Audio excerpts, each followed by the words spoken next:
like everybody's on here. Let's do our channel maintenance, get our thumbnail on, do all that good stuff. And then we're going to start doing our character maintenance. We're going to get some daily stuff done. We're going to have a good day. Where did my thumbnail go? Alright, I got it. So today, we're just going to be wandering about,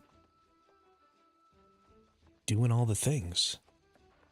It's Black Friday today, and I don't really give a shit about Black Friday. Let's face it, it's all a scam. All those deals are BS.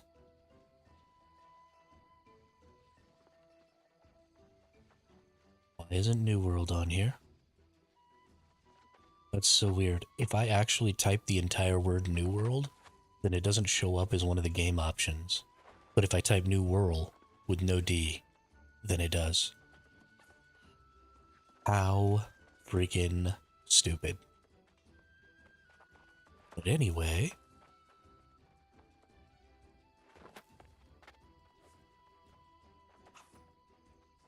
let's get into some daily stuff. Let's see here.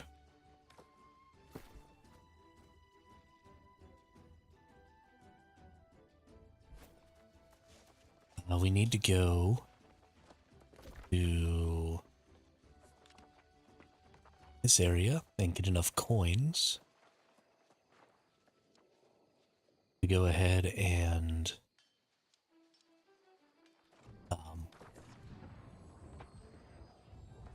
buy our 3 epic chests today.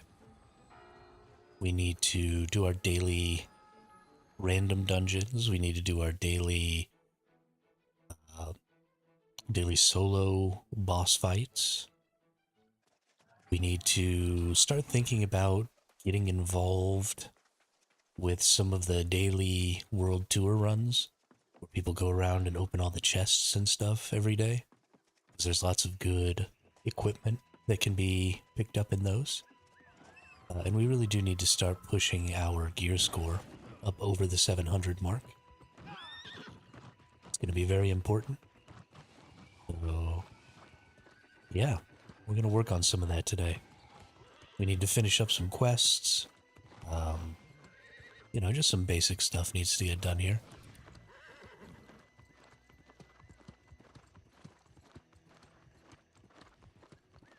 Right this moment, what we're looking to do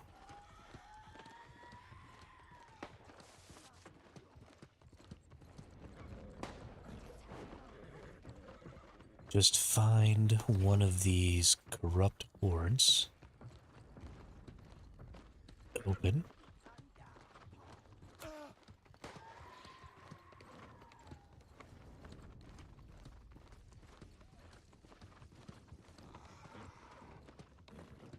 Well, I guess we actually don't need the corrupted hordes. What we need is a bunch of the smaller ones, because we actually just need to get our 105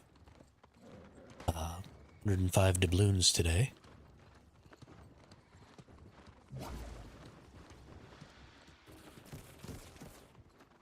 Because those 105 doubloons are what we need to buy our epic chests. So I don't actually know why I'm going so deep here.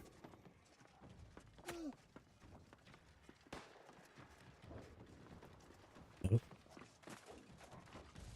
Alright, I gotta get away from some of these enemies and eat this food here so that I'm not getting attacked by the enemies and by this person at the same time.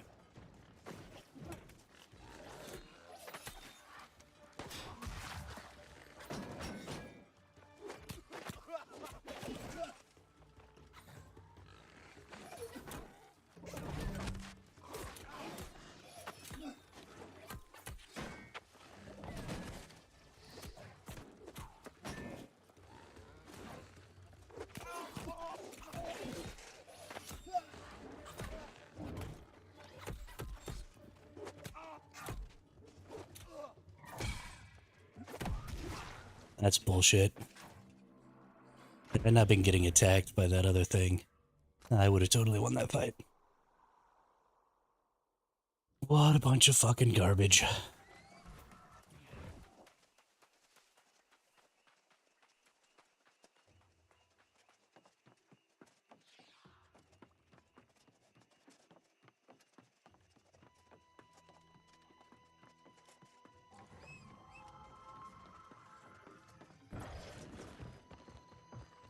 This is why PvPvE doesn't work.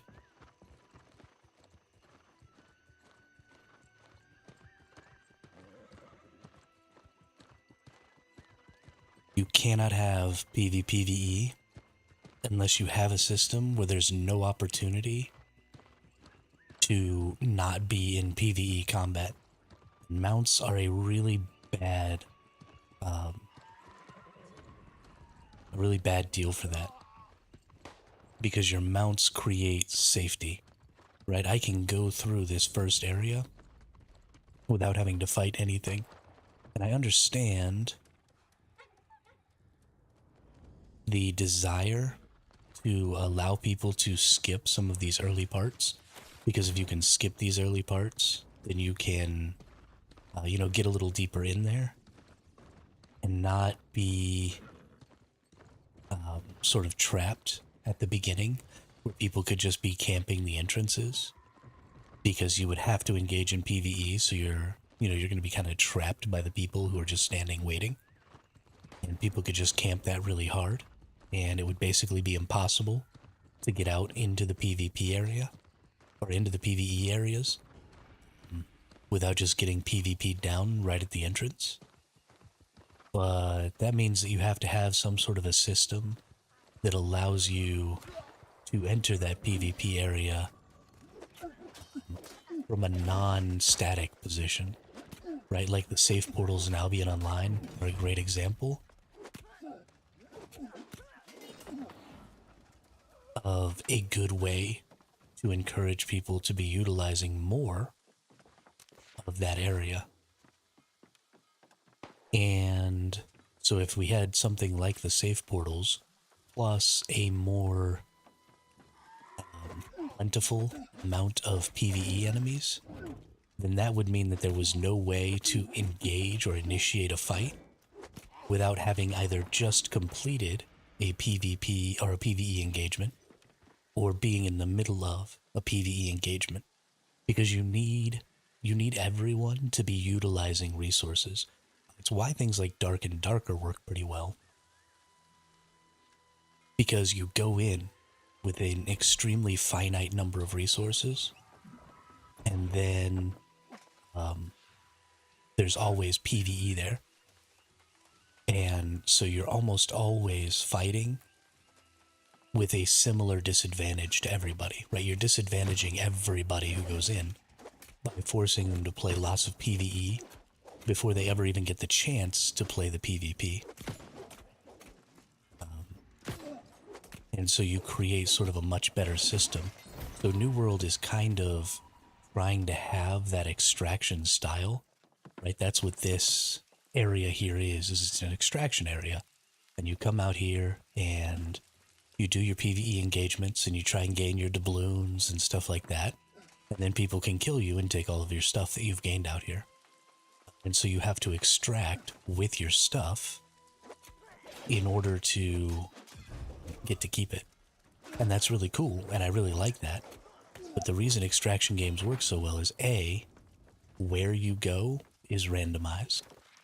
Right? I'm not always going to be placed in the exact same spot. I'm not always entering from the exact same spot. I'm entering from a random location.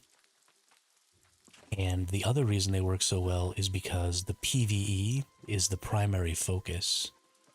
Right? The PvE and the looting is the primary focus.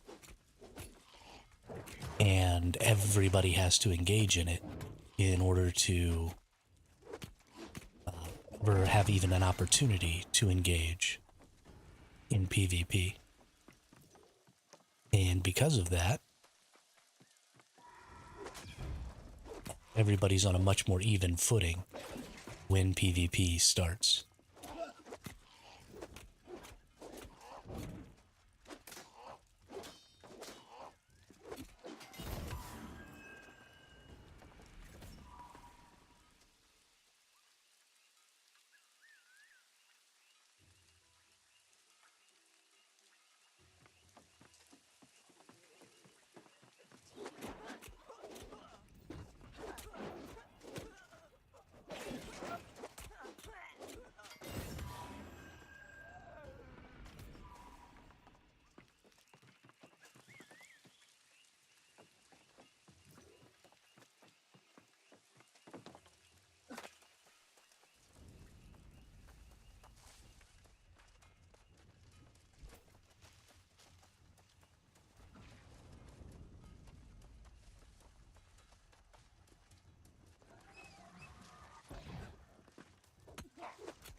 Definitely thought that the mute was on. Sorry about that.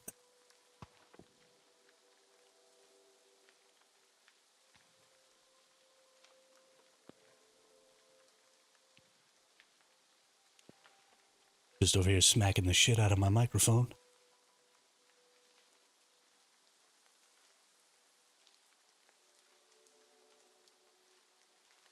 All right, let's get back to it.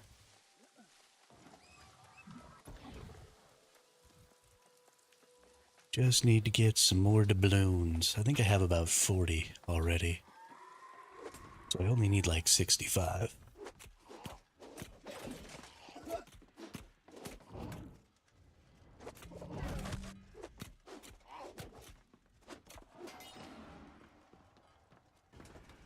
There aren't really very many of these little chests running around here.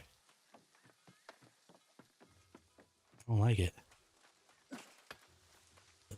There's some nerd named Drunken Master.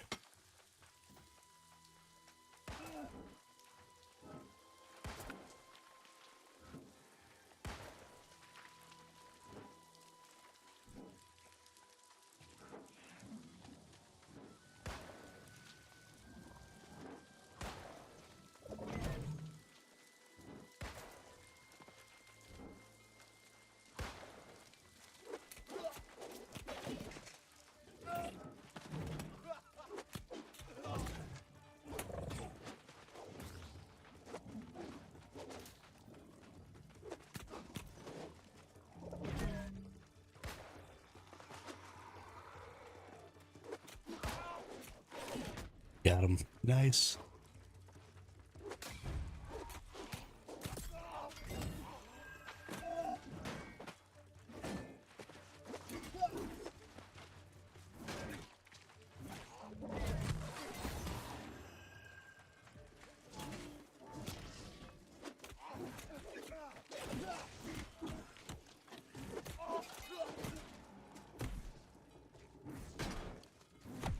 Damn.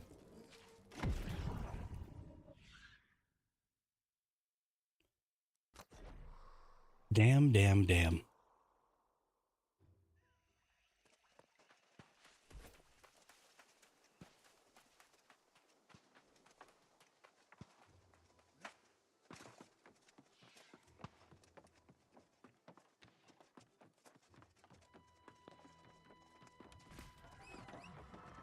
Keep getting attacked from very disadvantageous positions.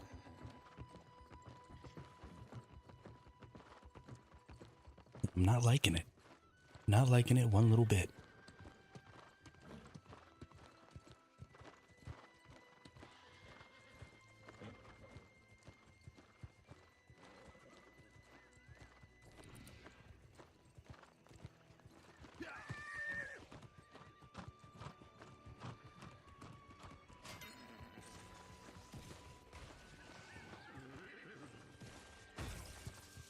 This is an interesting area here.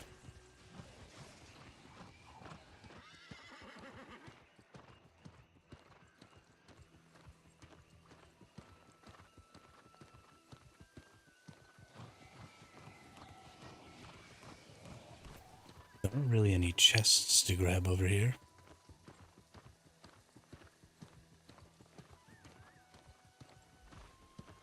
So I'm going to go a little deeper in. Where I normally go, which is right over into this area. Across the water here. Across this little bridge. There's quite a few more little chests and stuff over here. What the hell? Okay, that was fun. Let's just go find ourselves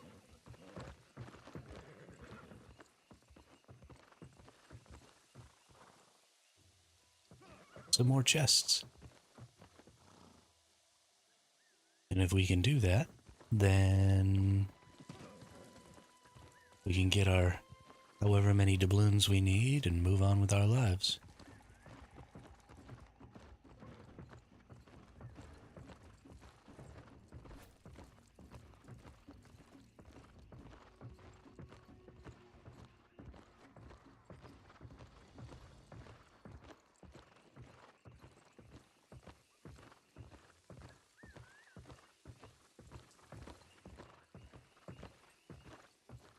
Sworn there was a chest up there, but apparently not.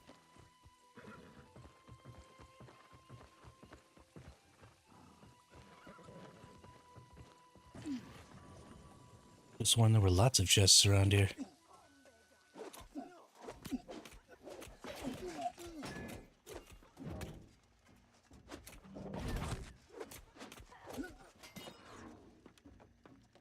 I am very confused. There we go, there's one. Holy cow. Why is it so hard to find cursed stashes? What's going on here, game? What's going on here?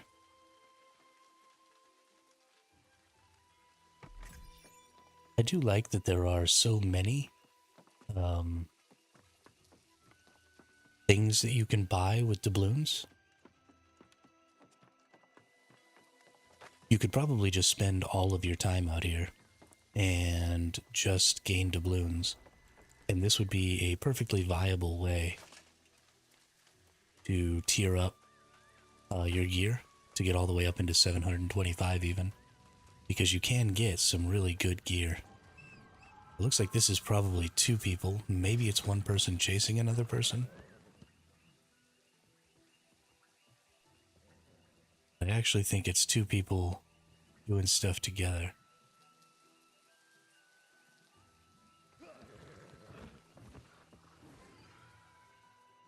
Yeah, I think that's definitely what we're looking at there. So I need to go somewhere else, or I'm gonna get 2v1'd. It's supposed to be a free-for-all out here. You're not supposed to be able to team up and stuff, but that doesn't mean that people aren't gonna do it. Which is unfortunate. And it looks like... Oh, it just looks like that ghost hit me hard enough to knock me off my mount. That's crazy.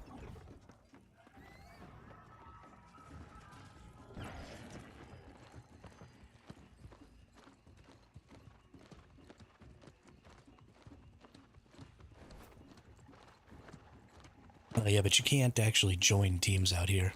So in order to cooperate, you just have to agree not to hurt each other. Or to try and fight together as much as possible, which does make it possible to 1v2 people. You know, most stuff is AoE based in this game. And so it's reasonable. I could totally just go rock that person right now, but whatever. It annoys me when people do stuff like that to me, so I guess I shouldn't do it to other people. So there is an opportunity to 1vx out here if other people are cooperating with each other, just by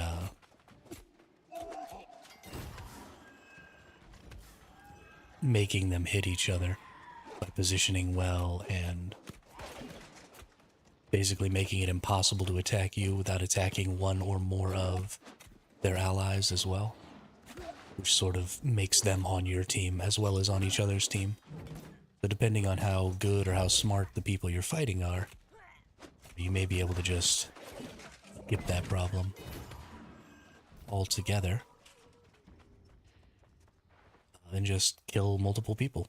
You'd have to be better than me at the game in order to do that, but it is a possibility. It also would require pretty specific weapons, I think. Stuff like the Void Staff would probably be really good for it because of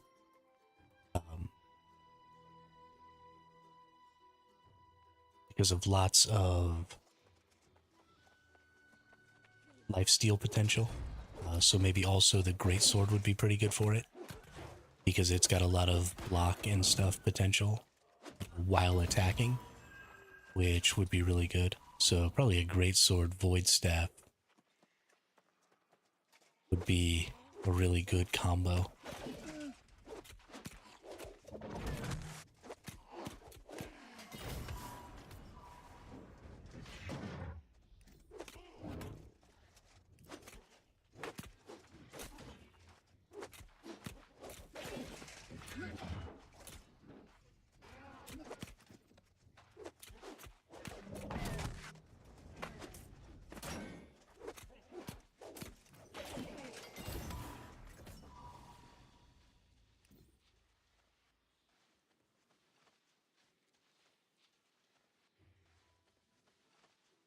I wonder what I can get from these platinum veins. As far as stuff other than platinum. Because these are all cursed veins. So you drop these cursed resources when you die. But you also end up gathering way more resources from these veins than you do from regular veins. I would be curious to see if I can also get gems from these platinum veins, and whether or not they would be cursed gems or what would be the deal there. So I'm actually going to go ahead and harvest these real quick just to take a peek-see at what they give me.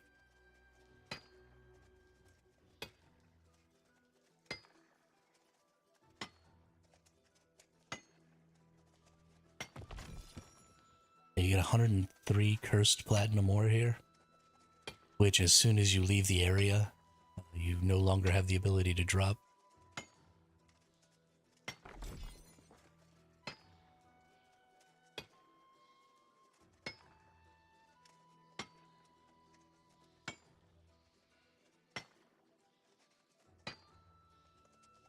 The other big part of this is I'm pretty sure the amount of XP you gain is based on the amount of resource you get. Okay, so you do get brilliant diamonds. They aren't cursed, so I don't think you probably drop these if you die here. So harvesting platinum is probably actually a pretty good idea out here. Because getting brilliant gems is great.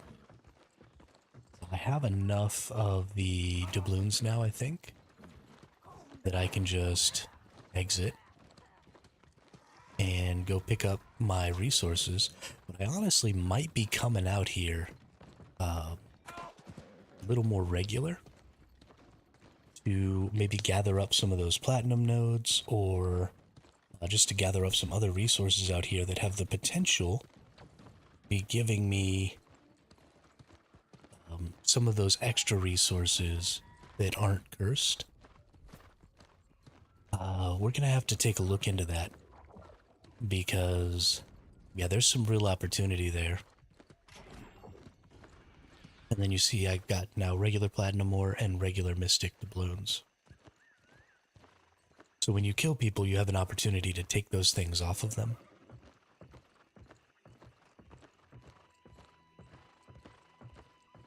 Which I think is super cool, honestly.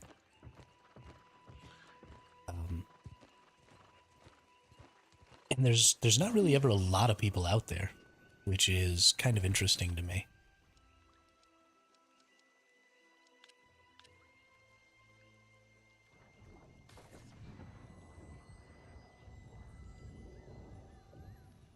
Considering how good it is for resource gathering. Darth Sun Wukong.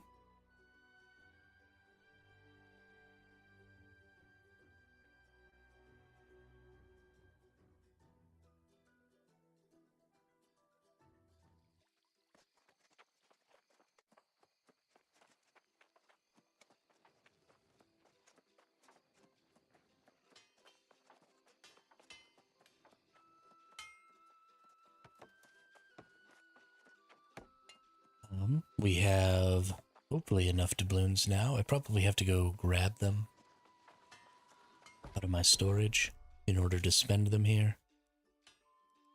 The epic. Oh, and just go ahead and buy my 3 without having to do that.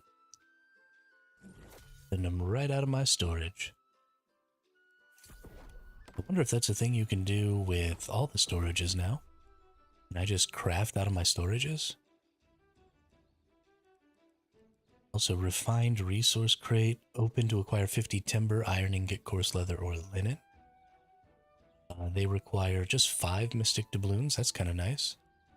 And open to acquire 1 rare or epic gear or rare crafting material. Okay, don't care about that. 50 dark matter for 10 mystic doubloons.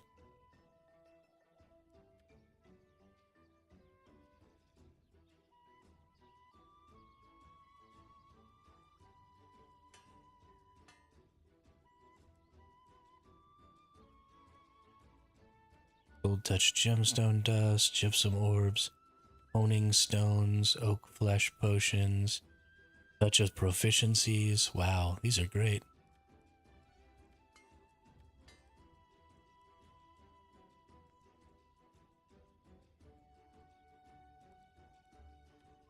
Stat boost meals, trade skill meals, hardy meals. You can do a lot out here.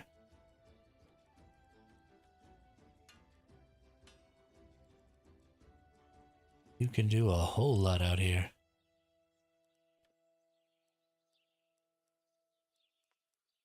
Open to acquire one flail, sword, rapier, or hatchet up to 710 gear score. Item is guaranteed legendary. Wow. Apex. Open to acquire one light, medium, or heavy chest armor at 725 gear score. Item is guaranteed legendary and loot biased.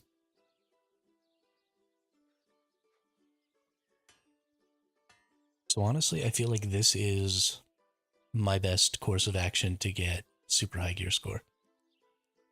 If I'm being honest, why would I not do this? This seems really cool.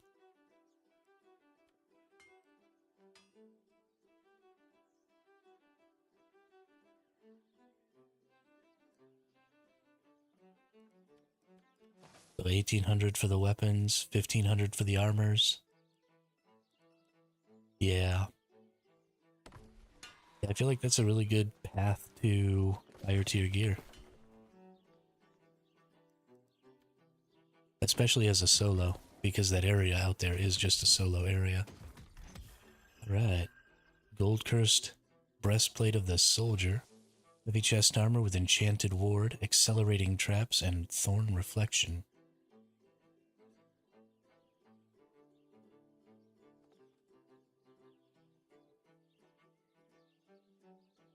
That thorny reflection is actually a really good stat. But the rest of that isn't, because who needs traps? I'm using...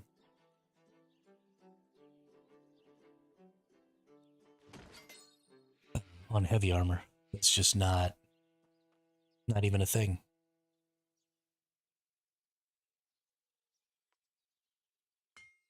Okay. Go over to our storage here. Let's drop all this random stuff off.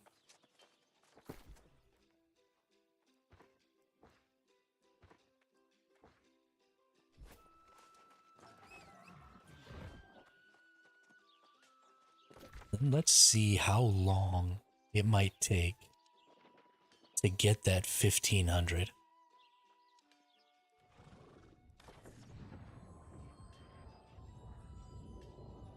I'm fairly interested to see how that's gonna go.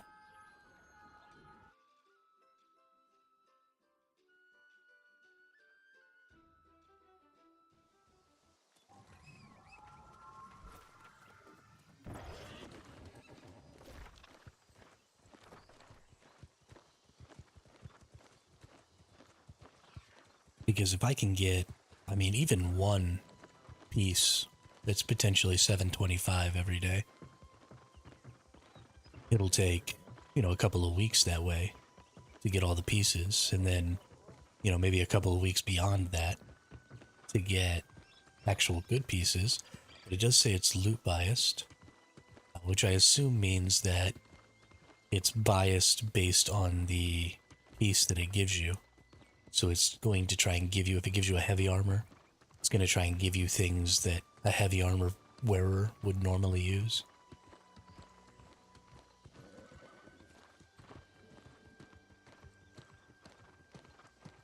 So probably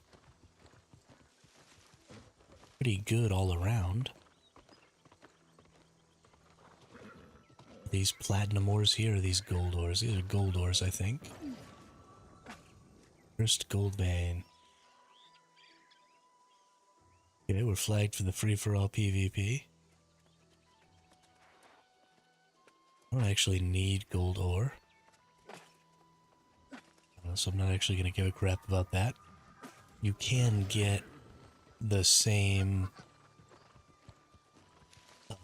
not the same gems, but you can get gems from those. So I guess there might be some value there.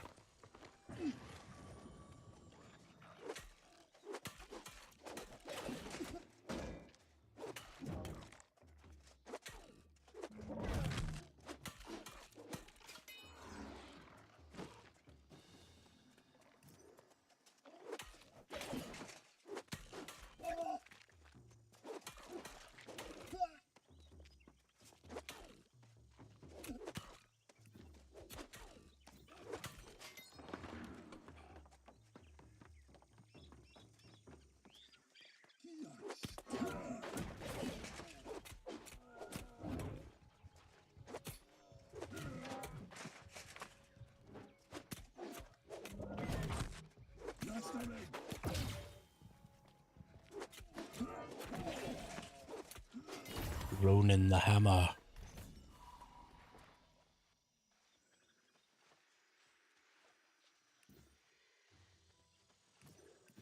Isn't that, isn't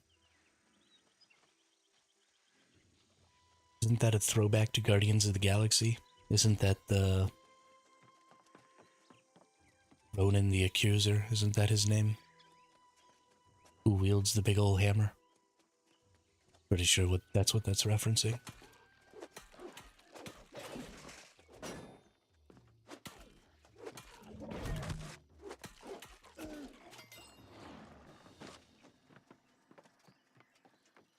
That over there, is that just a sconce or something?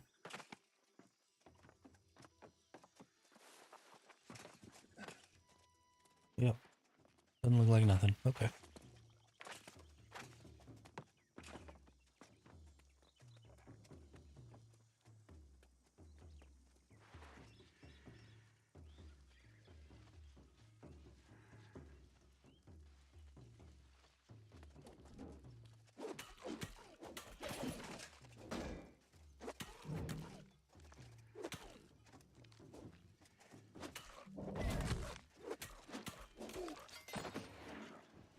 I like that these chests remember your progress towards opening them if you get interrupted. That's interesting. It doesn't look like there's any more chests down here on the lower level. There's some more random enemies. So let's take a look. Over here on these sides. Oh, there's one. I'm gonna have to kill this person for it.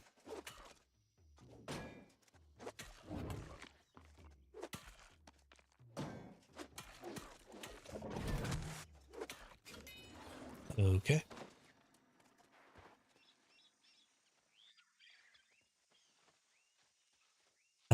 I really like it out here. It's a really cool little area. I don't think a lot of people recognize its potential. There don't seem to be a ton of people out here running around. Ever.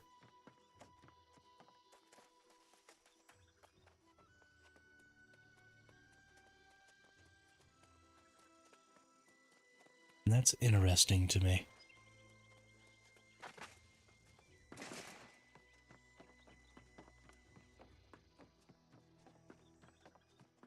Thought I saw a shimmer over here. I guess I didn't. But I actually want to go out and up this side out here because I imagine there'll be some chests up here. And I want to see about getting those.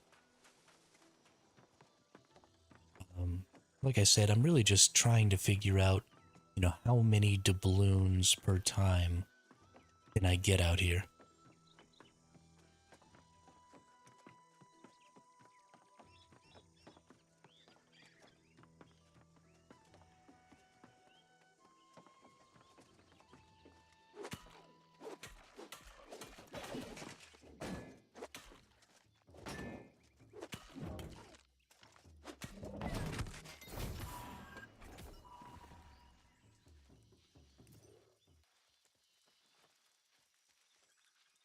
Not getting a ton, but I also don't really know where the chests are right now.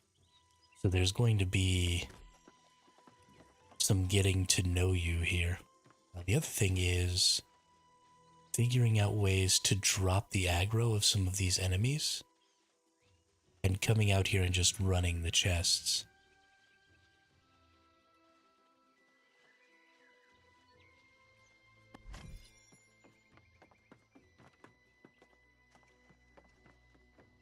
Because there would be significant value in being able to just come out here and snag up a bunch of chests. I don't know how often those chests respawn, probably every hour. I don't know if they're a personal respawn or an everybody respawn. If they're an everybody respawn, then they probably respawn more than every hour. So that'll be something I'll have to look into as well. But if you could identify a good route here, where you could drop the aggro from all the enemies and just pick up the doubloons chest,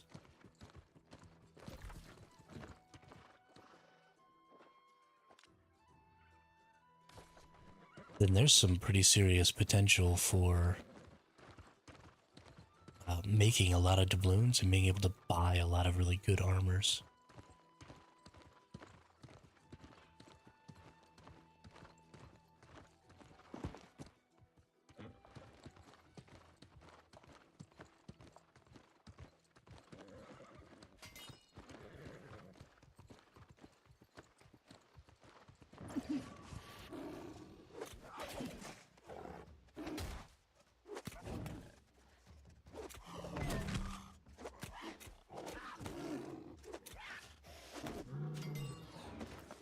Unfortunately, I need to get much higher skinning if I want to skin those enemies, although I don't know that it really matters. A lot of the higher tier skinning stuff just isn't really valuable.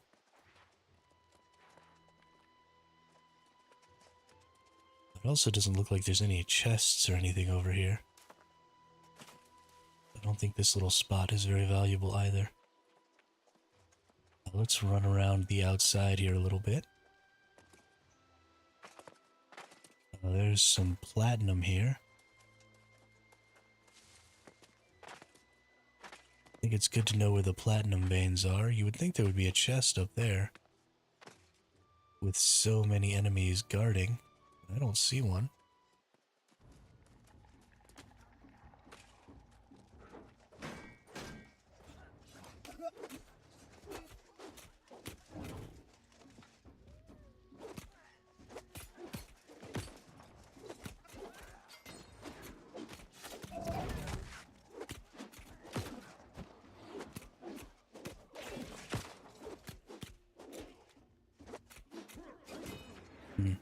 Let's see.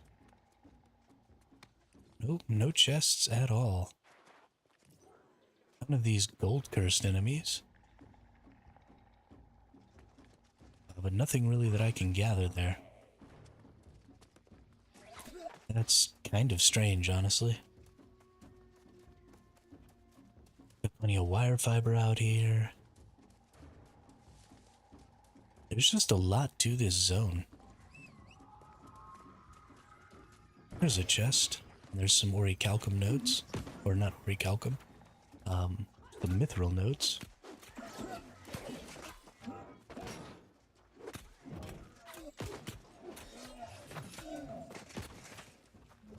Owie.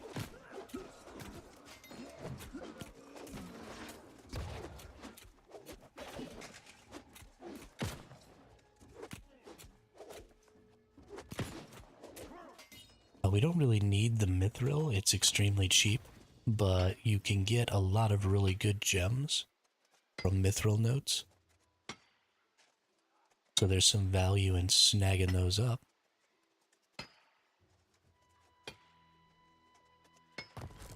Especially out here where you have a potential chance to drop the mithril, you're not going to be dropping the gems. Because the gems don't become cursed gems.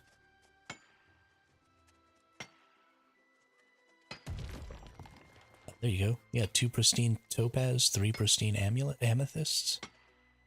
Don't know why I was going to say amulets. They're not amulets at all. Guess they can be made into amulets.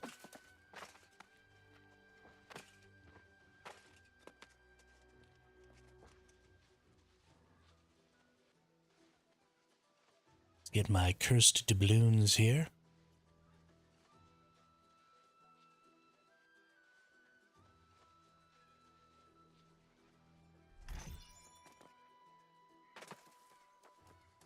So I'm pretty close to 100 here.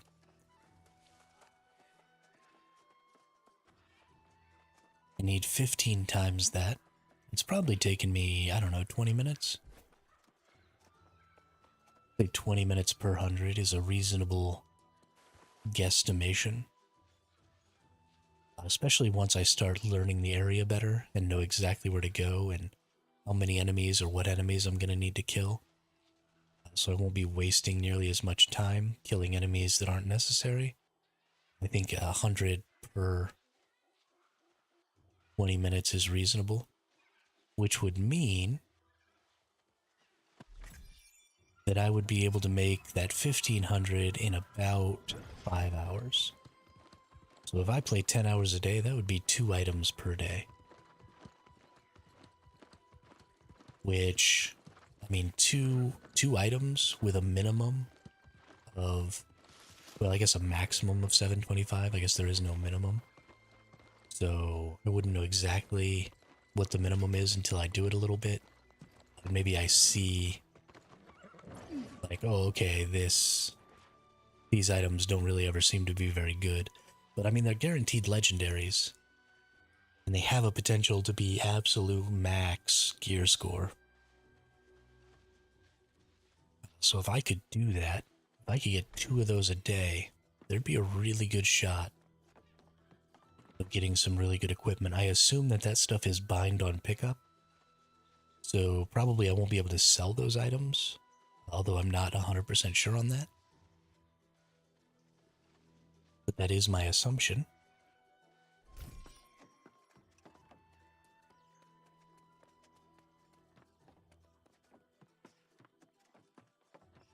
This little bridge is great. 4 gather spots on this bridge, plus some mithril right here. I have to remember that. This freaking guy.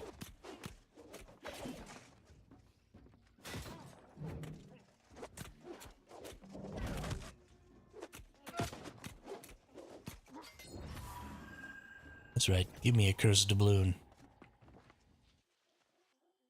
Give it to me. Yeah, so I'm pretty sure these are gather nodes that everybody sees the same. Oh, okay. So they just straight up disappear. That's why I wasn't seeing any in some of those areas. So you have to go to places where people don't really go. Okay. Okay. I'm seeing it now. It's all starting to make sense. How did I end up all the way down here?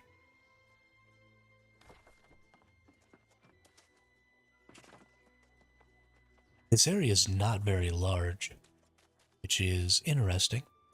I would like for it to maybe be bigger, to maybe be the entirety of Cutlass Keys, instead of just this little area of it. I really like the idea of this zone, so I would maybe like to see it expanded. Or maybe another one added. You know, we've got one for the ghosts. So maybe if there was a PvPvE area for each of the different factions, the corrupted and the ghosts and the angry earth and the ancients. That could be pretty cool.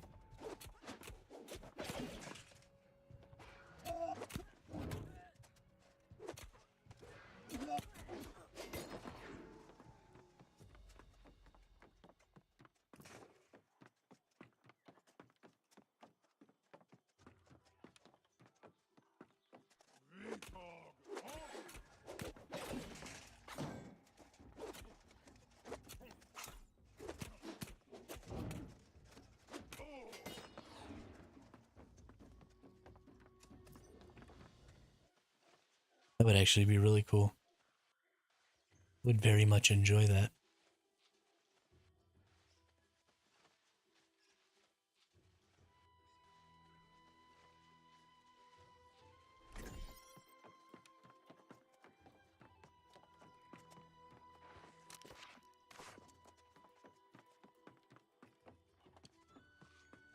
Let's eat my roasted veggies here. Get my constitution up.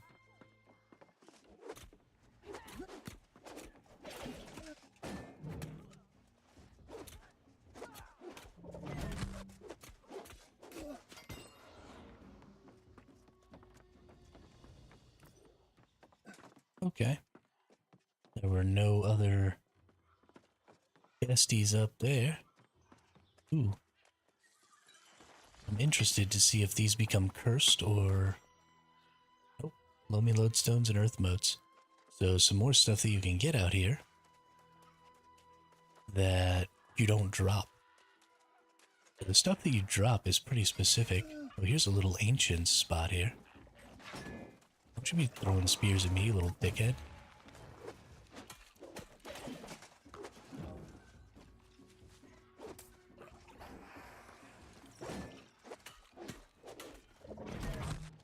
Sure, just run away like a wuss.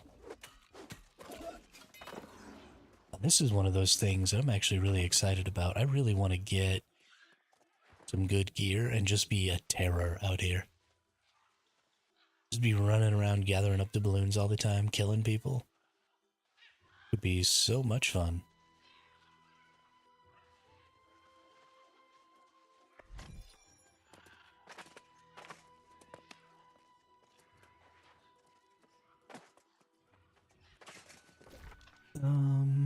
Let's see, where the hell am I? Normally I'm way over here. I kind of want to go check out this shipwreck over here. We're just going to keep running around and seeing what there is to see and gathering up things like platinum and mithril so that maybe we can get some good gemstones, because gemstones are pretty valuable. And since I can't lose them in death, you know, gathering these is pretty valuable. They are also going to drastically increase my XP, which means getting some good specialization chests,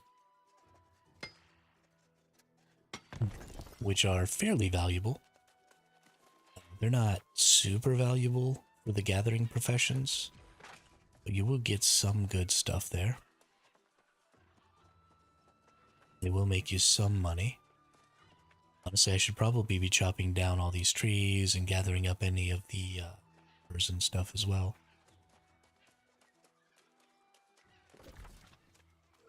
You know. Okay, so the ship thing is out here, but I don't actually see a shipwreck.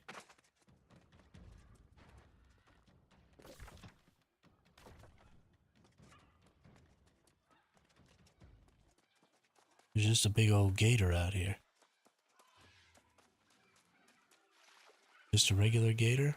Just a regular gator. That's too bad. Thought this was maybe gonna be like a real thing. That's too bad. Oop. Here's a little chest here.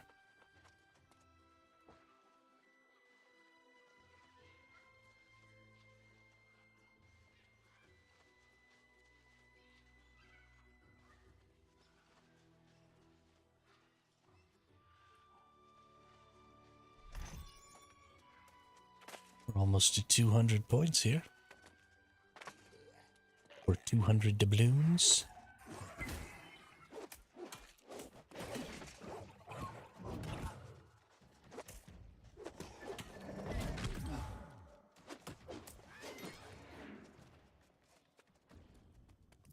Nice. So it seems to be just about getting to areas where there aren't a ton of people. And that way these stashes aren't taken. Now, you will drop all of your doubloons if you die. So, and it's pretty easy to die out here. It's pretty easy to run away. It's also pretty easy to die. These are silver. I don't care about the silver. Those don't give very high tier gems. They're not really important. What do we got over here? Is this gold? This is gold. Yep. There's a mithril over there. So this area back here in the back, this seems like it's the main area of this zone, which tells me that it's probably going to be the most populated. And if that's the case, then it's the most dangerous. It also likely has the most potential chest spawns. But again, because of that, it would be the most populated and so be the most dangerous. We got some mithril ore down there.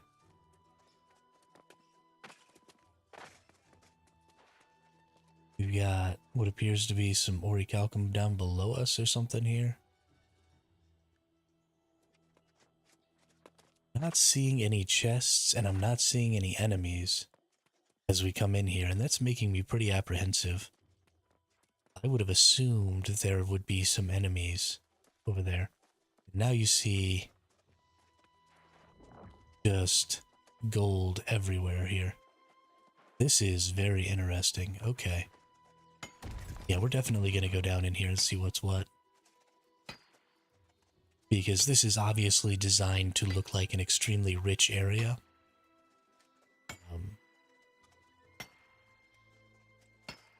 So my brain says, you know, this is the spot you want to be. This is where you're going to get a lot of stuff. This gilt tower, actually, gilt tower is where we should be. But look at all these riches, look at all this silver and gold, and it is not Albion, Clutch. Just couldn't continue to play Albion because the system is too broken. And fixing it is too easy. In order to fix the black zone, literally all they have to do is just make it so that there are more enemies out there, so that you can't just PvP people that are in PvE battles without also having to fight some PvE battles yourself. And then the black zone would be an extremely balanced area. But they've intentionally not done that.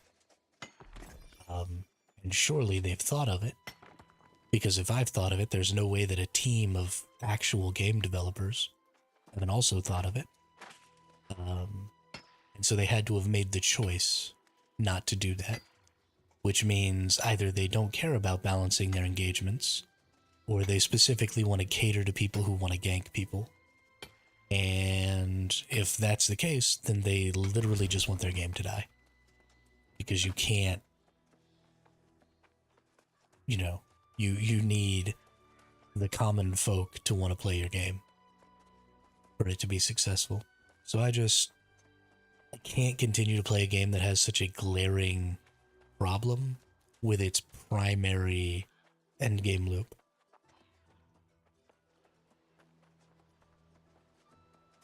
And I mean, granted, the same problem is going to happen with New World, because every single game has glaring problems with their primary endgame loops. And instead of fixing those problems and changing their endgame loops to not suck, they just keep making more content. Okay, so somebody recently drew aggro on this enemy and took them up above me. Now this enemy just ran back down here next to me. So there's for sure somebody out here.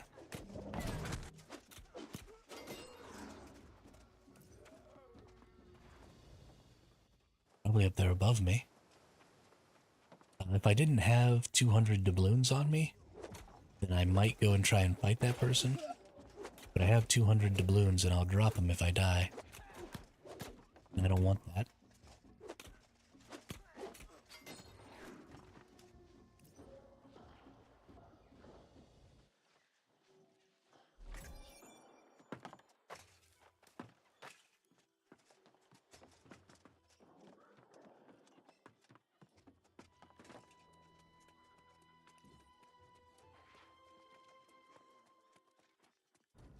How are you, though, Clutchcasters.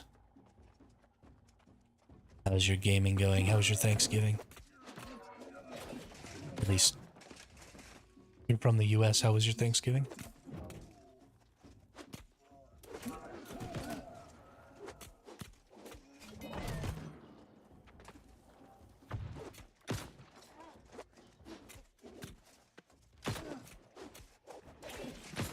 Yo, this guy's whooping my butt.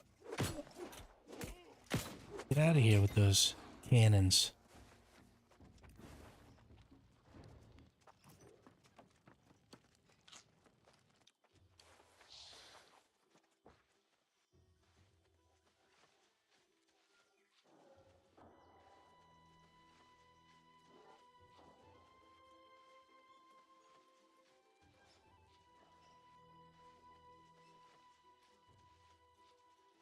I think once I get to 300 here, I'll probably get my mount and run out.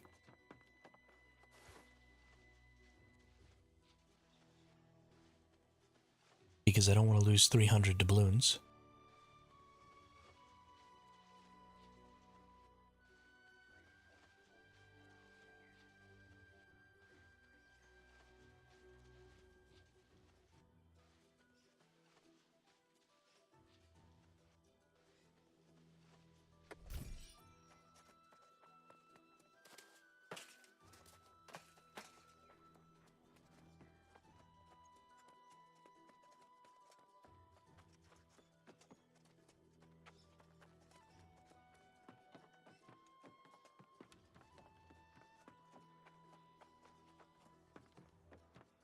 This definitely seems like something we can do as a way to gain currency.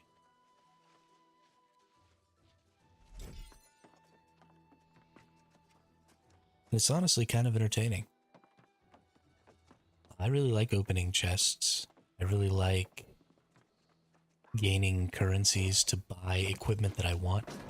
I really like things that have less RNG.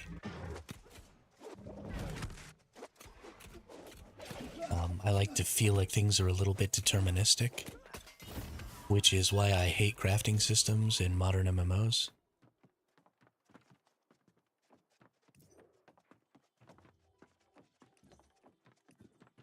Because they're completely anti-deterministic and literally just RNG slot machines.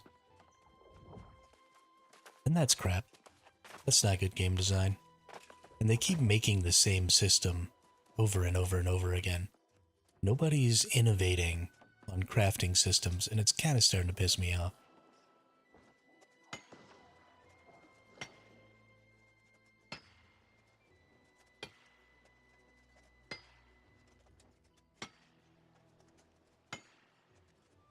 There's two people fighting down there. And I think I might go third party that fight. So I get all this mithril.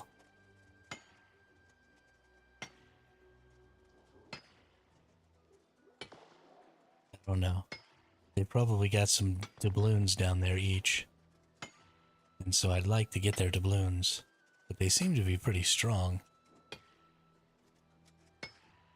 So I might not be able to take them.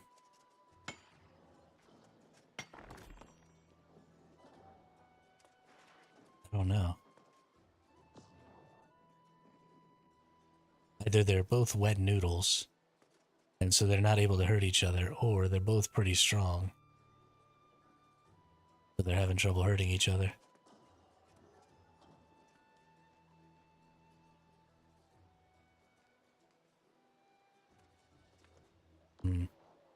Looks like that one person is really laying the smack down here.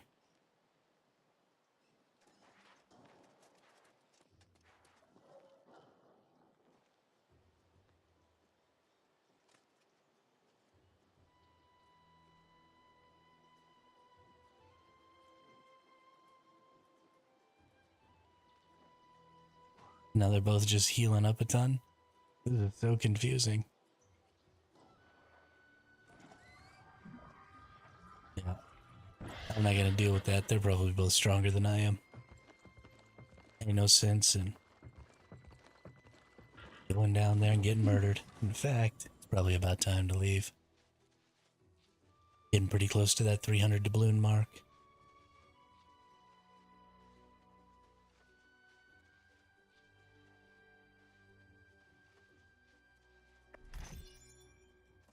There we are, 300 doubloons. Definitely time to go ahead and go.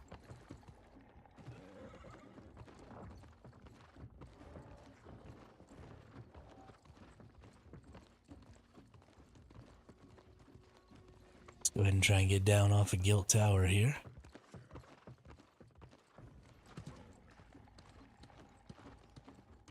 And we'll just go on out the way we came in.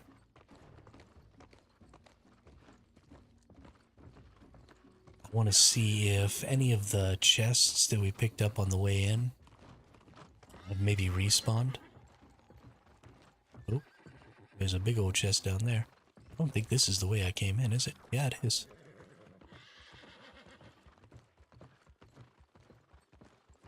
Alright. We got ourselves a shock spire. And one of these here cursed hordes, which I definitely want. My goodness. That's wonderful.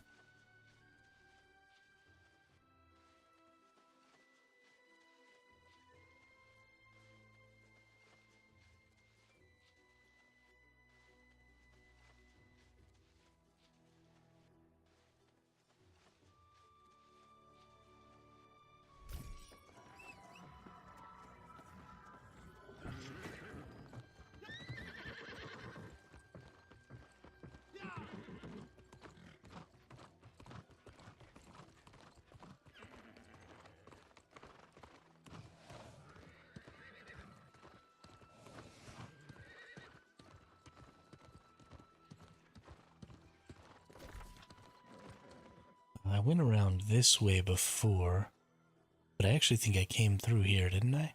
Yeah. And I just kind of cut across there. So while I was coming across this bridge, there were actually a lot of chests. There were two back here. There was one in this middle here. It's been maybe about 15 minutes since I came through here. Okay, and here's a chest on this side. So it seems like maybe 15 to 20-ish minutes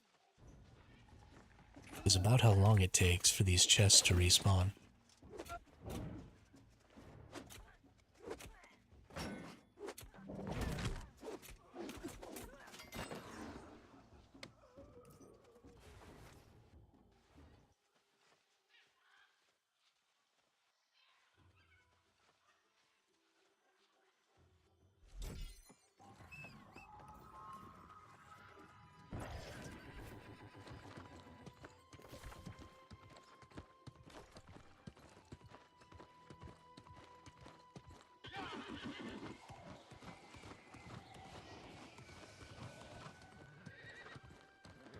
Yep.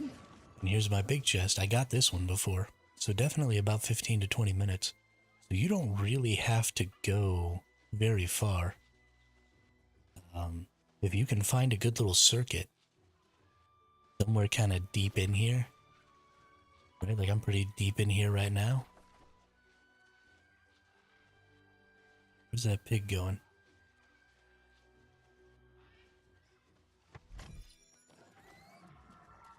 But if I found maybe some chests and stuff out in this open area,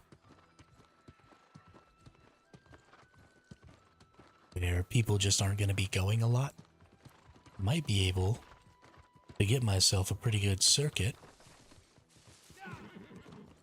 and not have to worry very much about people while I was doing my gathering. Okay, so there is a chest up there now. So somebody else had gotten that one before I did last time. And so that's kind of a part of it too, is you could make a circuit and then people wouldn't stick around in your area because they wouldn't be seeing any chests and they'd move on. So you really just need to kind of find an area where you can figure out where all the chest spawns are and then just run around picking them up, get them all on your cooldown timer, just like with any resource route, with any resource gathering route, you always want to get everything on a cooldown timer that's sort of associated with you and your running around.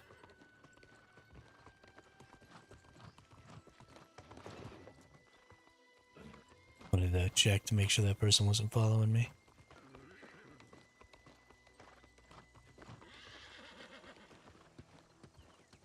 If you can do that, then you can make it unappealing for other people to be in that area. And so unless they see you, they will likely just bail out somewhere else.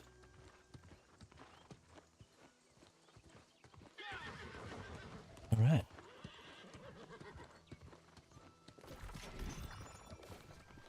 We get out of there, and now we have Mystic Doubloons instead of... And we don't actually have to go anywhere. I don't think. Right, they turn into Mystic Doubloons. I don't think they turn back into Cursed Doubloons. So I'm no longer going to be dropping these.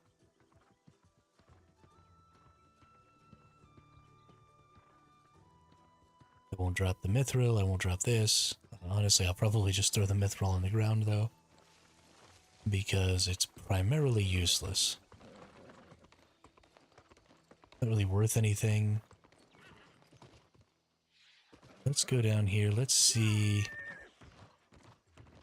Yeah, a lot of these chests seem like they've probably respawned and then been picked up again. Oh, here's one. Looks like we've got some people chasing us, though. So this will be a good little thing to have to remember to do is, you know, you get your Mystic Doubloons, but you don't actually have to go all the way back to base. You just need to run out of the zone and turn your doubloons into Mystic Doubloons. And then you come right back in and get some more. And so now I have almost 400 that are just safe. And that's, I mean, a quarter of what I need in less than an hour, maybe an hour. So that's pretty good.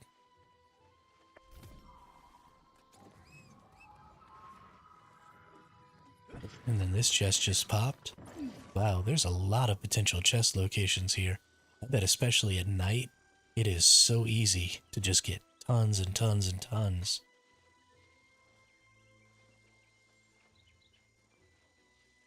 of these doubloons. So we're definitely going to be thinking about that. But I also don't necessarily mind fighting over my doubloons either.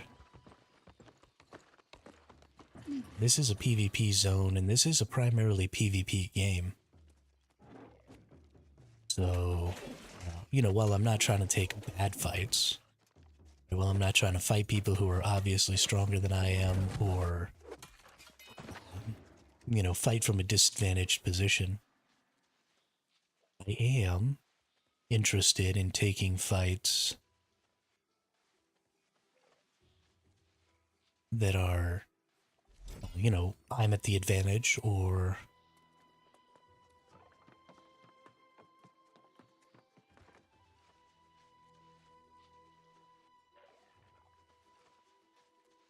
you know, maybe we're even. Although even seems less fun than at the advantage.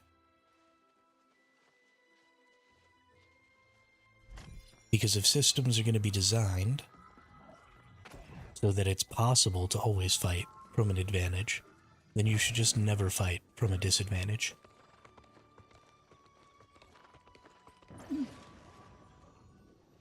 Yep, I didn't think that that enemy was going to be able to see me, but looks like they did.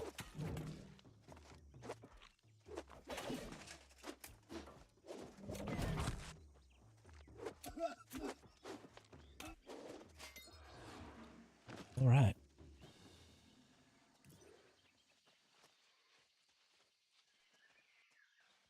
Honestly, I really like this.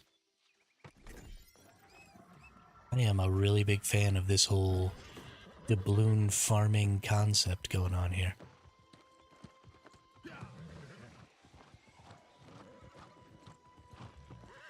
Really fond.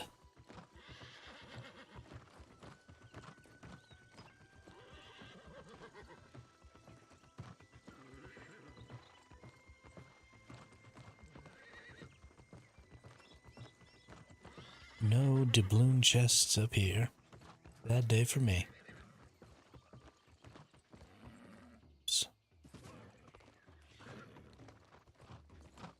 Don't mind me. Just yeeting my horse off a cliff. No big deal.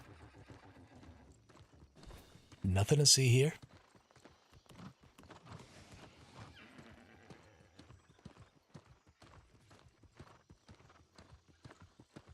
Please ignore the man behind the curtain. This area right here, I didn't explore really the whole thing earlier. I just explored those two little locations. There are a lot of enemies. And so there's some sort of inherent danger here.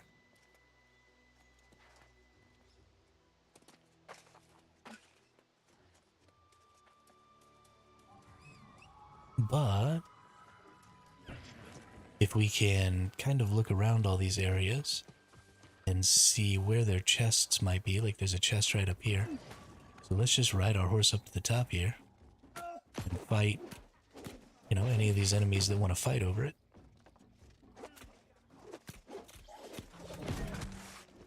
Because they're not terribly difficult. Okay.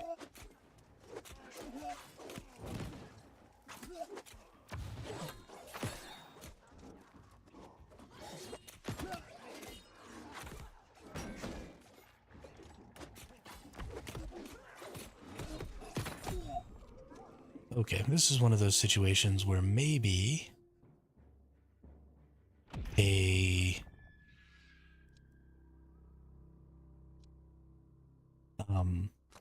like a great sword would be a good idea.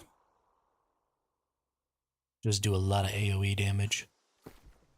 I did get to keep my doubloons though, which is interesting.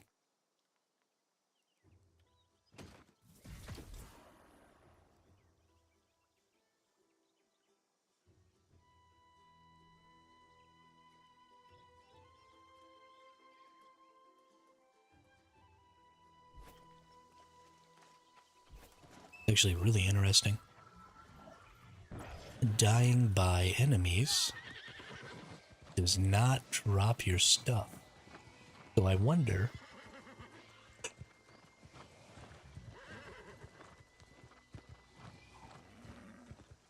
if I'm getting chased down by an enemy, would it be possible for me to go ahead and exit PvP mode or whatever, and that if I can create a little distance, just go aggro a shiznit ton of enemies.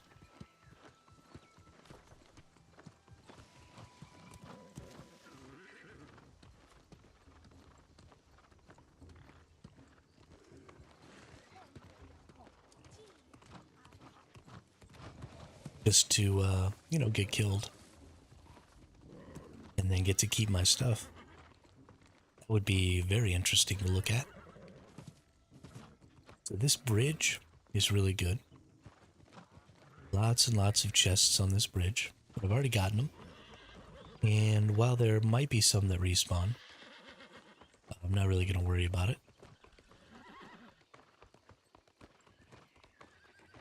I don't see them kind of right out of the gate here. I'm just going to carry on.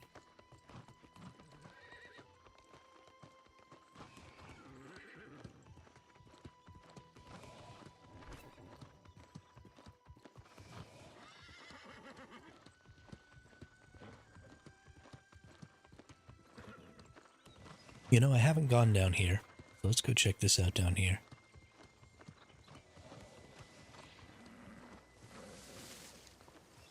Can you go behind this waterfall at all? Nope. Not a thing. Let's just check out what's going on down here. We've got some resources to harvest, which aren't really important. We got a little guard tower over here. Which likely has a spawn. Well, maybe not. Since you can't get up to the top of the guard tower, probably doesn't. I kind of would expect this spot to have some enemies and a chest, but it looks like somebody came and got that stuff recently.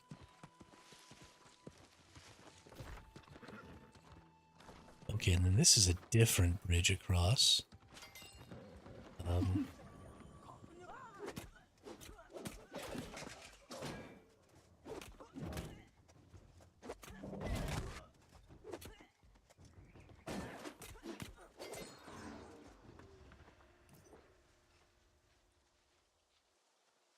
Okay. Okay. I'm actually having a pretty good time here with this.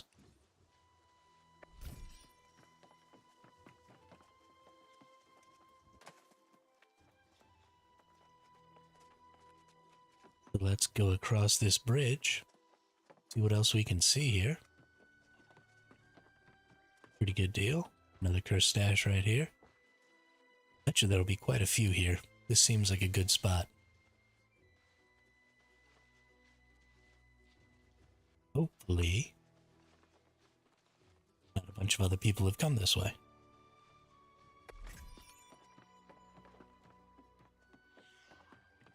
I wonder if the longer the chests sit out, if they gain more doubloons. So like, running the same route might have some kind of diminishing returns? Maybe? I'm not really sure. That would be very cool.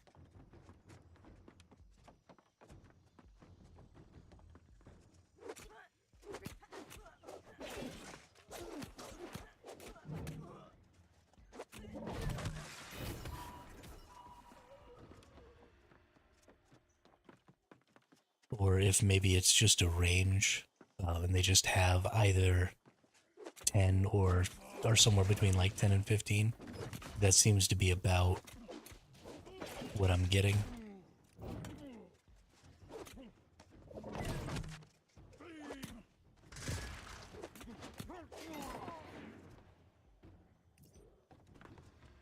Is somewhere in the 10 to 15 range. So there were a couple right down at the entrance here. But now that I've actually gotten up here and started wandering around a bit, there haven't been very many more. Here we go. I honestly expected to be finding a lot more cursed stashes a lot earlier.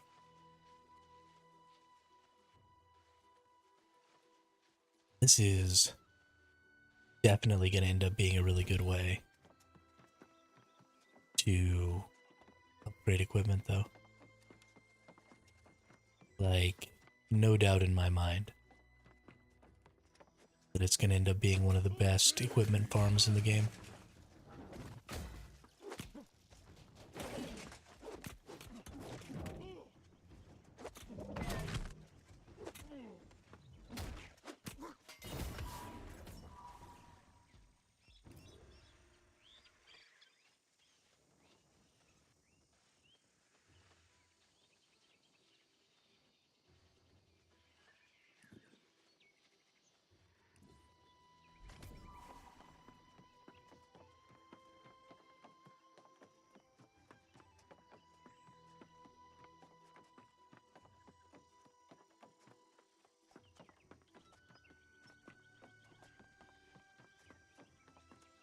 Doesn't seem to be a way up to some of this. There also doesn't seem to be any reason to go up to some of this. Alright, and then we go across our little bridge here. Really expected a chest back here. I feel kind of shocked that there wasn't one. Kind of expected a chest in there. It seems to me like somebody's come through here maybe a little more recently than the other side.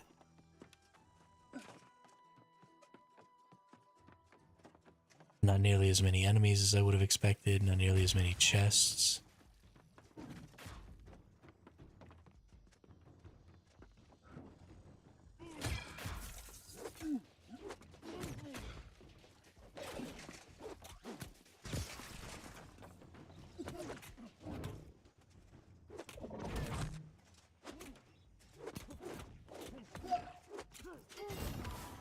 Killed. Yeah, there was really nothing over here. That's kind of crazy. Kind of expected like maybe a horde. Definitely some more enemies. Definitely some more chests. So definitely somebody came through here recently. Maybe I was just faster getting through the bridge than they were. So even though I hit the backside of the bridge, sort of right as it started respawning, maybe I hit the front side of the bridge, or this close side of the bridge, too quick. And so I missed some of the respawns or something. I don't know. Going to head over this way though. This bridge, because I know there's some stuff here.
Nice, there's a chest.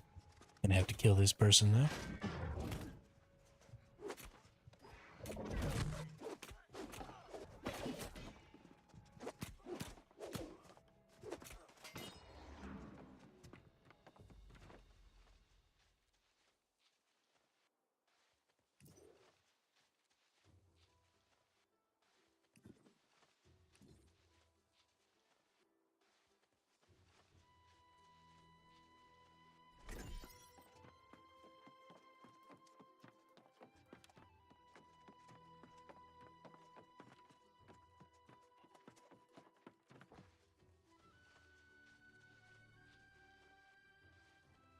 So many up here on this bridge. I'm loving this.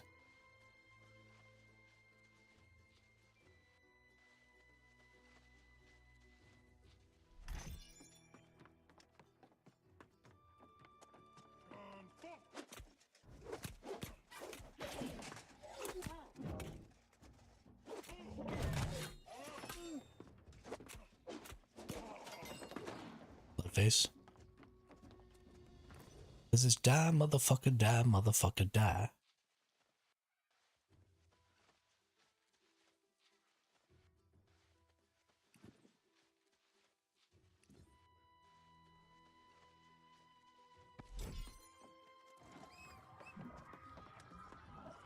I think that I am officially a doubloon farmer.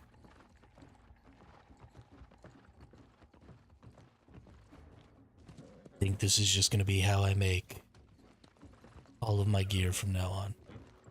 Especially if you can trade the gear, then I'm definitely just farming doubloons for the rest of my life.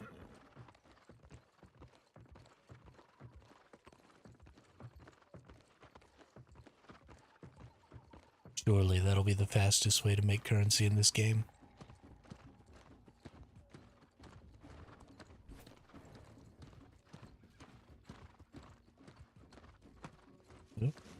We'll get some moats. I wish that there were more moats around here.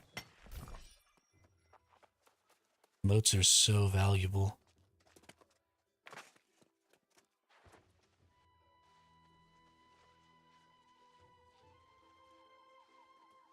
But I understand that they just want to put things that you can lose out here, and they'd have to create cursed versions of the moats in order to put more out here. I don't know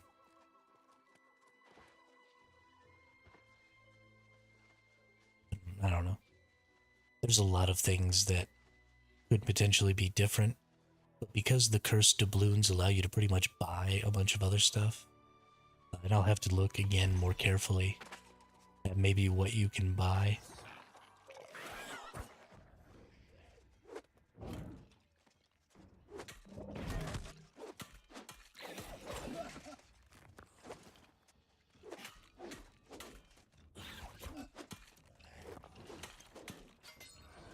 Because I guess if you can buy everything with or with doubloons,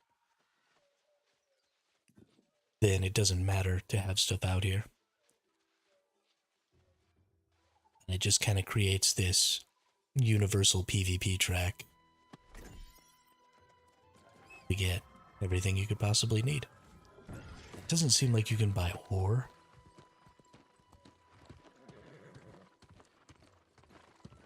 But most of the ores are available out here. Alright, and this is the bridge that I went across earlier.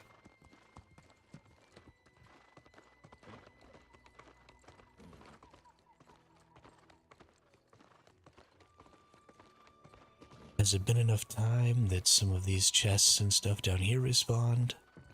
Looks like the spire did, but it does not look like the chest did. Although I don't even know if the chests respawn in the same spots, or if they're random spawns. Just gonna kind of look around. Got some mithril ore down here. Might as well snag it, see if I can't get some gemstones.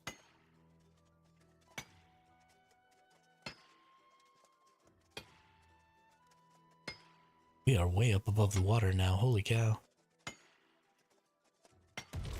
That makes me want to knock somebody off the edge.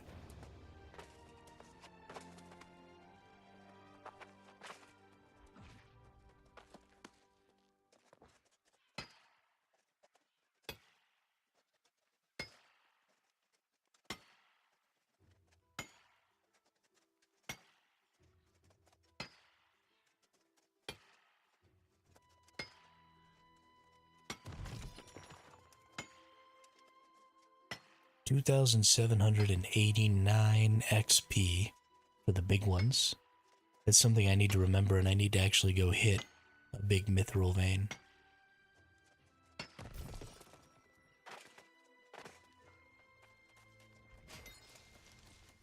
Outside of this area, so that I can see whether or not that's going to give me the same amount, or if this is a better place to level up or XP up your gatherings. Because if that's the case, then there could be a very good argument made for coming out here and just gathering and getting lots of XP and getting lots of those chests, because I seem to be getting those fairly quickly. And again, you just make yourself a route. Right, it's all about routes.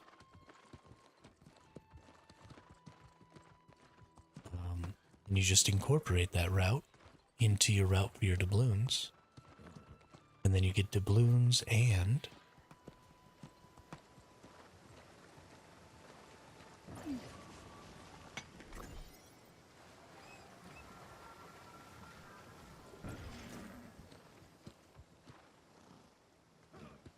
this kind of looks like an interesting area.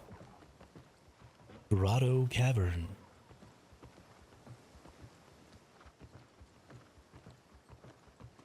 I would expect to see more chests by now. There's one. No, it's not. Just a sconce. And somebody's definitely been in here, snagging up chests. I imagine there's quite a lot of that in this area. I imagine it's pretty difficult.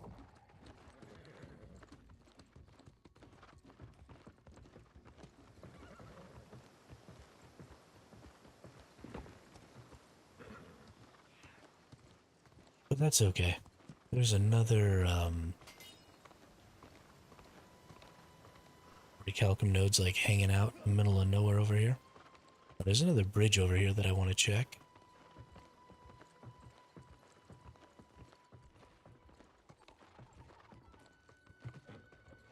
This is an interesting little path. Was it going to take me all the way down to the beach? That's interesting. Is there anything down here on the beach?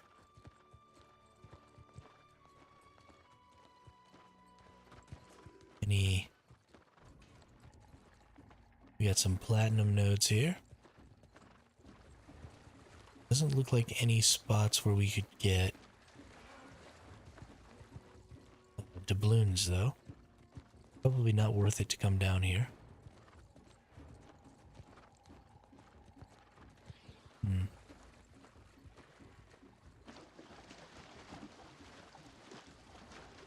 This just looks cool, so I have to follow it.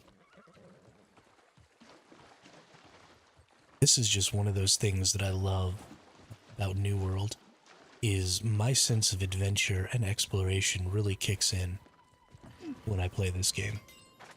I really, really like traversing this map and seeing everything there is to see and going into all the little nooks and crannies, and I feel a real sense of purpose for exploration in this game.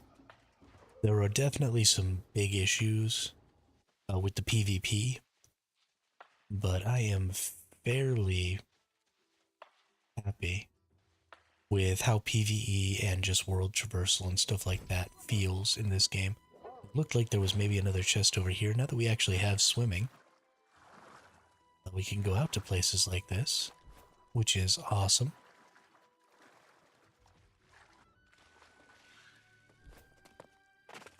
It looks like maybe it was just a trick of the light. And it looks like that's the edge of the PvP zone there, or is that the edge of the map? It's like probably just the edge of the PvP zone.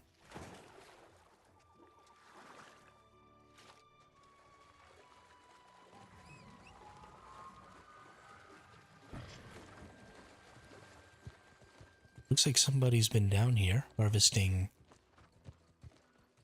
some resources.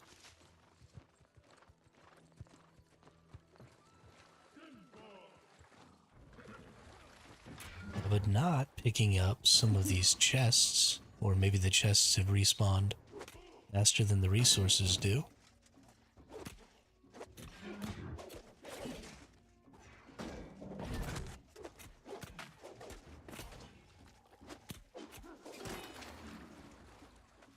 I'm not 100% sure on what exactly happens here. Let's see where I'm at. What is this? Oh, it's where I died. Okay. Where I died to that big old mass of enemies. So I've got 400 mystic doubloons and 166 of these others. So I think we're going to do this until we actually get to 1500.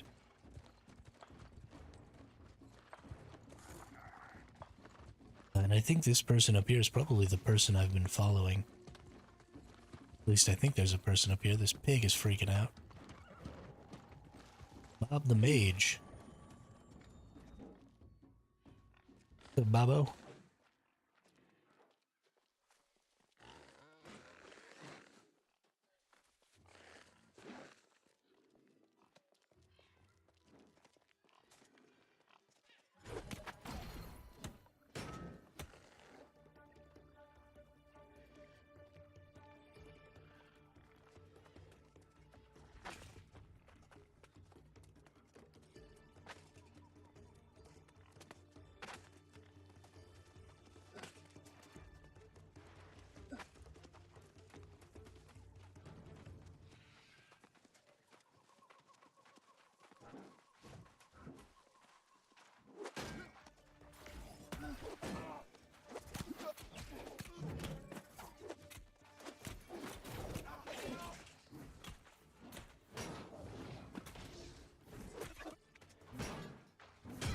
Oof. Homie's jacking me up.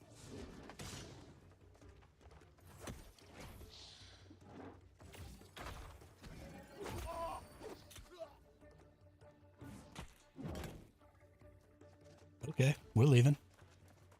You're better than me. That's fine. I get it.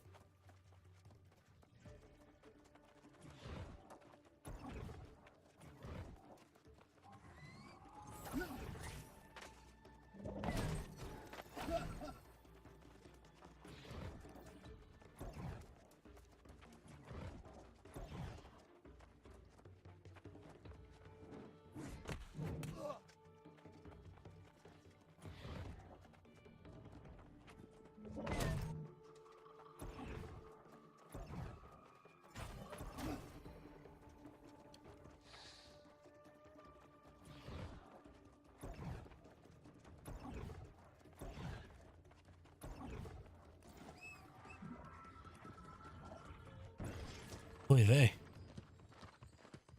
That was a rough one. That was a rough one.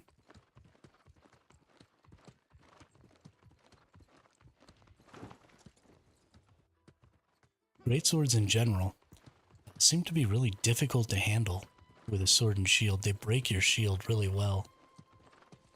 And I just don't quite know how to deal with them. Pretty much every time I fight a greatsword, I lose.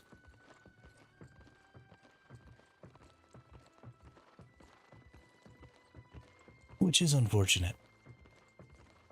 You need to learn how to deal with those better. They've just got such good defenses and such good offenses in melee range.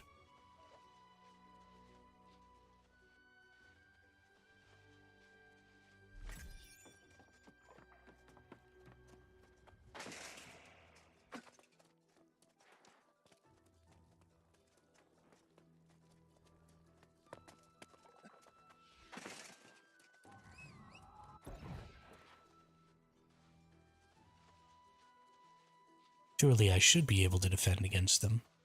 I think continuing to move to try and get away. Also, I think honestly staying much closer to them.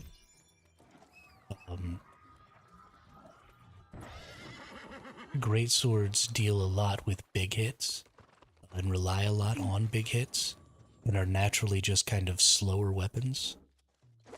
So there's probably something to the idea of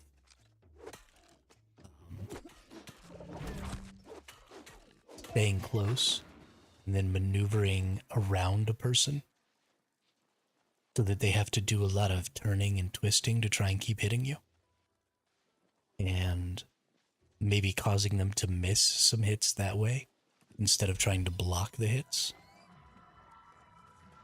But I really don't know.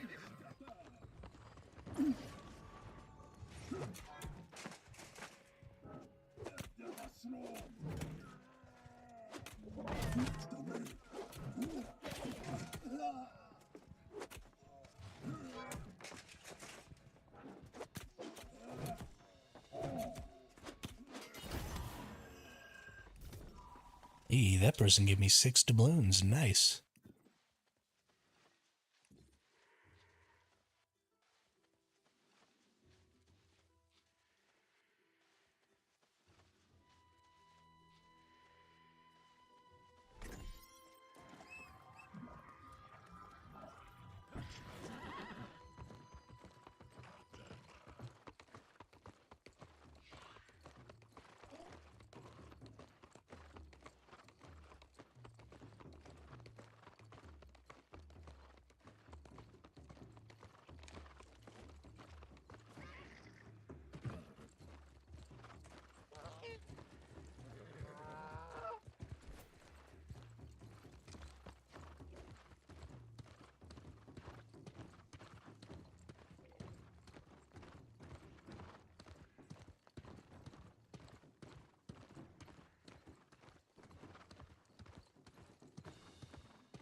And some of this stuff is pretty cool.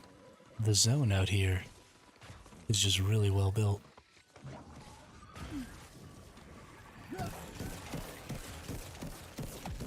Okay. Okay. That was interesting, I guess. Oh, man, that's funny. That's funny.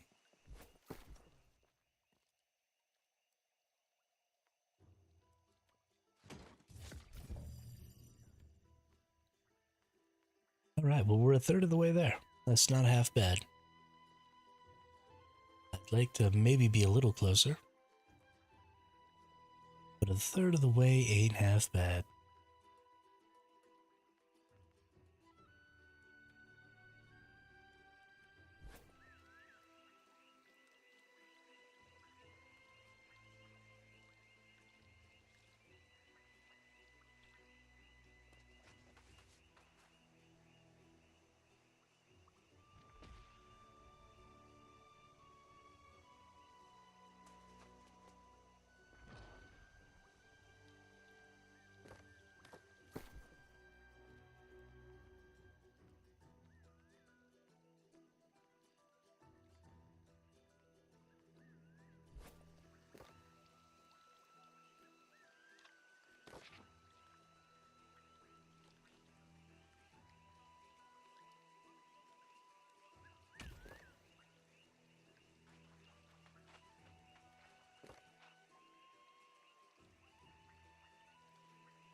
All right, let's see about getting into some outpost rush here. While we do that, go ahead and teleport ourselves up to our city here. And I just maybe want to check on some things.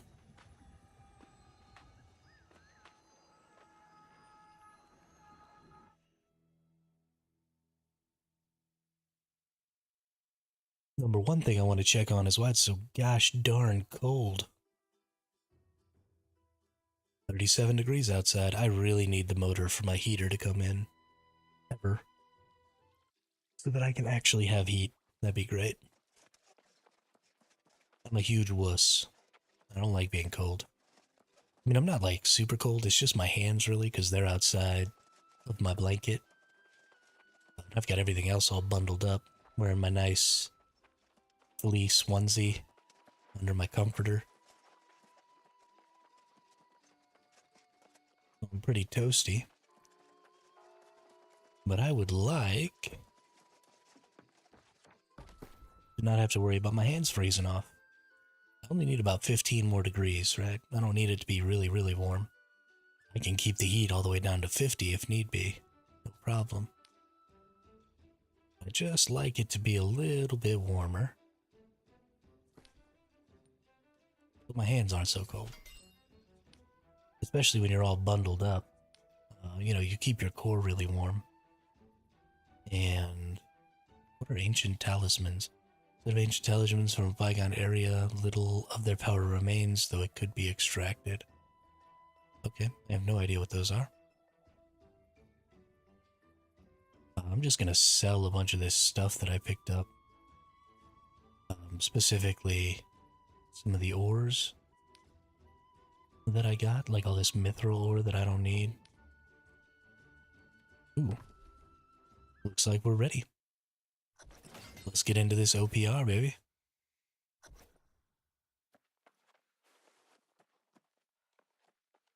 So the big thing about this game is that it really is just a...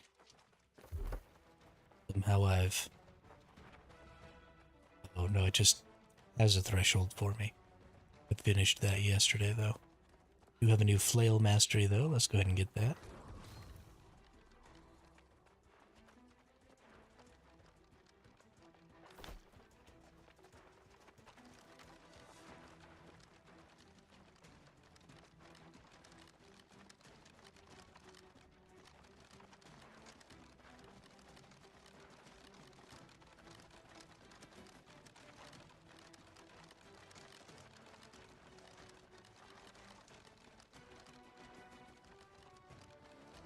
Person on my group here called Geek the Sneak. Adna. Mr. John Coffee.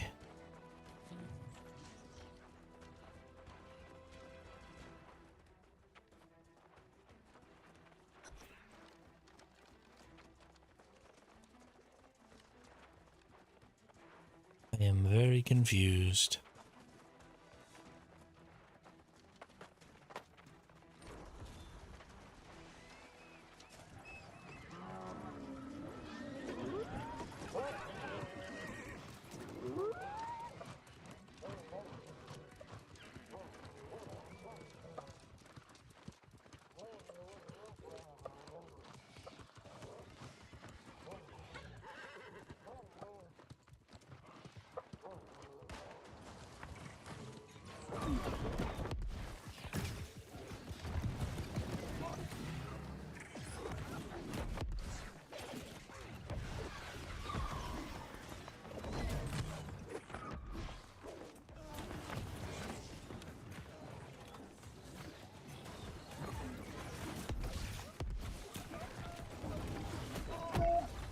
Oh, wow.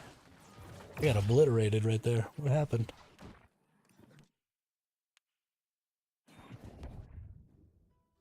What just happened to me?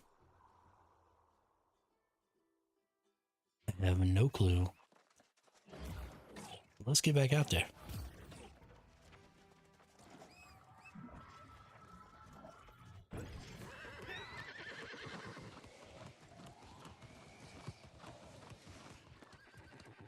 Oh, I don't like the Reds taking that point.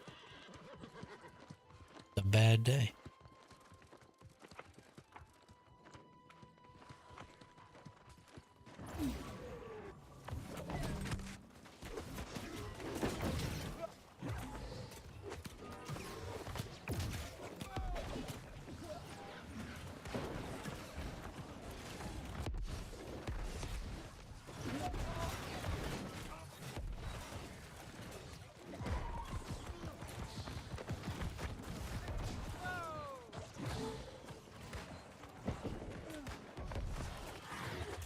Something you're trying to do when you're tanking in big PvP engagements like this is you're trying not to be like RB1 over there, where you get dragged into the enemy group. What you're trying to do is you're trying to do like Sticky did here, get the attention of a couple of folks, and then try and bring them back into your group.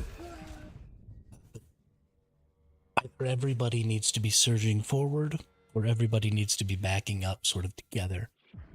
So if you're tanking, you want to kind of feint like you're going in, get a couple of their people to come after you, and then try and back up and get into your group.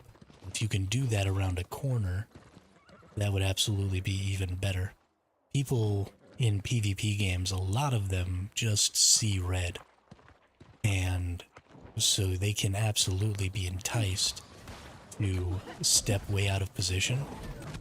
Like, I don't know what this person is doing. I also don't know why my whole team isn't just focusing them. But they stepped way out of position through that arch there. Now we need to be backing up. We've lost our hold there. Or at least it looked like we did. Looked like some of our people just kind of came out of nowhere there. But you need to be holding a position where you can't always be being attacked. You need to be able to quickly get out of range of attacks. Like, I'm standing here, now nobody's hitting me. Then I need to be able to get right back in it as quickly as possible.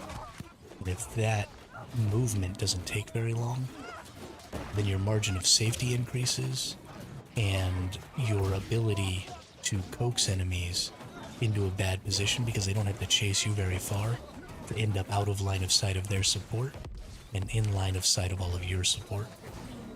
So then we just back it up a little bit. These guys are getting a little too pushy here. I don't really feel like we've killed enough of their people to really be pressing. But that's fine. If that's what they want to do, I'll happily join them. And now we're sort of pressing out into an open spot here. So we've kind of gotten coaxed out into a bad position. We would have wanted to maybe kill some more of them before coming this far into the open. And I'm just standing in a bunch of AoEs, which is great.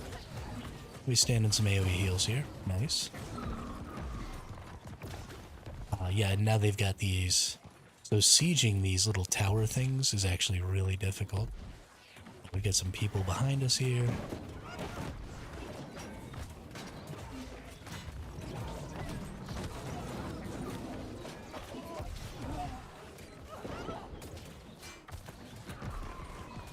Definitely fallback time.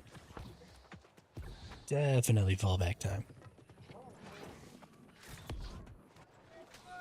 I'm going to stay back here a little bit with my DPSers. They're staying well out of line of sight. A lot of my tanks are just a little too in this for the immediate victory, though. They're really pressing these guys, and they're doing a good job. But I think we would be getting more kills if they weren't fighting these folks out in the open. And that's really what this is about. If you're trying to siege down an area like this,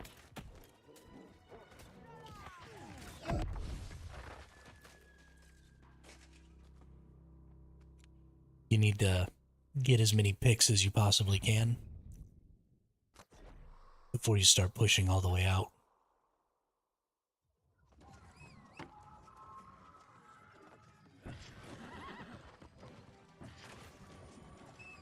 Whoops, wrong button. I was trying to undo my mute so that I could talk some more. And then instead,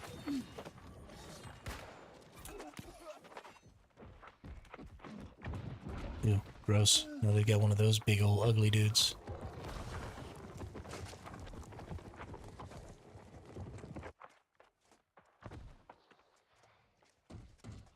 I hate these freaking things.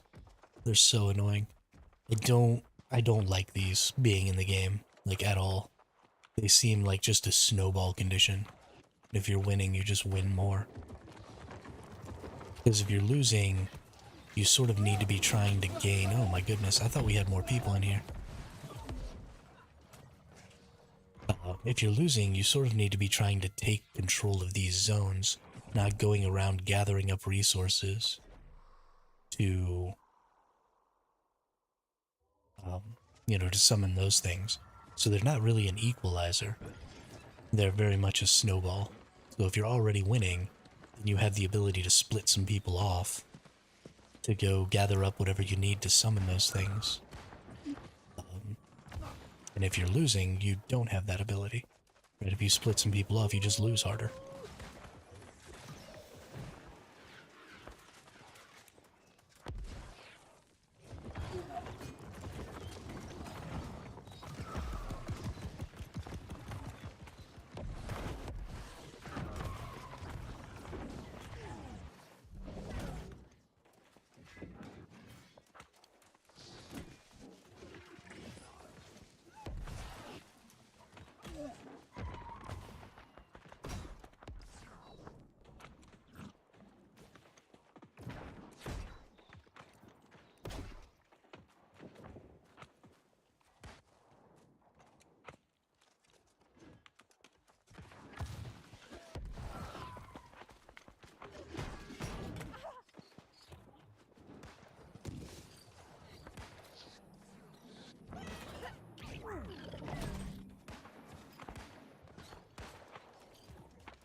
You can't kill me.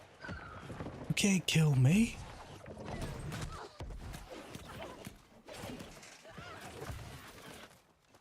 Yeah, wrecked. I mean, did it take like 16 people to kill that one guy? Absolutely, but whatever. We got him.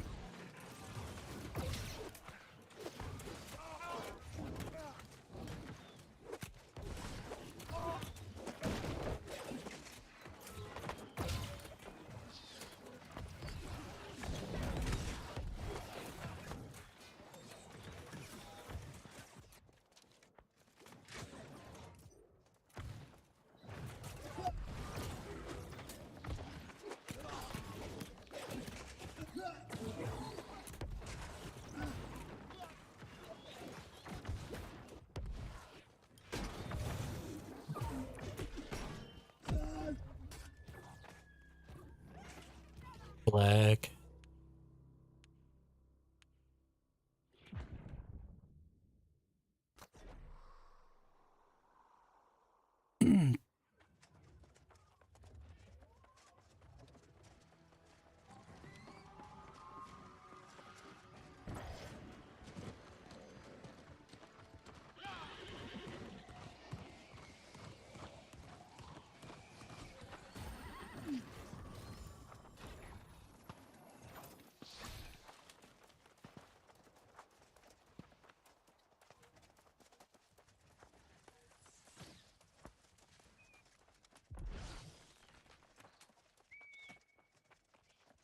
That's too bad they got the Baroness.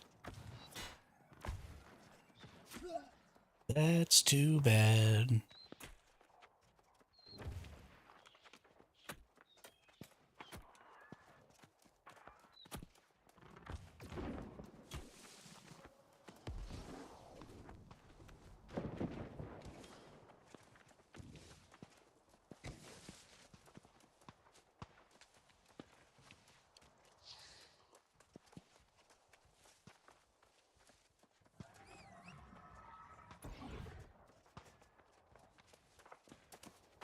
We kind of put ourselves into a really bad pincher maneuver there. Like, we kept fighting into this while they were doing that, and then they just kind of came over. They should have been able to pincher us down pretty good. I'm kind of surprised that they didn't.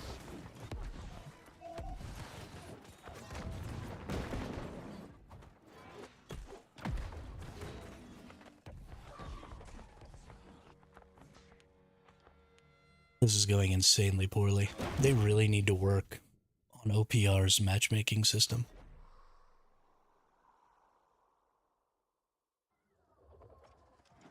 I know that people hate or claim to hate skill-based matchmaking, but it's not fun to just get destroyed. And it's not fun to be on the destroying team. If there's no equivalence at all, that's just not entertaining.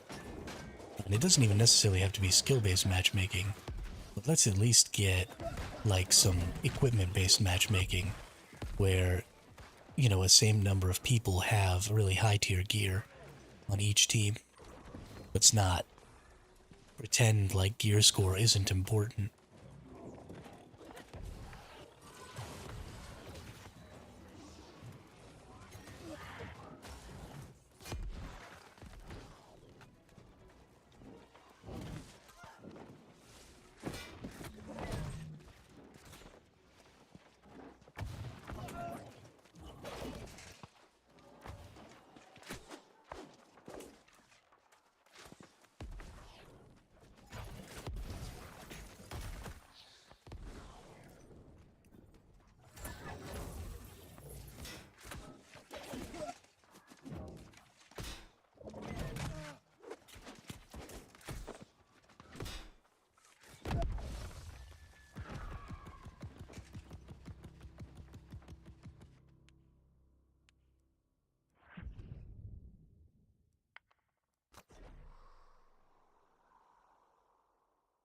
I definitely need to change my skill setups for PvP too. I need my chase skill. And I don't even know what sort of setups I might be able to use with mace.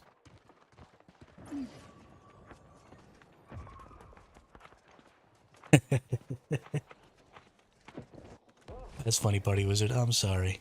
I'm sorry that you're stuck delivering or doing whatever.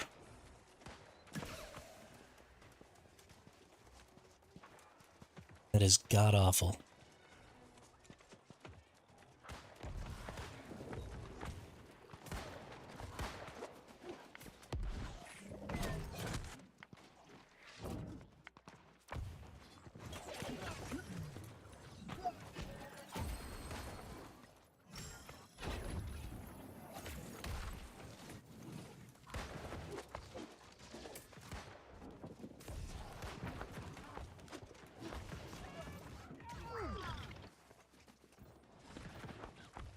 Let that fire staff person go after that person, and I'll come over here and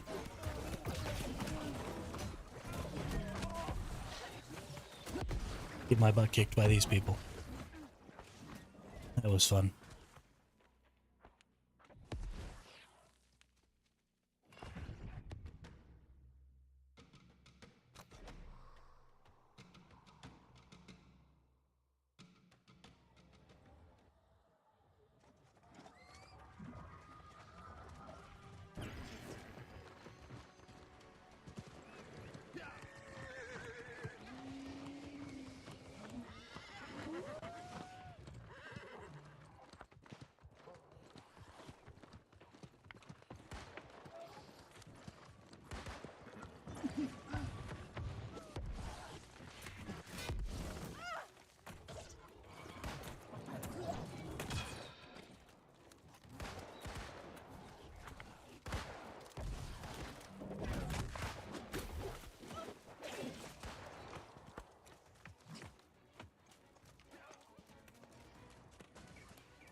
Holy crap, we're getting the crap kicked out of us.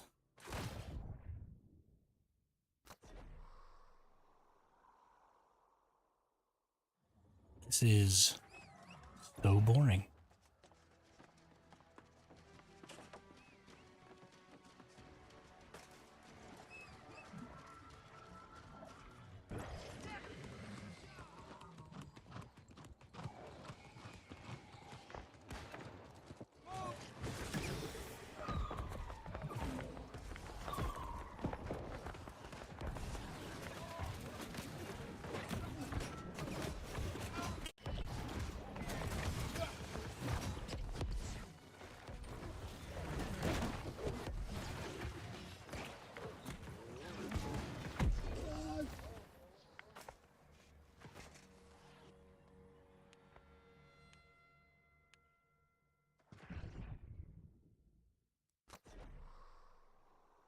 Feels like every time I get to the front line, everybody's running away, and then I'm just standing there by myself with my dick in my hand.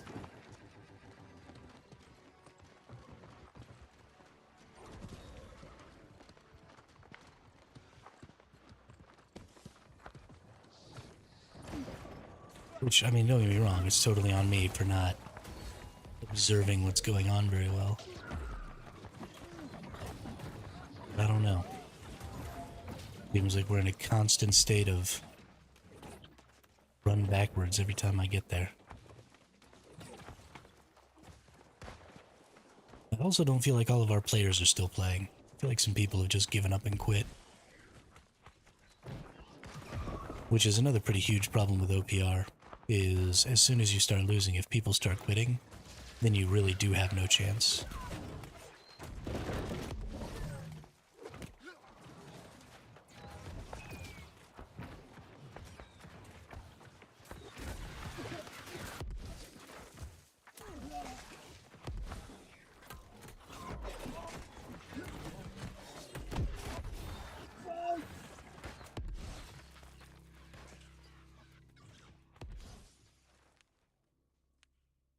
Now I'm just sliding.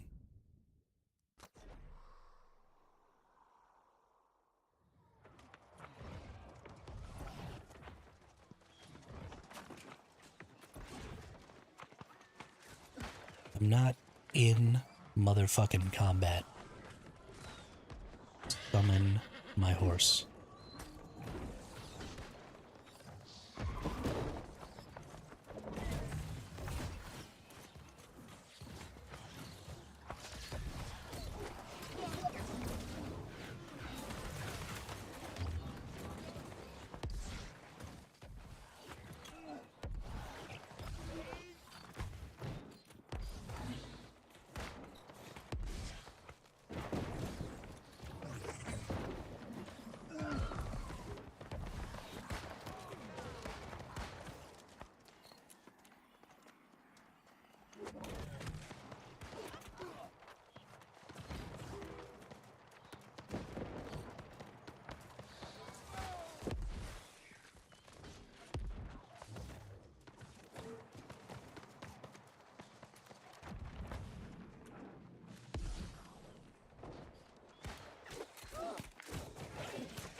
Well, that person sort of accidentally ran into my stun while I was trying to hit the other person. And there's people, the reason we're pushing them right now is part of their team went to the corrupted portal. We're not actually winning this fight suddenly.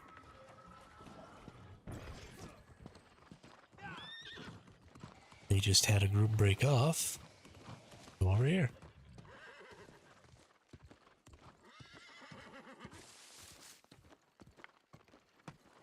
Surely that's what happened. It's not.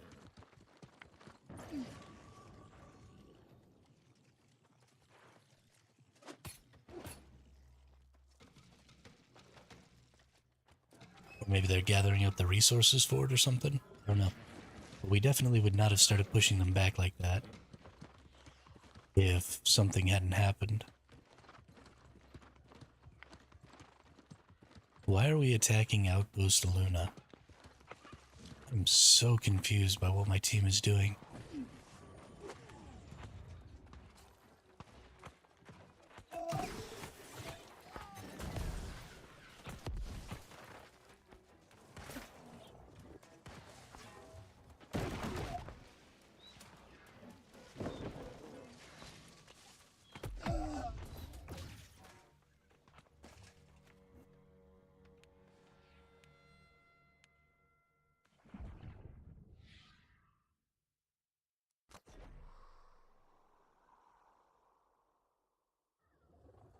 Oh, thank God, it's almost over.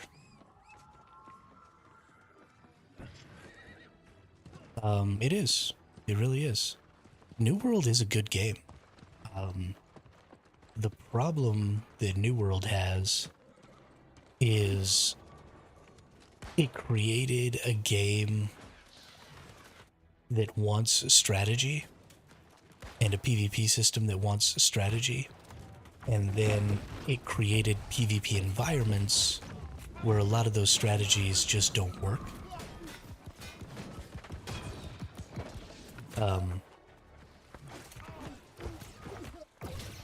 So the zones are really too small a lot of times.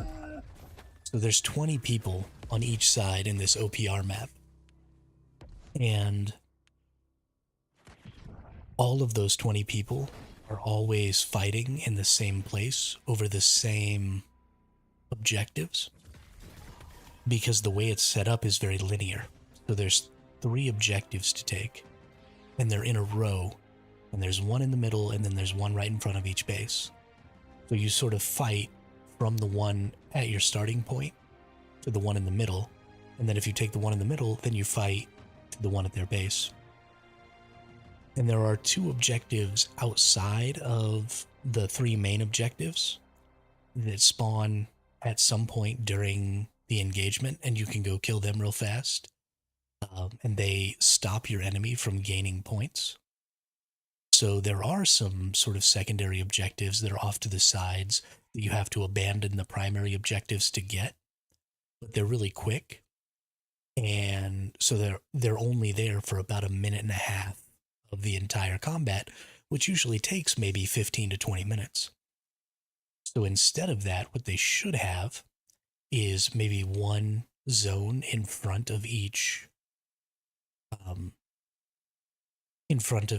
respawn point, and then 3 across the middle, so that there's enough distance, right? The world needs to be big enough, and there needs to be enough distance between those, that if you commit 100% of your forces to one of them, then you will lose the one on the far side because you can't get to it fast enough to stop the other team.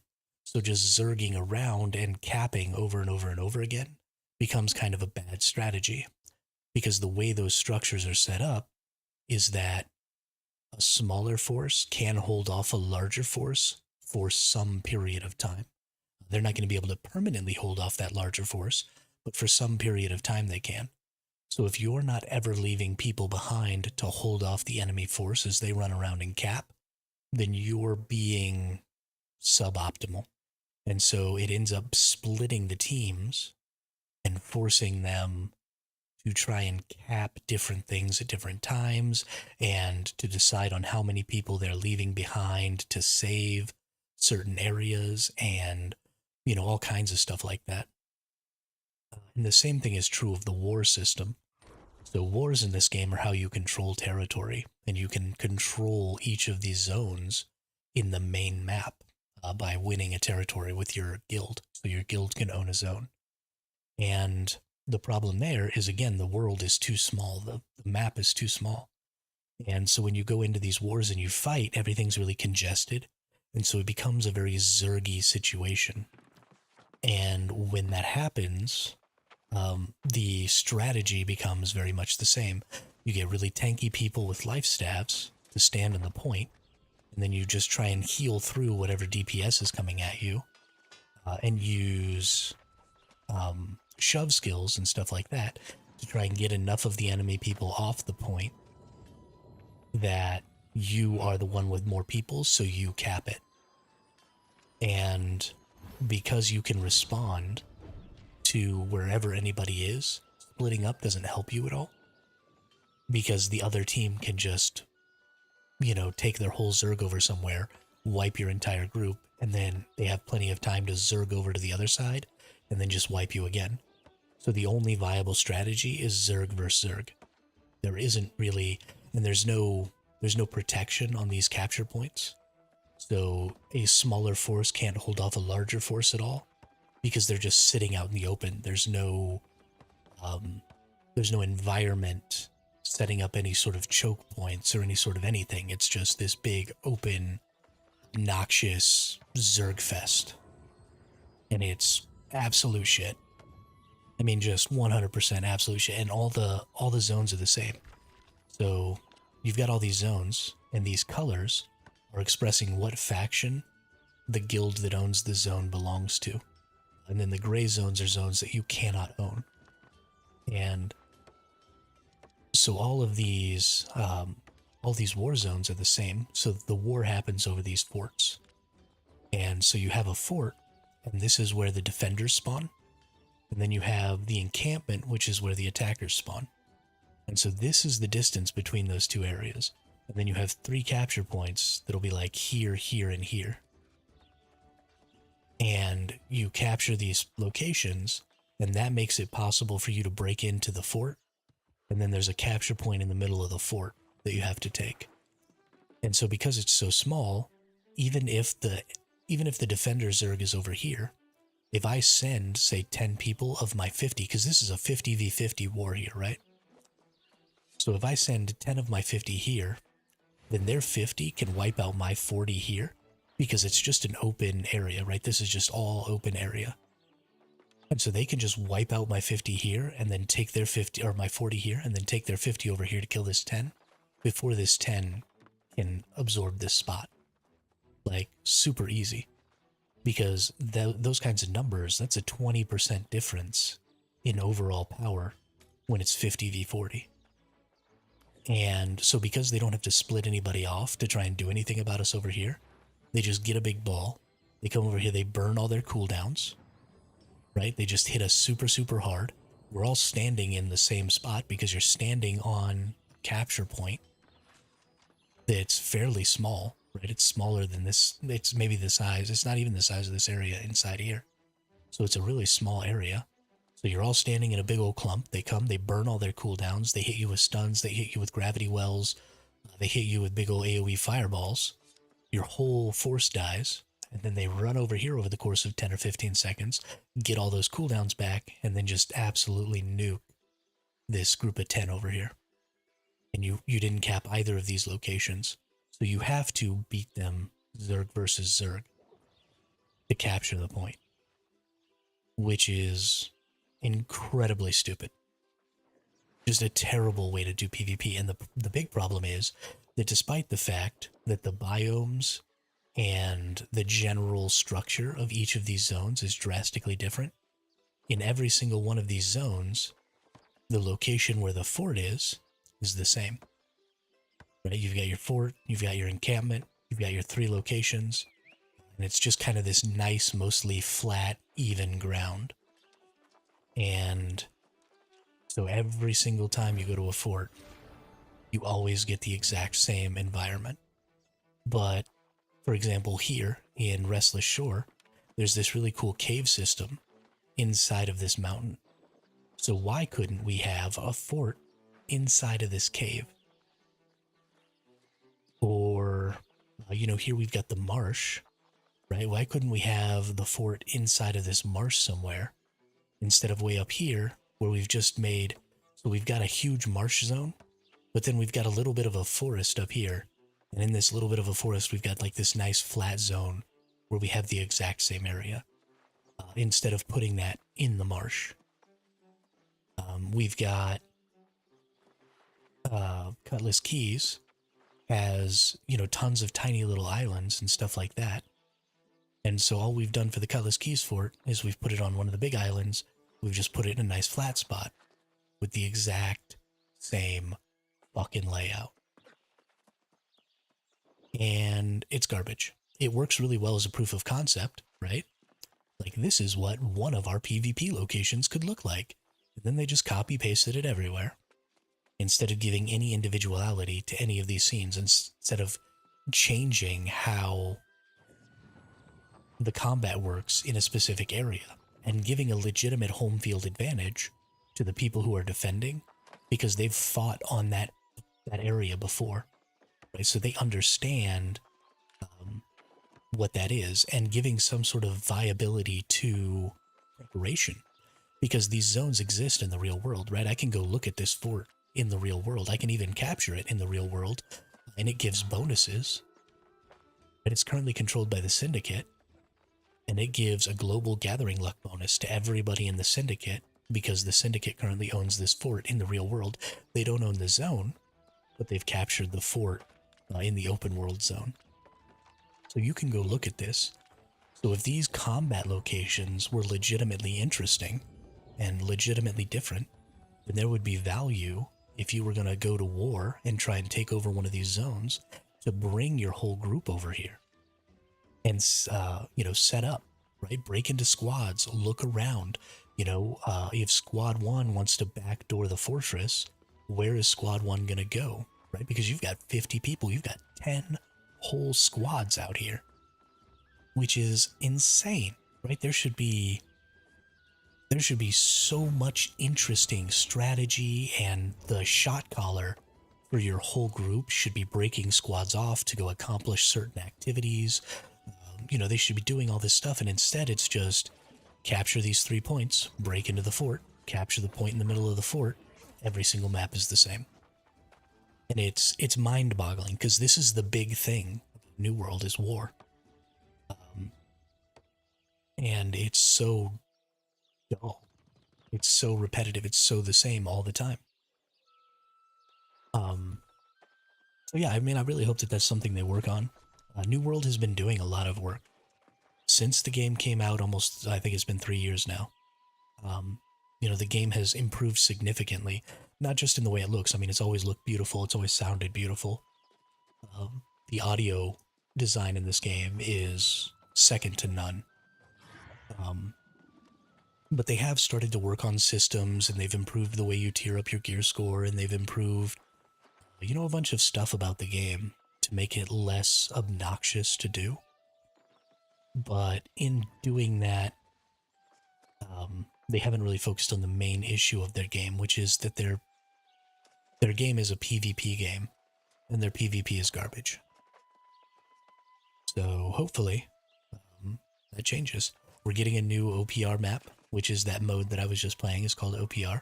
So we're getting a new map for that. Hopefully that map is significantly different and has different types of objectives. And it's not just a new environment with the same layout of capture points. If it is, I will be thoroughly fucking pissed off. Because it's been, OPR came out years ago. So it took you years to just make another environment with the exact same goal. Like, give me a break. But we'll see. And then they want to make, so normally if you want to play wars, you have to be in a guild and actually declare war to take over the whole zone. So there's a pretty huge limit to the number of wars that happen. And so not everybody gets to participate. I would say that at least 50% of the player base of this game has never participated in a war, which is pretty insane since that's like the point of this game.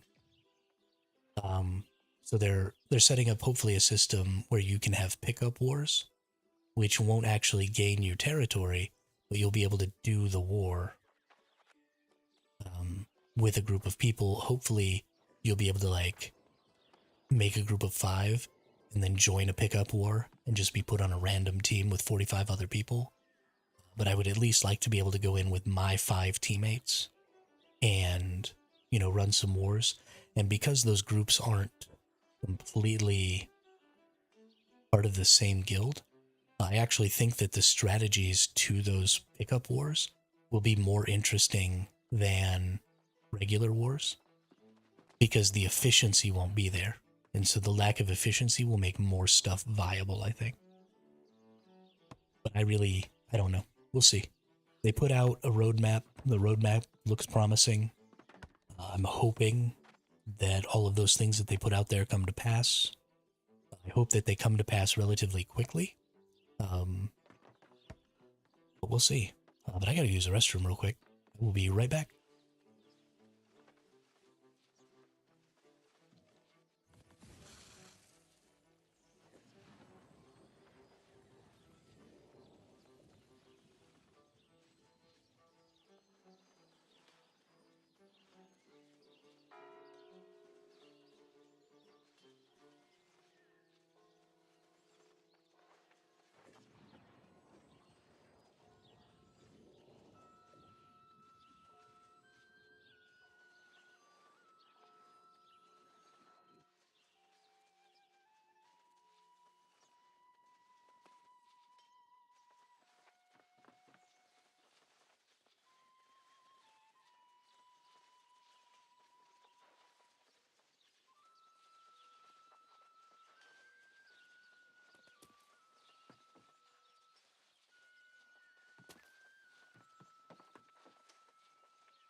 All right, I'm back.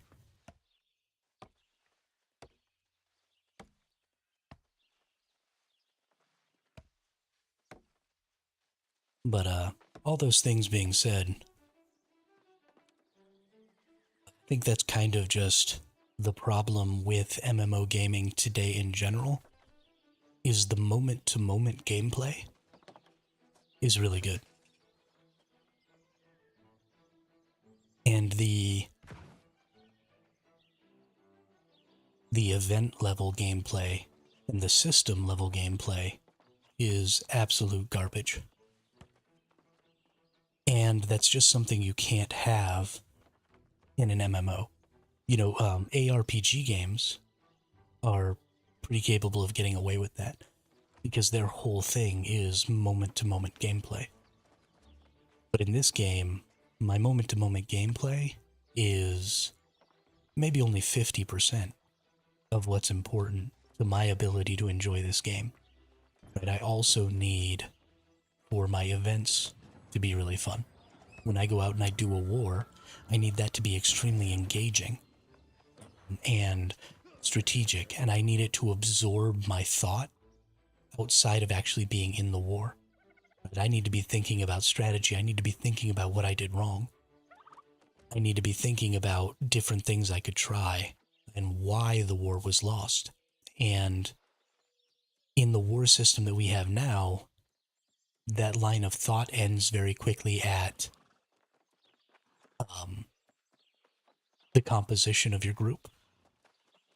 Not individual groups, but the entire 50-person group and the gear score, right? Did they have a better composition than us? Did they have higher gear score than us? If either of those two things is true, you lost, that's why. Change your composition, get better gear, you'll probably win next time. There's very little strategy outside of how does my Zerg beat their Zerg. And so it doesn't absorb my thought outside of the war. Whereas if the wars were structured with some interesting objectives and a larger map and an interesting environment, then I start thinking about, okay, well, where can Squad 1 go? Is there something that a small group of people could do that would change the tide of the battle more significantly than that group being attached to the main ball? And if so, what is that? When is the best time for it to happen? Is there more than one of those things? Can I maybe break off two groups? And it starts to become less about just your straight up gear score and composition and more about your ability to strategize and manipulate the entirety of your group into different objectives. And primarily it's about the size of the maps. And also about the way the objectives are set up. Because they're just out in the open, because there's no choke points involved, because there's no interesting environment, right? Nothing's on a cliff, nothing's on a hill, there's no high ground, there's no fortification, there's no nothing around these external capture points. They're just out in the open on some flat space, and it makes them the most boring thing strategically that can exist.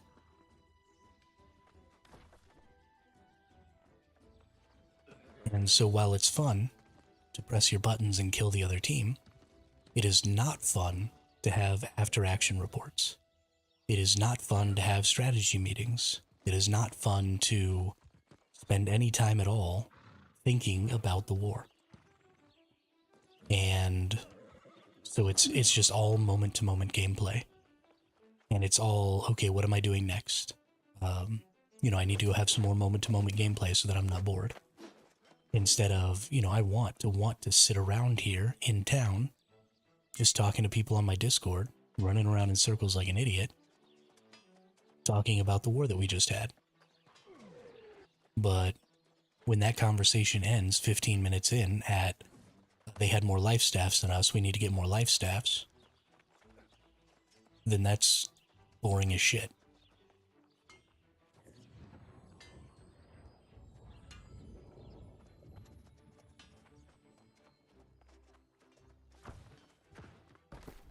But that's basically every game today.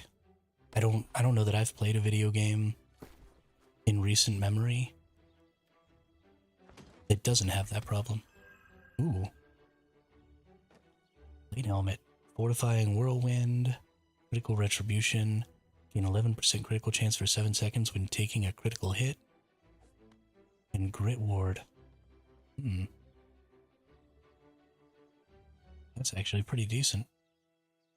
Let's see, Shirking Flames. After dodging an attack, your next hit within 10 seconds deals plus 29% base fire damage, or base weapon damage is fire.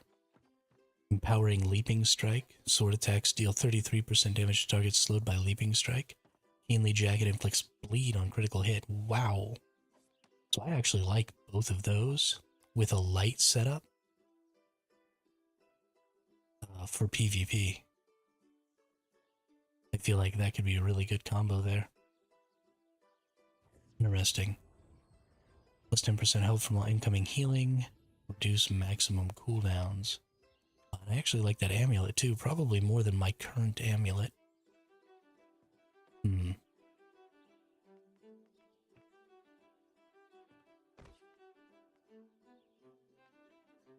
Probably.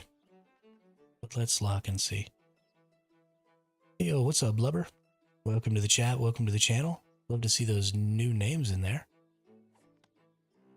I kind of wish your name was Flubber. Because I really like that movie. As a matter of fact, I'm going to watch that movie after stream today because I haven't seen it in a really long time. I love Robin Williams.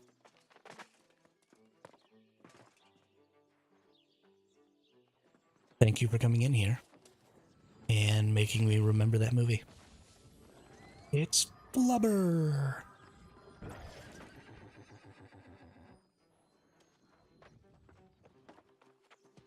I am so happy now. Let's get in here and let's do a random dungeon.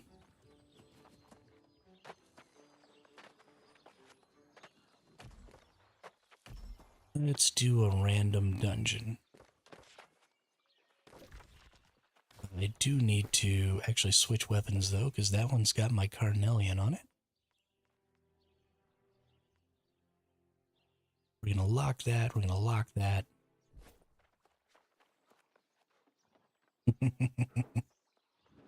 Don't go changing your name on my account. Blubber is enough that I can remember Flubber. So we're good. How are you? What are you getting yourself up to?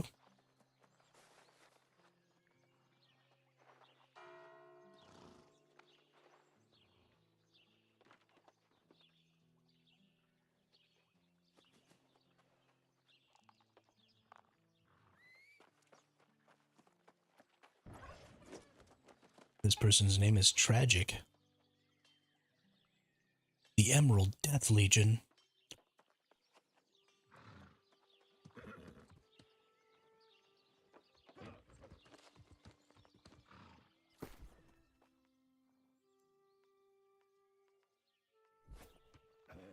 While we're waiting here, I want to go take a look at what we can buy. First things first is we've got these Immersed in Stalker 2, not able to play anything else. Wait, is this Quizza? Did you change your name, Quizza?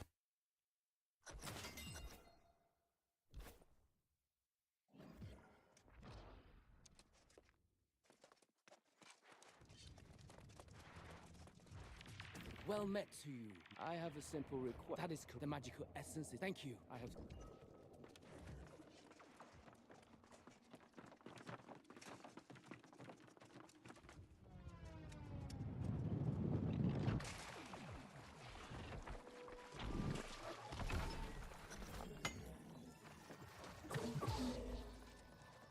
Oh, maybe you're not Quizza. There's just another viewer whose name is Quizza, who is also playing Stalker 2 right now.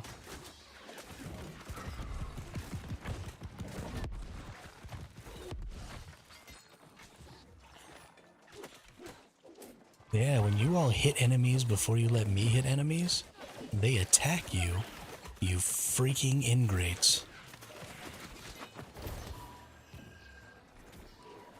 Gosh, I hate everyone.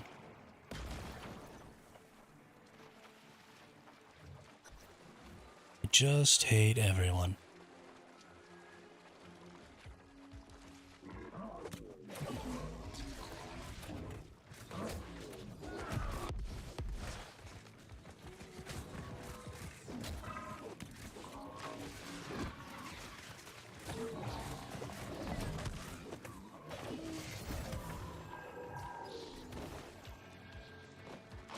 Are people playing the game like this? Yeah, I mean, I imagine.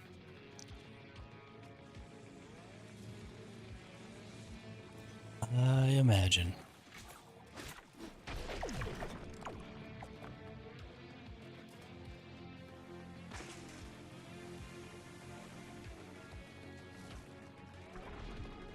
I never played the original Stalker, so I'm not really on that bandwagon. It's also not really my style.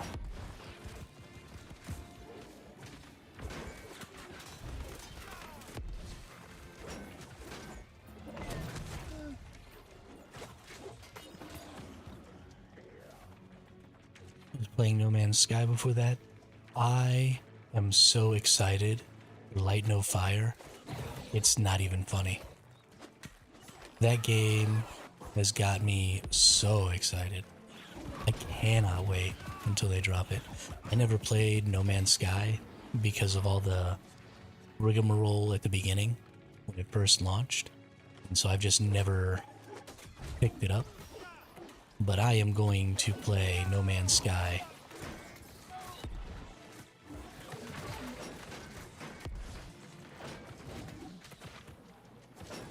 Oh, yeah, no, definitely. Go aggro some more stuff, you freaking clown. Hate everyone. Absolutely hate everyone.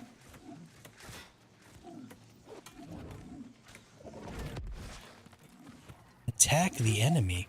You. I'm gonna bail on this dungeon. I hate this person. Yeah, no, I'm really sad that it's probably gonna be years before we get that game. I was really hoping that because they said they didn't want to have like a huge marketing cycle, that meant that the game was going to come out fairly quickly after the announcement. I was wrong, because it's almost been a year since the stupid thing was announced. We have nothing to show for it.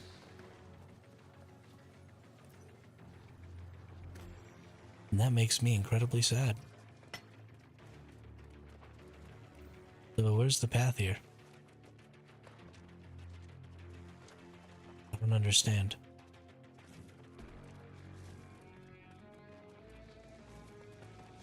Yeah, they said they don't want to do another No Man's Sky. Yeah, and I mean, I'm totally behind that. But boy howdy. If you didn't want to have another huge marketing cycle, would you have maybe just not even told us about the game until it was coming out? That would have been great. I mean, I understand that it probably brought some hype to No Man's Sky and probably helped you sell that game. But I really, really just want to play Light No Fire. And I'm kind of dying inside. Actually, Light No Fire is kind of the reason my name is the name that it is. Because when Light No Fire comes out, I intend to play the game as a hermit. I want to go find me a mountaintop somewhere. And I'm going to get all the crafting skills, if there is crafting skills or whatever. And what I want to do is I want to craft items. I want to craft the best items. I want people to come find me on my mountaintop so I can give them items.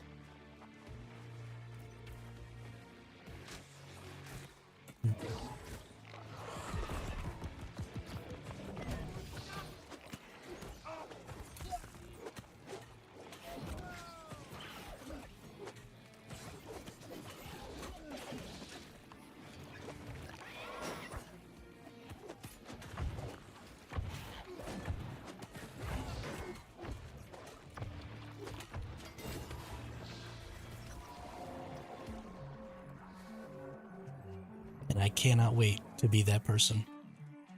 I think it's going to be super fun. Although I may have to do it in PAX Day first because I don't know how long it's going to take until Light No Fire decides to come out. Oh, do we not have to fight this? Are we just skipping these things and letting the tank die? Is that the plan? Oh, no, you guys want to skip stuff. Let's go. Let's just go. Why would we want to kill the enemies? It's only the point of the game.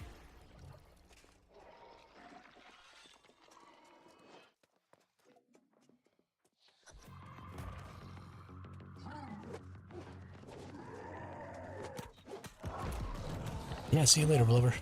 Thanks for stopping by. Thanks for saying what's up. And I will see you later.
Alright. Easy peasy boss.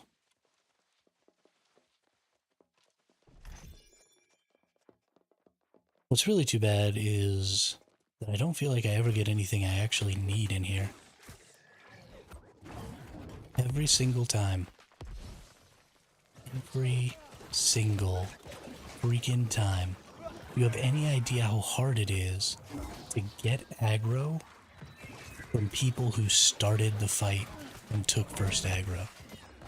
You absolute fucking clowns. All you have to do is wait the extra half a second. I'm running. I'm out in front of you going to attack that enemy. And then you attack it and make it run past me to go attack you. That is the worst strategy in the whole world. You're an idiot.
Stop.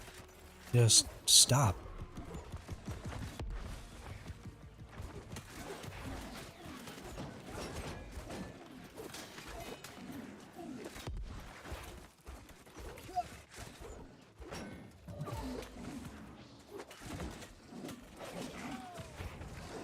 My God, you people are dumb.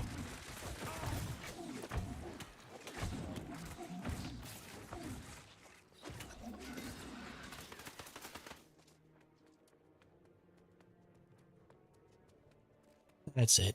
We're gonna teach these people a lesson. You want a pack? You want 2 packs every time? You're getting 2 packs every time. Here we go. Can't stop, won't stop.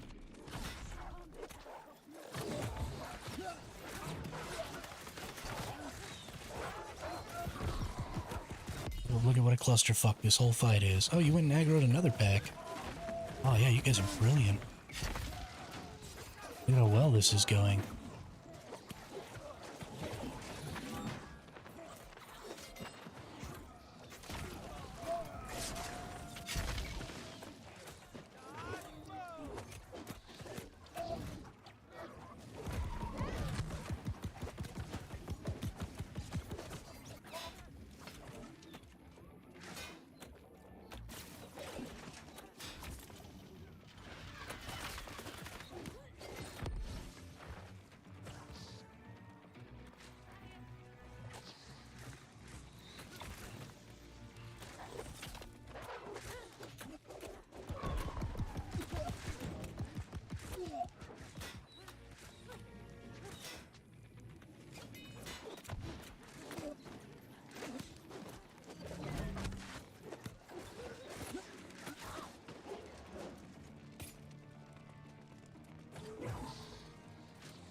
You all have no patience, so you're gonna die. I'm not gonna go aggro that dog for you. It's not gonna happen.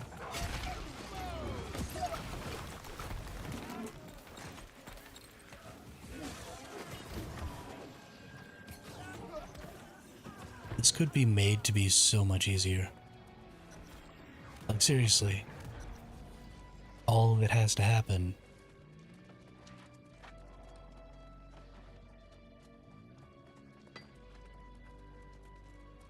is that I need to clump everything together, and then you all just attack all the enemies at once with AoE.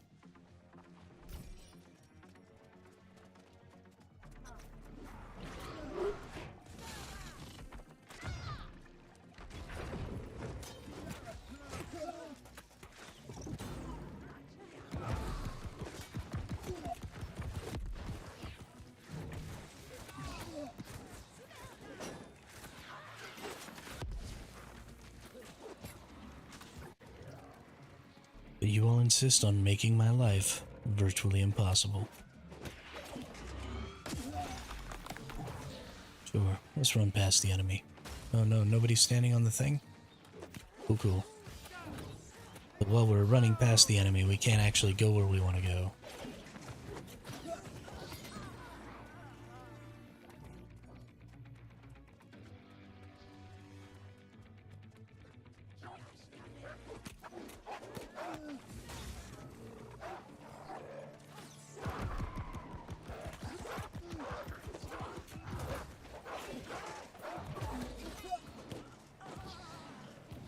Why are you just standing over there?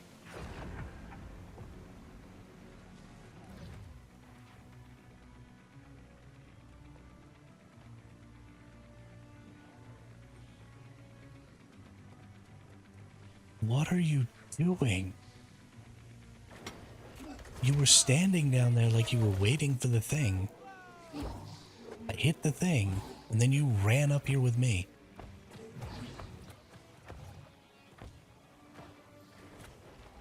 My God.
There's no way we're actually going to win this.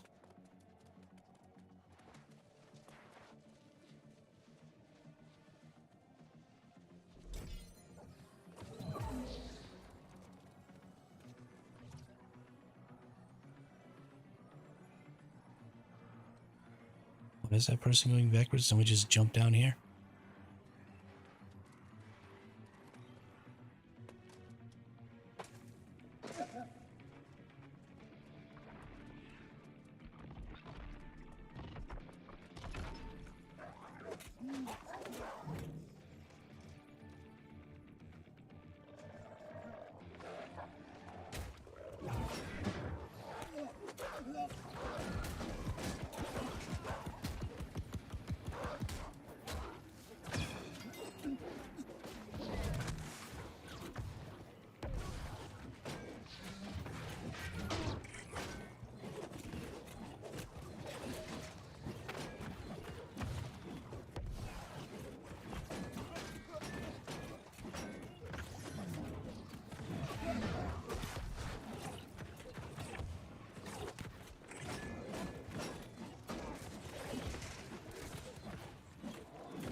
Whoops, almost died again.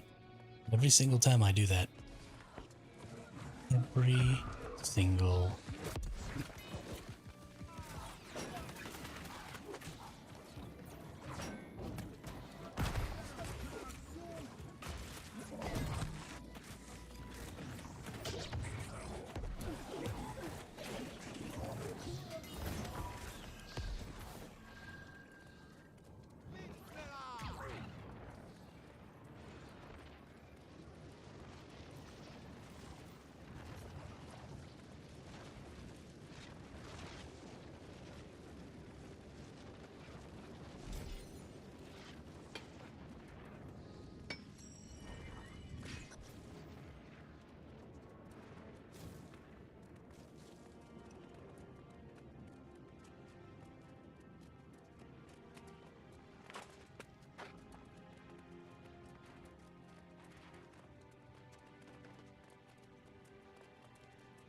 A whole lot of empty space in here.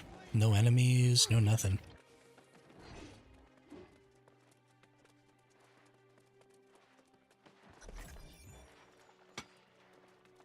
We're just going.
Whoops. I didn't actually know that was a thing. That's pretty funny.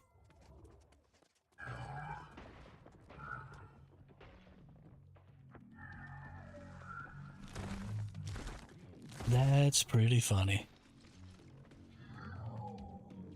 You just straight up can't attack that enemy in the middle.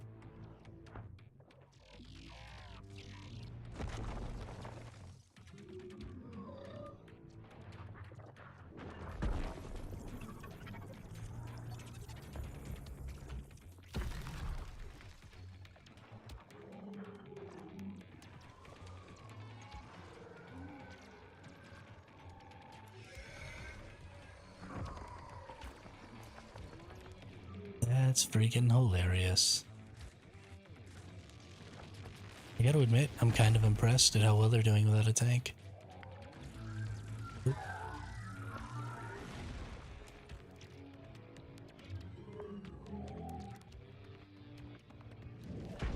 really don't want to stand on that bridge there, Leslie. Bridges have a bad habit of getting destroyed.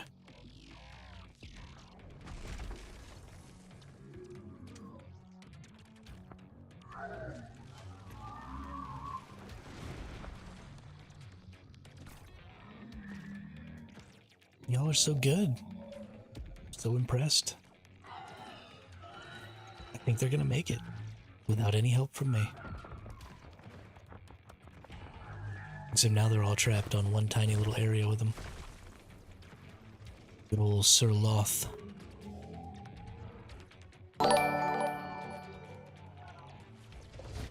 Surely I Horson.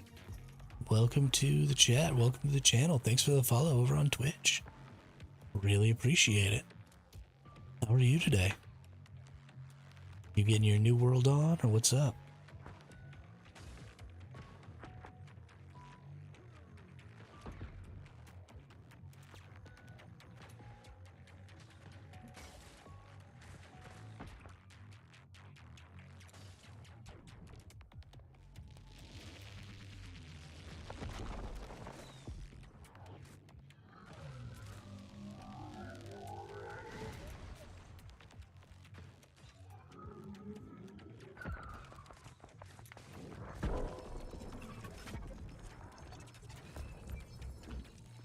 I am very impressed. Good job, team. Well, you might be about to lose.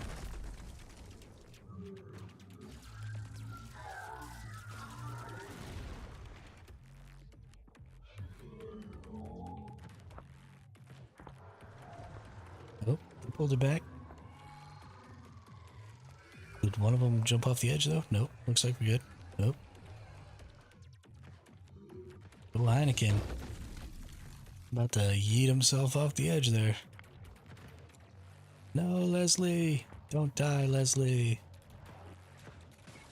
You're all so close. You can do it. I believe in you.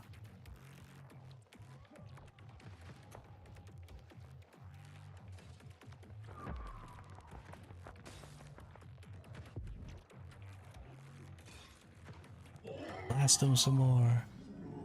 Holy cow. You all did it. You're very impressive. I'm very impressed.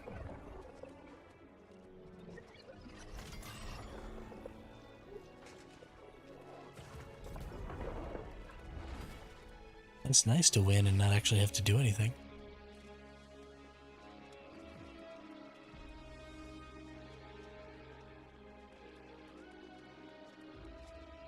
Very, very nice. Ah, I see. Get my rewards. Giving you your reward. Your eternal reward.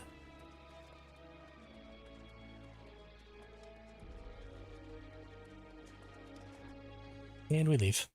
Poof. Bye-bye. Have you heard about the word? Or about the bird? Everybody's heard that the bird is the word. This person has nothing or has something covering their eyes with like a third eye symbol on it. They're like an ice gauntlet monk.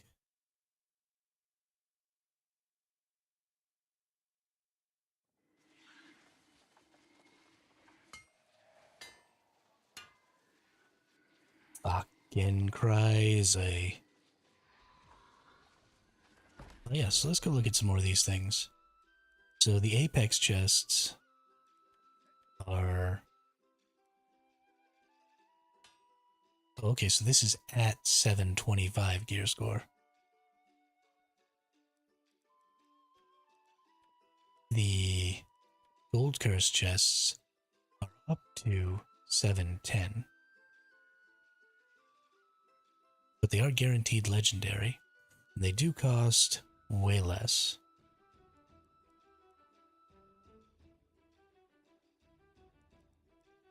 So I think...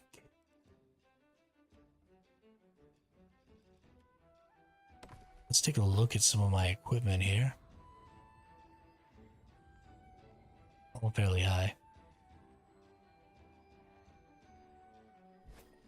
Let's see what this stuff kind of pops out as here. And let's see if it's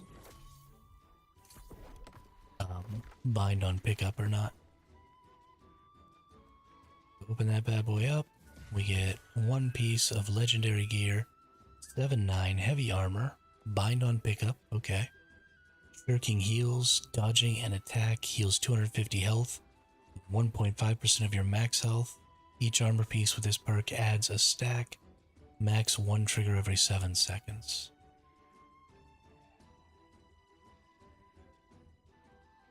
That's pretty good.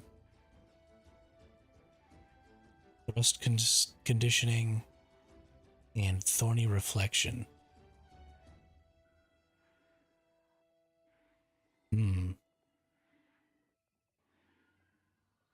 It's pretty interesting.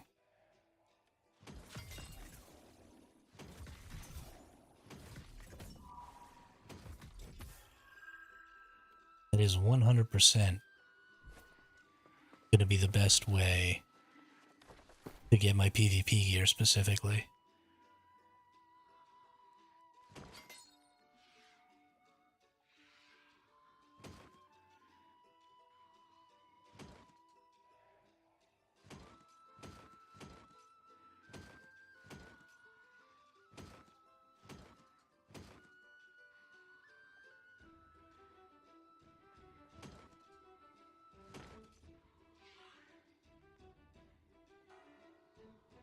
I have too many items with refreshing.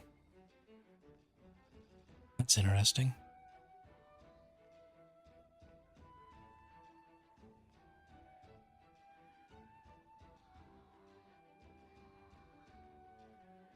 I want to put that back on then.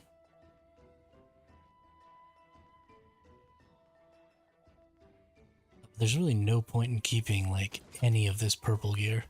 It's too easy to get legendary gear in this game. The only purples that would be worth keeping would be shields.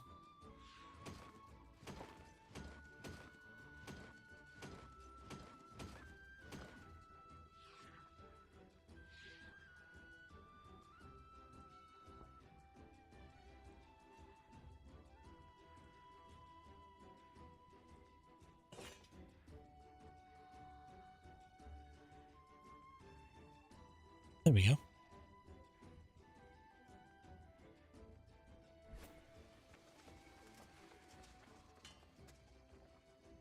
Let's see here. What do we got?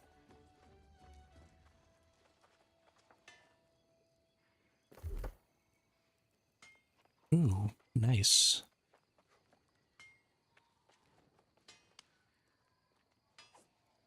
Got a couple of legendaries in here. 687 with arcane harnessing. We're definitely not going to get that. 677 with healthy toast, refreshing, and refreshing toast.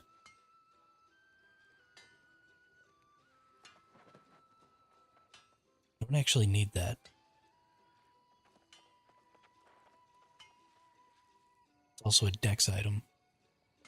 Maybe this could be useful. But we'll see. I may or may not go ahead and get that.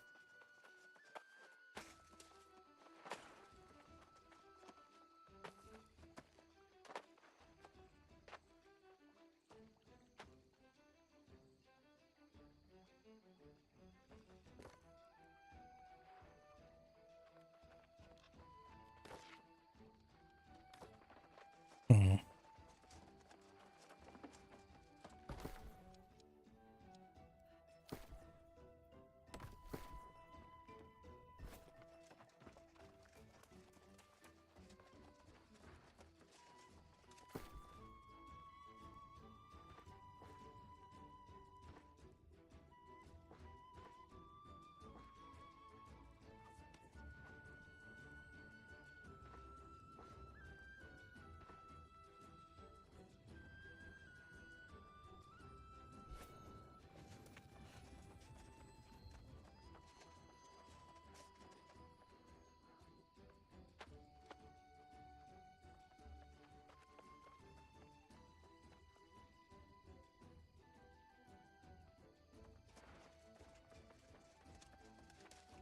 Hmm.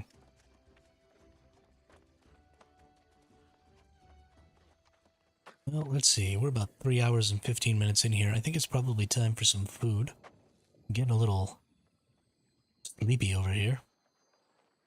So give me just a couple of minutes. I'm going to go grab something to eat. Then I'll be back and we'll get some more stuff done.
All right, we back.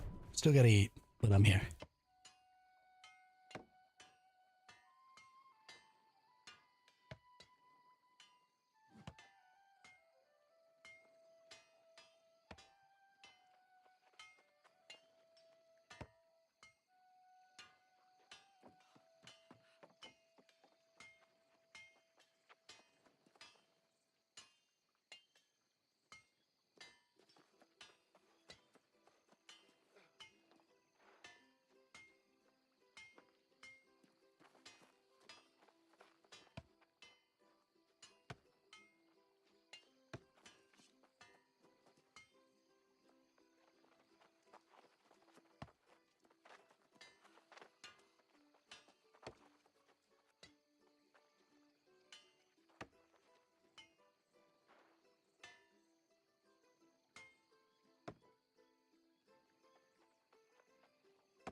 Alrighty then.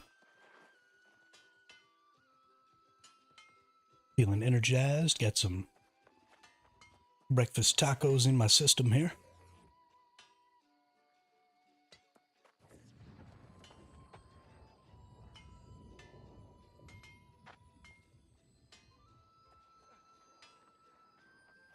Get a refill on the old water. That is one benefit of it being cold as balls in my house, is that at least the water stays cold.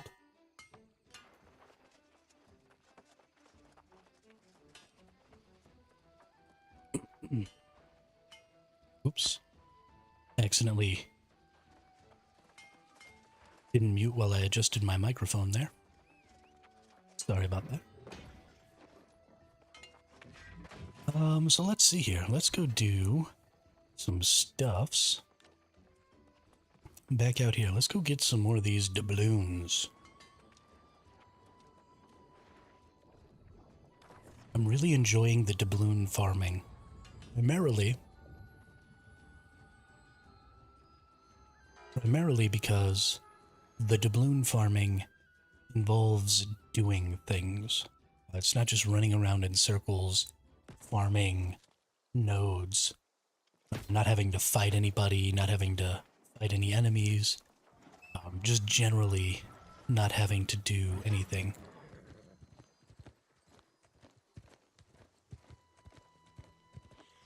There's another Twitch streamer there who has a little more speed on their mount than I do.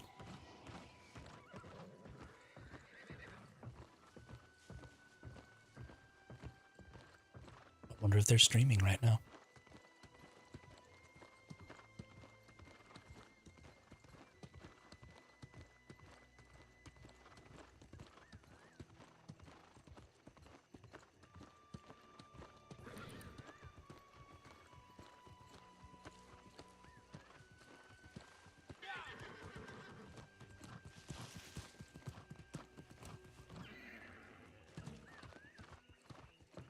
I'm gonna let them go for that big zone over there. I'm gonna come across this little bridge right here.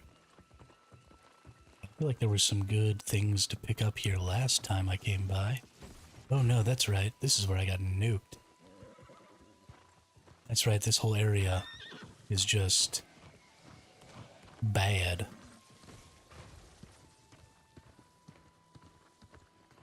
We're not gonna stay here and do any of this.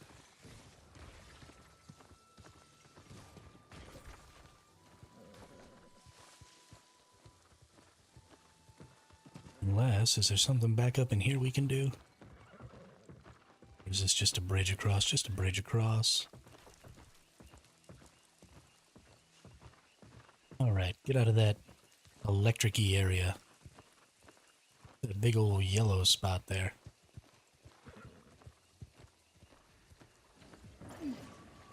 Oh, that's right, there are these weird,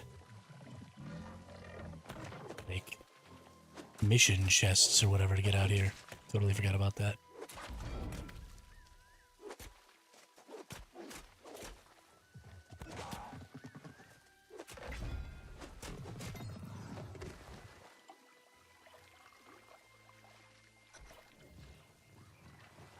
Let's kill some of these guys.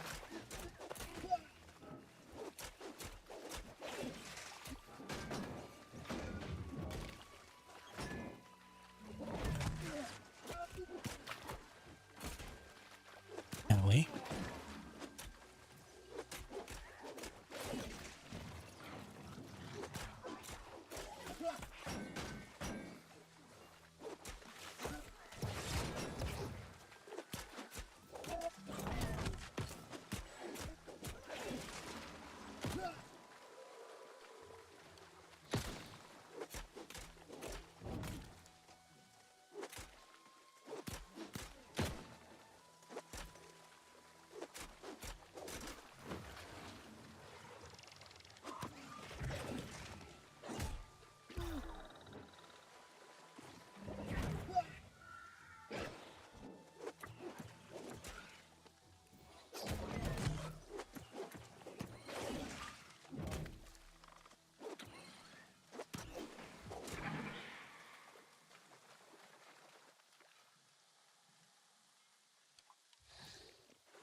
Does that mean I get the chest now?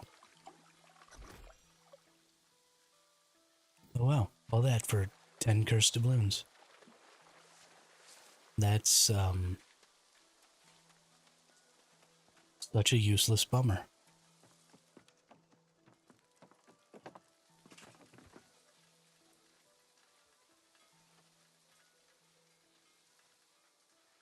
I honestly can't even believe that just happened. Couple of peeps up there.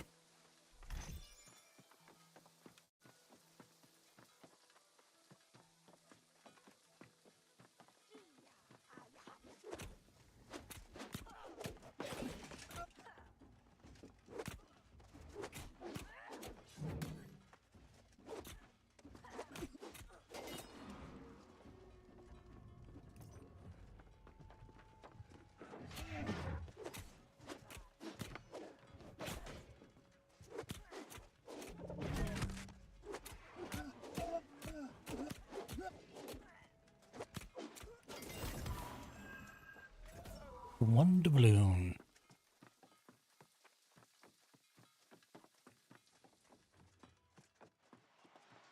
Hey, there it is.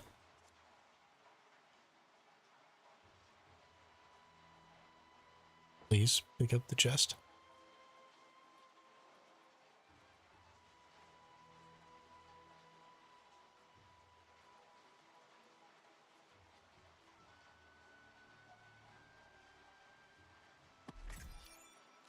Also eat here, so maybe I regen some health faster.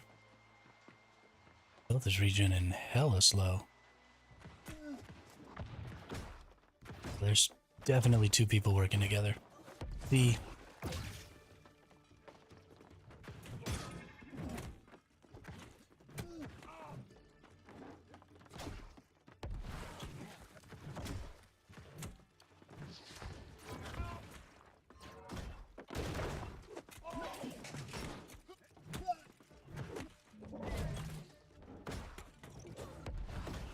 This is some literal fucking garbage right here.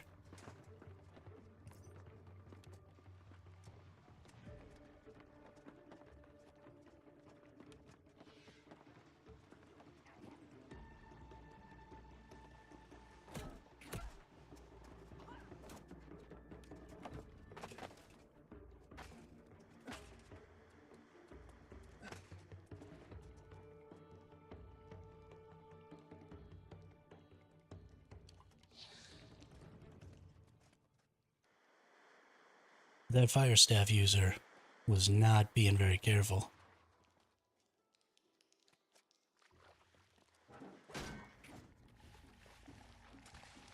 Can't believe this thing got around to me. Holy cow, it's still coming after me.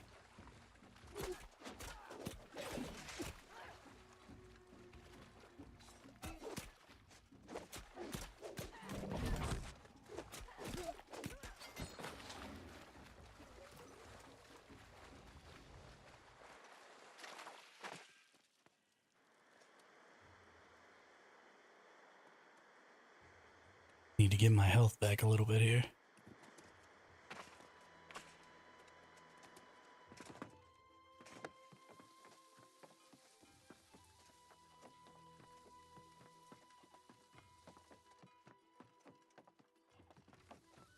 See if I can't find these two dum-dums. I feel like I could kill them.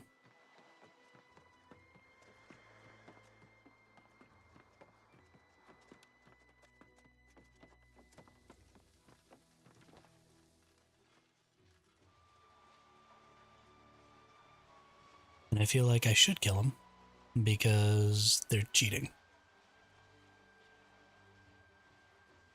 That's just not cool.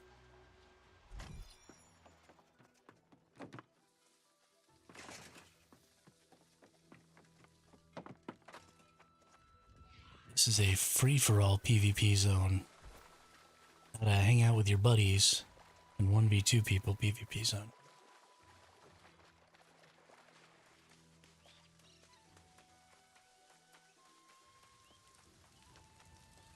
And I am not a fan of cheater pumpkin eaters.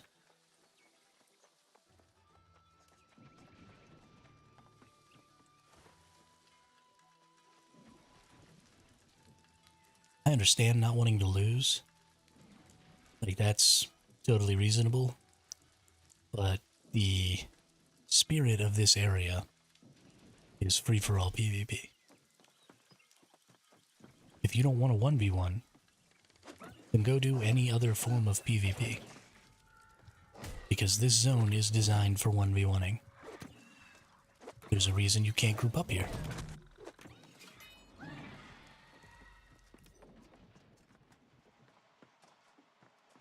I don't know how you would enforce that as Amazon Game Studios, but if you can't enforce it, then you can't have it. You know what I mean?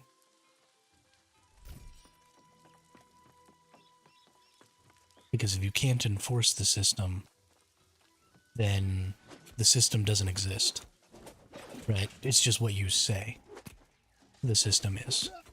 And it's not actually that, because you have no way to make sure that that's what happens. And so you need to call it something else. It is not a free-for-all PvP zone, because people can team here, and you have no way to stop that from happening.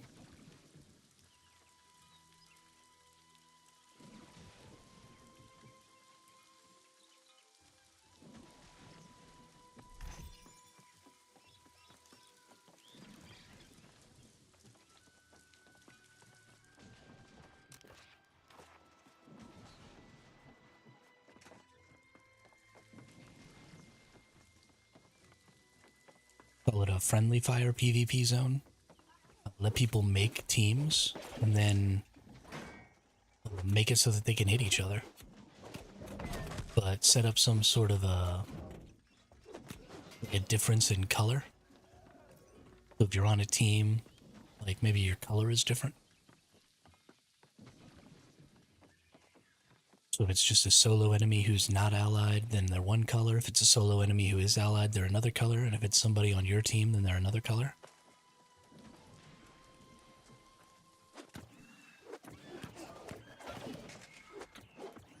So that way you can identify, and then just make it so that friendly fire is on in this area. So that if you team up,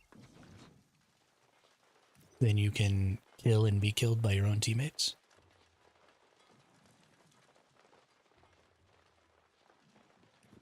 That way at least we know. Know what I mean?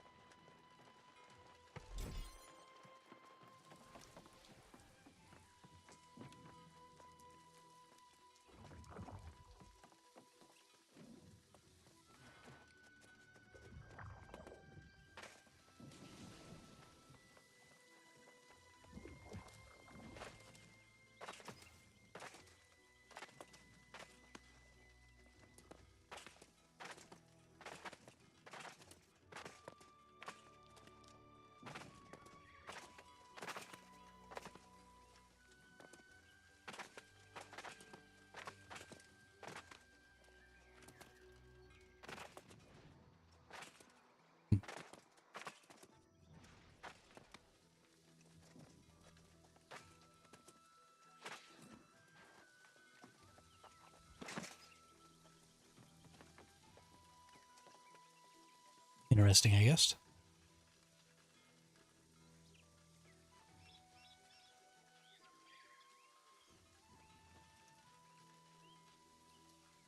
I really like this area out here. The whole idea of this zone is really nice. The whole idea of the doubloons is cool. Pistol Pete. Well, I'll be.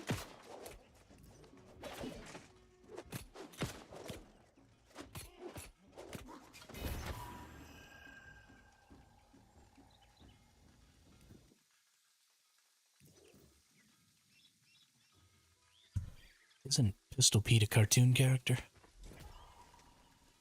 Or was Pistol Pete a historic figure? It's sad that either of those things could potentially be true. It's totally reasonable to believe that There may have been somebody out there once named Pistol Pete. Probably named themselves Pistol Pete. That sounds exactly like some shit somebody would do.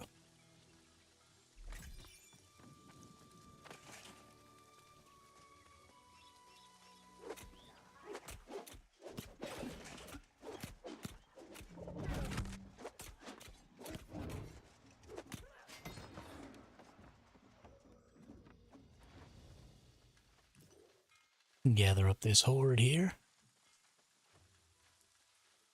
Always gotta keep your eyes out just in case you get snuck up on. Thankfully, there's no invisibility in this game. At least not that I can remember.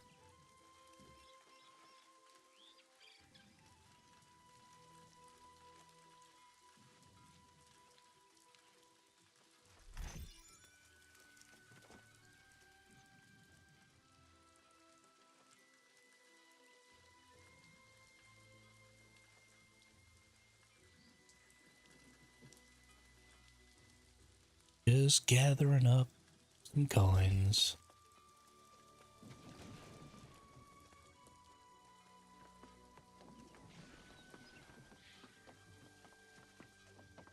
So, I was watching a video last night after my stream died, and it was a video about game theory. Now, I am not an academic. I haven't studied game theory, but it was about the prisoner's dilemma, where if both of you cooperate, then you both get a positive outcome. If one of you betrays the other, then the betrayer gets a positive outcome, and the cooperator does not. I don't like what's going on down here. Is there something I need to destroy? Do I need to kill this person to be able to go into that?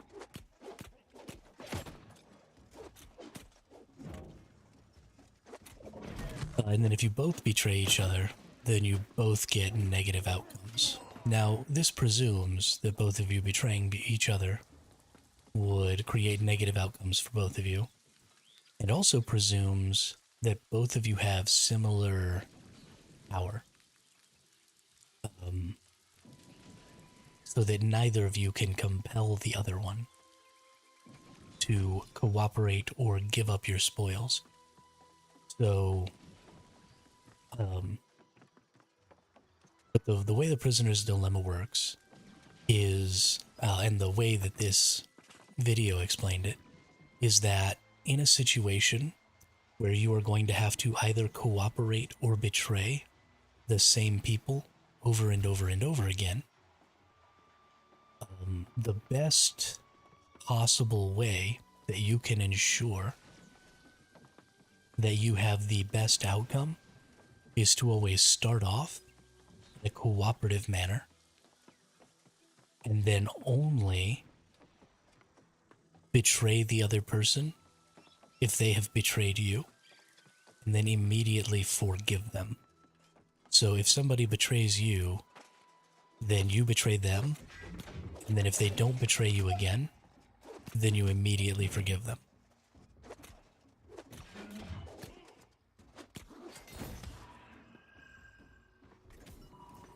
And in the game theory simulation that they were running, this was sort of the best way to get the most out of interacting with any type of person. Right? A person who was always going to betray you, or a person who was always going to cooperate, or a person who was going to periodically betray you just to test whether or not you would retaliate. They ran it through scenarios with tons and tons of different people. And the best solution was to always start off by cooperating, and then only betray the other person if they betrayed you first, and then immediately forgive them if they show contrition by not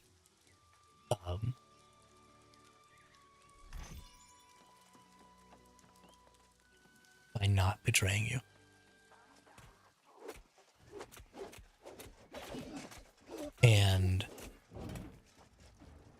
So I wanted to kind of apply that, or to think of a way to incentivize that optimum strategy in an MMO PvP game. Because right now, the optimum strategy is to look for an opportunity to betray the other person.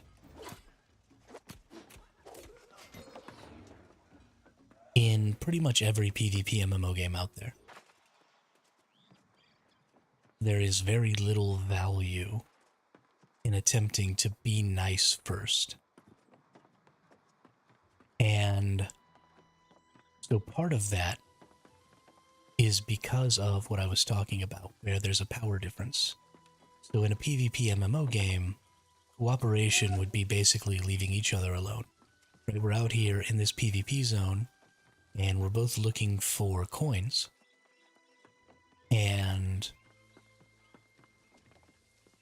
if I first cooperate with everybody I see, meaning I don't initially attack them,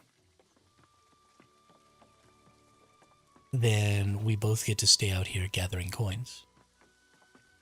If I choose to attack them and they don't choose to fight back, right? They choose to be cooperative. So they continue fighting PvE or whatever. They put themselves in a negative position and I kill them. Then I gain all of their coins on top of all of my coins. And they gain nothing.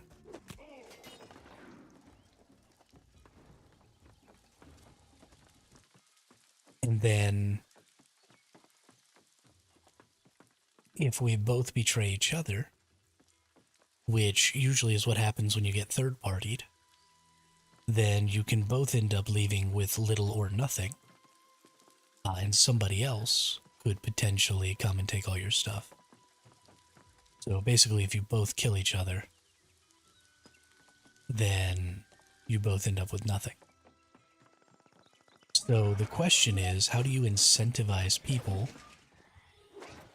to play the game in that way with all of the people they've encountered in the past? So, because it's difficult to keep track of, right? There's tons of names.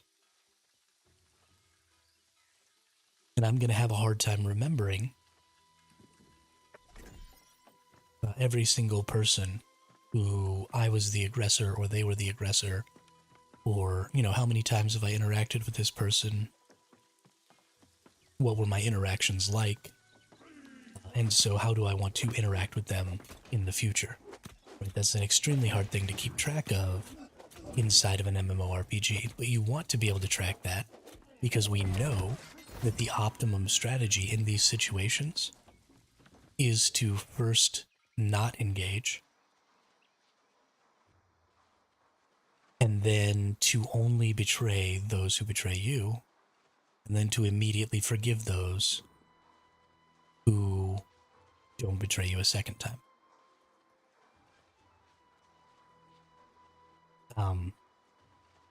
And so my question is, how do you incentivize that in a video game? Do you give somebody extra rewards for retaliating against somebody who killed them? So if we're out here in a PvP zone and somebody kills me, maybe the next time I see that person, maybe they could have, a different color on their name. It lets me know, hey, this person killed you the last time you were out here. You have a chance for bonus rewards if you go and fight them and kill them. Or do we reduce the rewards you can get from somebody else by betraying them multiple times? So you kill somebody, and then you can't get nearly as much rewards from killing them again, and so you won't betray them the second time. And if you do betray them the second time, you get even less rewards. So we're encouraging eventually showing some sort of contrition and not killing that person.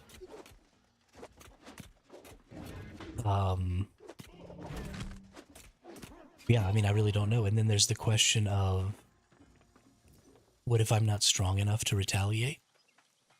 So, somebody kills me, and then I see them and they're red. And so I want to retaliate against them. But maybe they're a higher gear score than me. And so my ability to kill them is pretty limited. So even if I try and retaliate,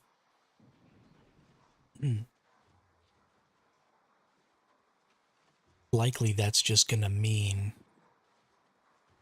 that I'm just going to lose again. And it'll be just like I cooperated and they betrayed, right? The same outcome happens. And so that's something that I noticed in games, for example, like Ark Survival Evolved, where there was no option if you were a solo player or if you were a smaller group. You had no options in whether or not you could betray the larger group. Because the larger group would still beat you, or the stronger group would still beat you if you betrayed them. And so you always had to cooperate. And if you always cooperate, then the people who are playing against you will ultimately be able to always betray you. Because that's how they get the most reward, is by killing you and betraying you. And so we've created systems because we allow people of disparate power to engage in PvP, whether that power is based on numbers or whether that power is based on player skill, or whether that power is based on gear score. We've created a system where the strongest player is the only one who actually has choices as to whether or not they cooperate or betray. And everybody else just kind of has to sit there and cooperate and hope that the person who can just kill them without any repercussion doesn't kill them. And it took me a really long time. I've been complaining about PvP systems for a while. And it took me, like, I knew that the change in power and the difference in power was a big deal. I knew that was what was causing the system to feel really bad. And I knew, we even hit on it, right? We were playing Albion Online. I said, if you're a solo player who can't play in really high tier gear, then your only option is to run away every time you see a person. And that is cooperation, right? In that instance, you are not betraying the other person, which is the same as cooperating with them and just going about your merry way and gathering up stuff. And so even in situations where you may have been able to betray and kill the other person, your best option was still to cooperate because you had no ability to know what their potential power was, right? If they had other people around or anything like that. And so you had no choice. You had to run away. And the same thing is true here in New World. Technically, if you're not incredibly strong, then your only real option is to run, to cooperate, to not try and betray the person. Because you have no way to identify their power difference. And they have no restrictions if they are more powerful than you on whether or not they can kill you. And so they are the ones who get the choice, and you are the one who has no choice but to cooperate.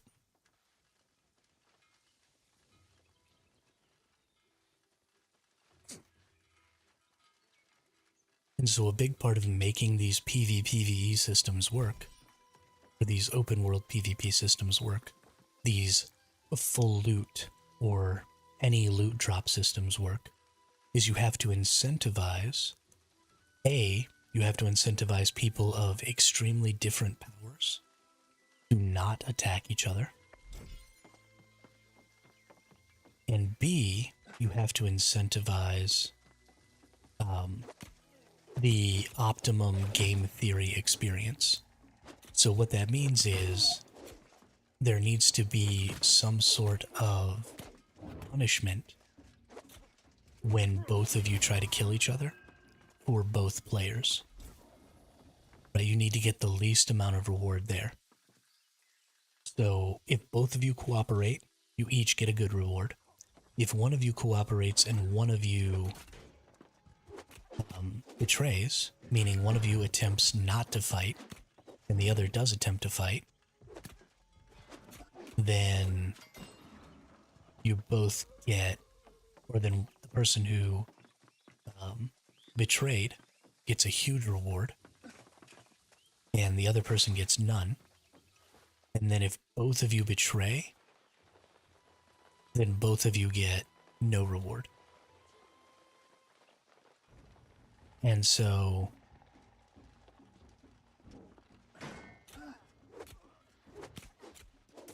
and then the system needs to track what happened.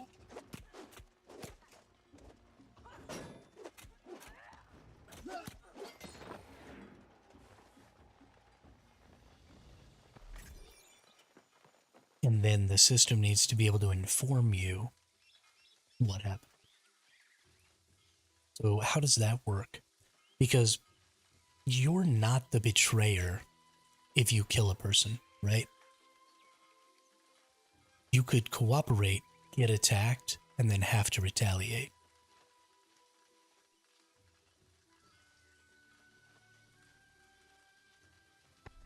And still end up winning the fight. And that doesn't make you the betrayer.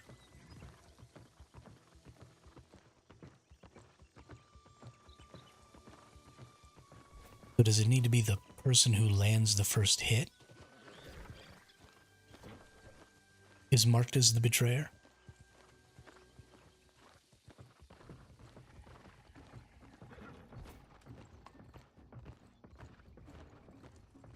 And the other is marked as the cooperator?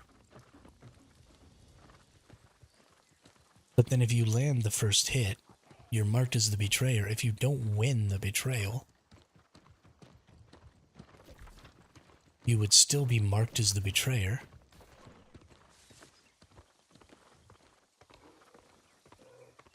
But you wouldn't get the reward of being the betrayer.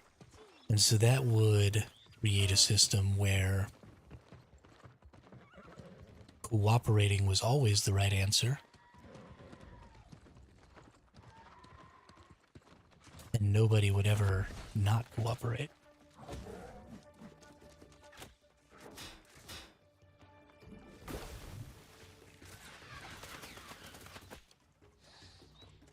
Okay, dude.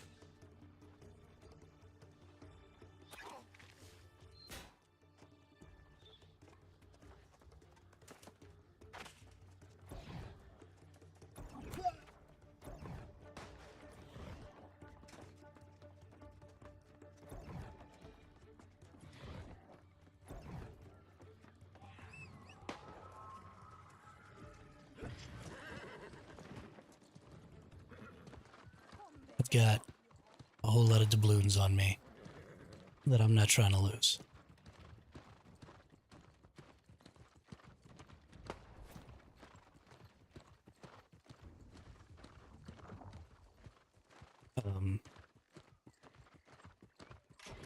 Yeah, so you would end up always wanting to cooperate in those situations. Because if you were the one who betrayed and then you lost, then you sort of lose the next round automatically also.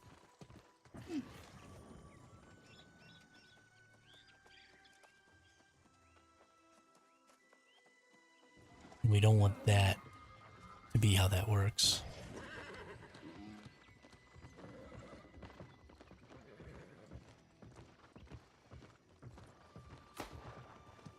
So if you betray, you sort of have to win.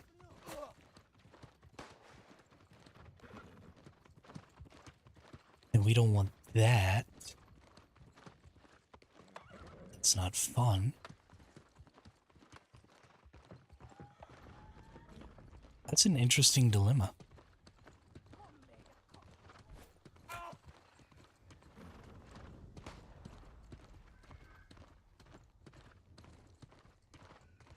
That's a very, very interesting dilemma. How do you How do you enforce that?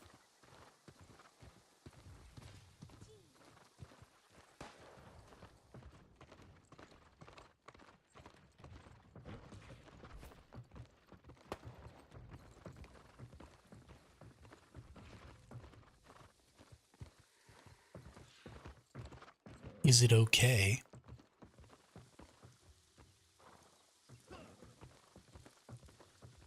if you were the aggressor and you lost? Is it okay for you to sort of automatically lose the next one?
Get your little ass back over here, dude.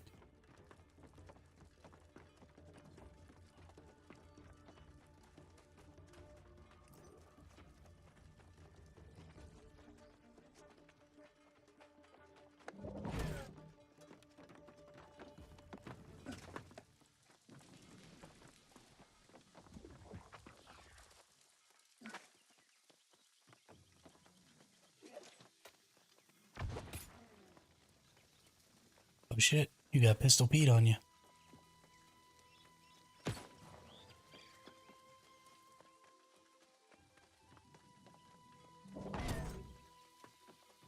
I have, like, no way to catch up to this person. This sucks so much.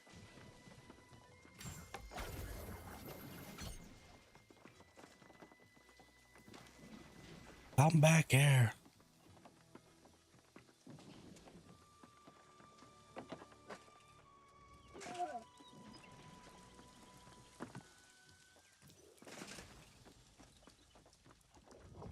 Come back.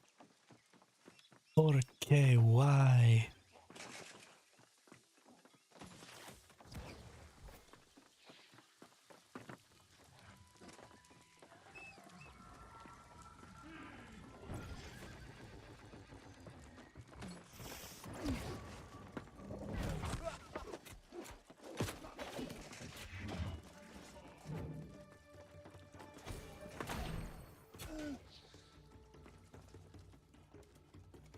You get back over here.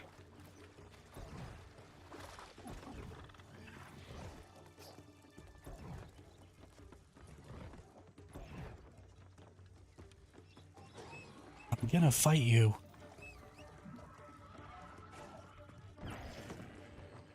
I'm gonna fight you, and there's nothing you can do about it.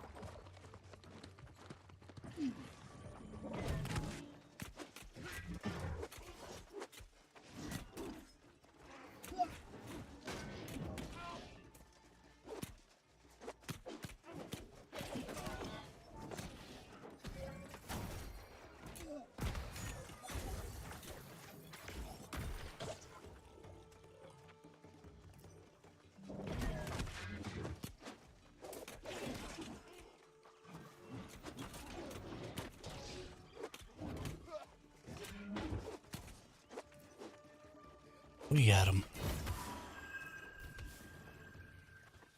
Oh, heck yeah.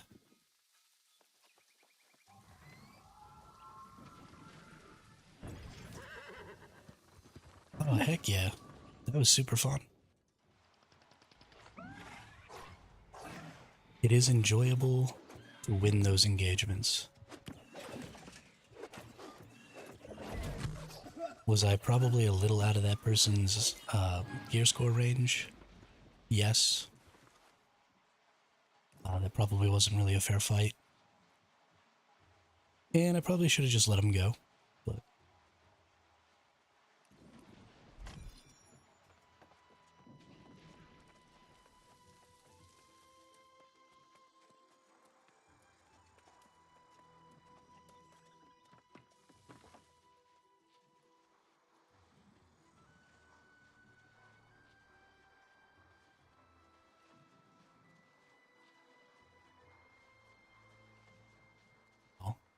so I'm the one who betrayed that person, though. They tried to cooperate and didn't attack me.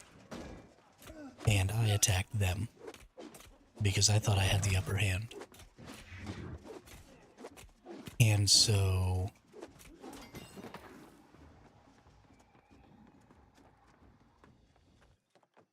maybe that's what it is. Maybe you want people to only be betraying each other when they feel like they have the upper hand.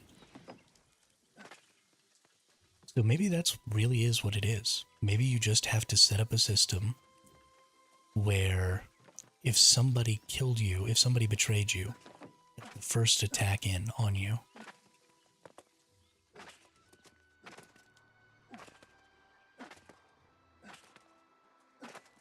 Or maybe they have to express some sort of intent. Maybe that's what it is. Maybe in PvP zones, even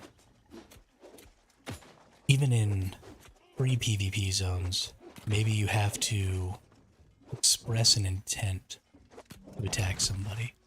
And not just by hitting them, because then you could just go into other people's AoEs and get them to be the aggressor by hitting you first. But maybe there's some sort of like selection you have to do. A button you have to press, or, you know, something like that where you click the person and say like engage PvP or something like that. And that is the betrayal. When somebody does that to you, if they kill you, then the next time you all fight, then you have extra rewards coming to you if you win.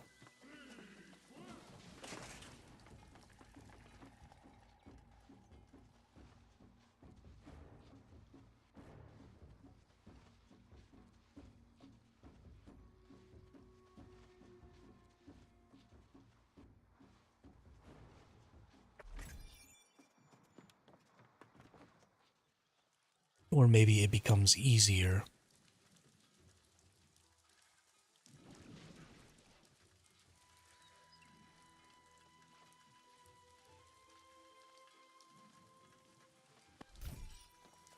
Or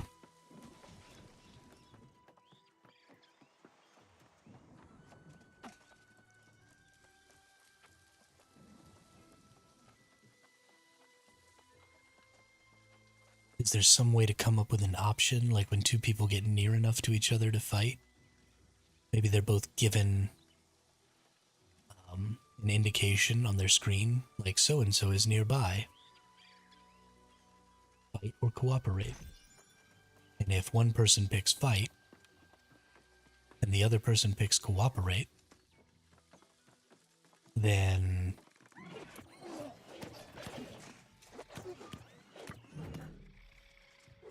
if they win that fight,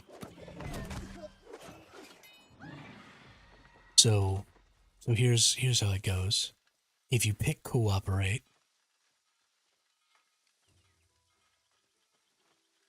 then you can't take anything from the other person.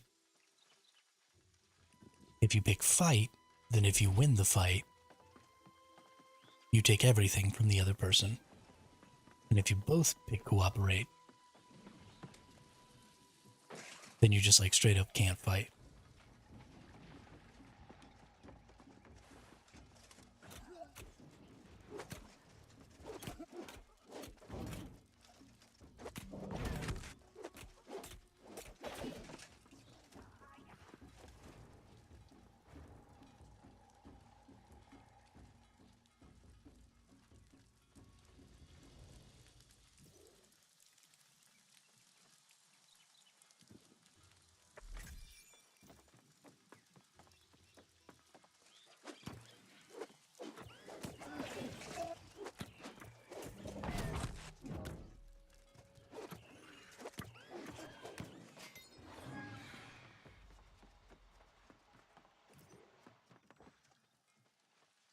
I really want to apply this style of game theory to PvP, and the reason it's important is because not only is cooperate first, retaliate, forgive a winning strategy in this situation, I also believe that it's the most fun strategy for a majority of players, right? A majority of people don't want to kill each other.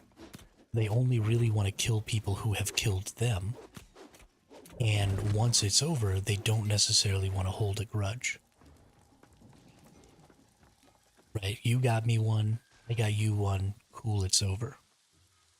Is, I think, where most people stand on how they feel about PvP combat. And then every now and then, those people get a wild hair up their ass, and they think, you know what? I'm just gonna fight everyone I see. And when those situations occur, they, become a little bit infamous. They end up in a position where they were the person who needs to be retaliated against. Maybe they rack up a couple of retaliations from a couple of different people. And then those retaliations come due, and they start fighting, those people that they betrayed. And then it kind of cools them off and makes them not really want to continue betraying people, because now they're getting killed, they're losing resources, they're losing, whatever. And that's not fun.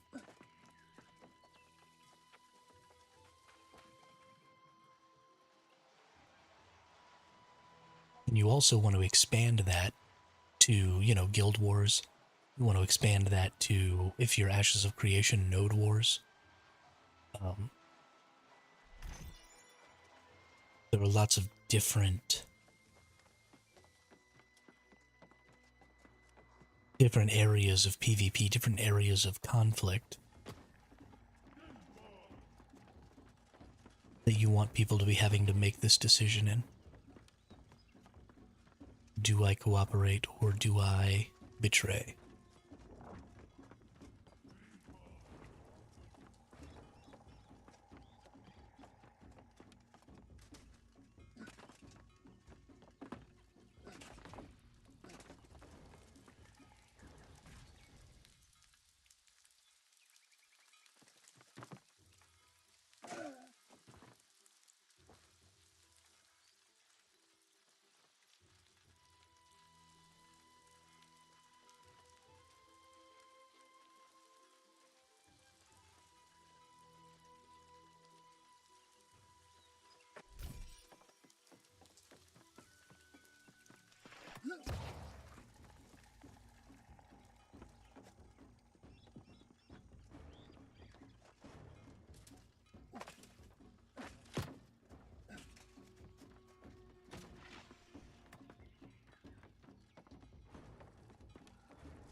There's so much to consider here, and I don't think a lot of these things get considered when these PvP systems are made. Because when you look at them, they don't approach things from that game theory perspective, and they don't incentivize that type of play. And I think one of the biggest problems that I have with how PvP MMOs are structured is because of the disparity in power that sometimes occurs between two groups. And because those groups don't have the same choices, and I think that might be the biggest thing that needs to be fixed about PvP MMOs, is finding a way to give agency to everyone in every conflict situation.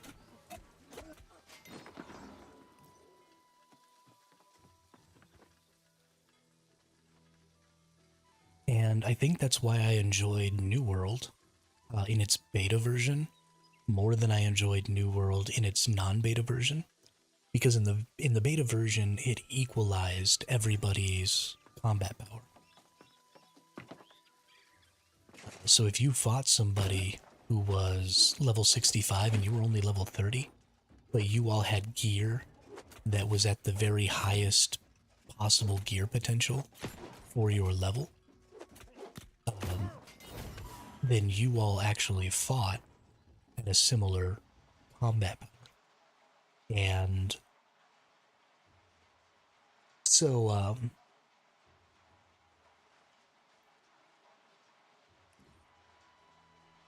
fights were pretty even among people of disparate level.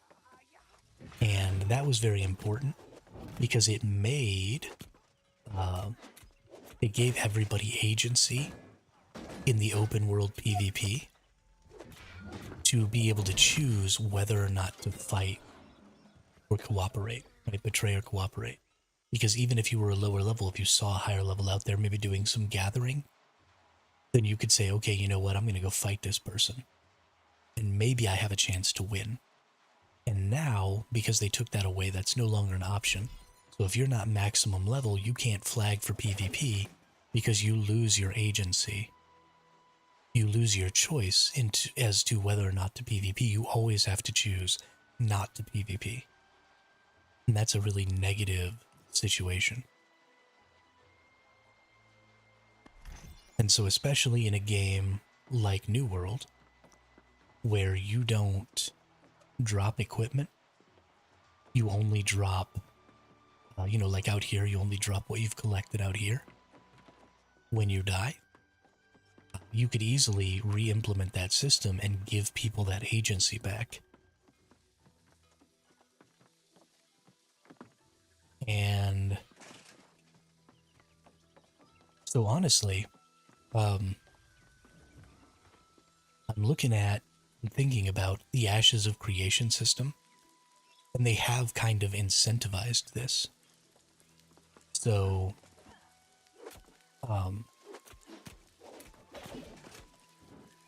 if in Ashes of Creation there is a PvP flagging system, and if you flag for PvP and go kill somebody who's not flagged for PvP, you become the betrayer.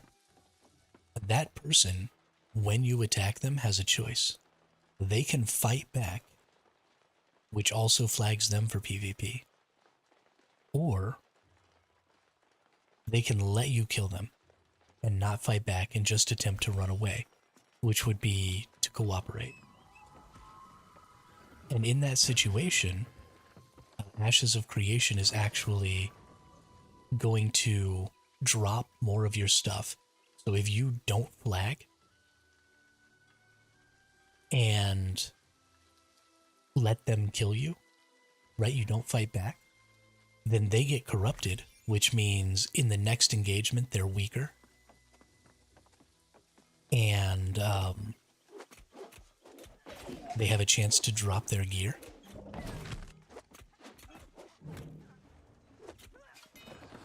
But they also get more of your resources.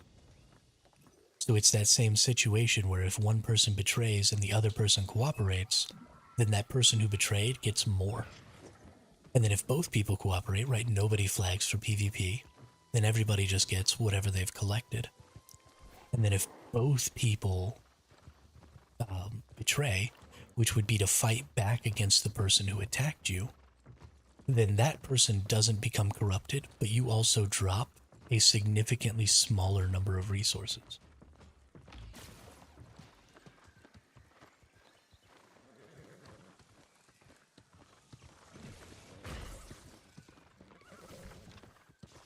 And so I guess Ashes of Creation is actually setting up a system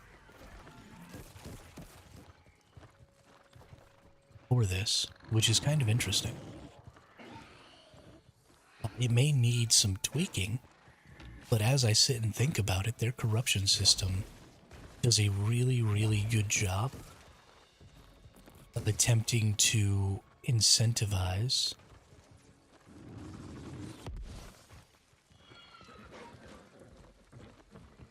this type of gameplay.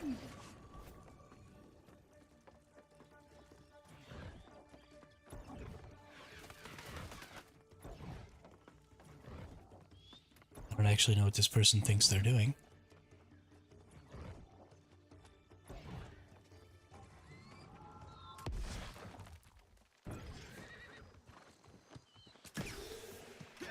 Lol.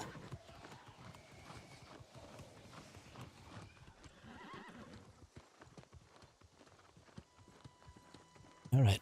My doubloons have now turned into mystic doubloons. So now I'm ready to fight.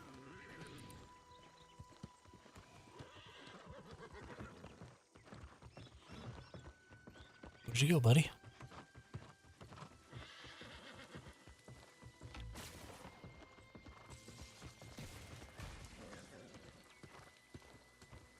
I can never find these people again.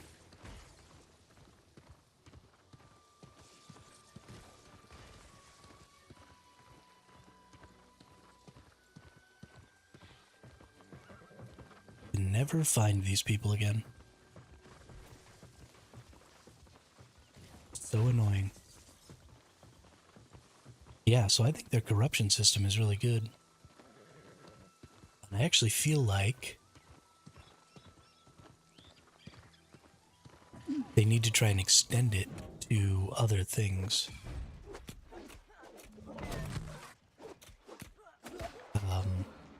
For example,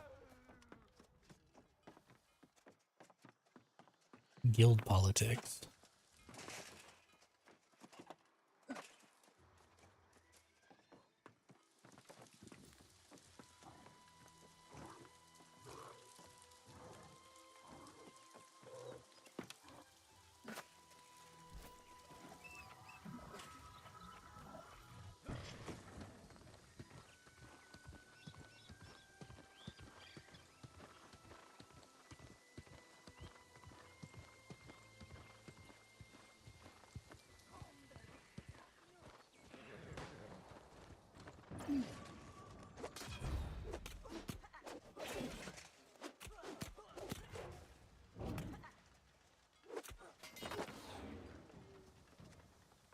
That's really interesting.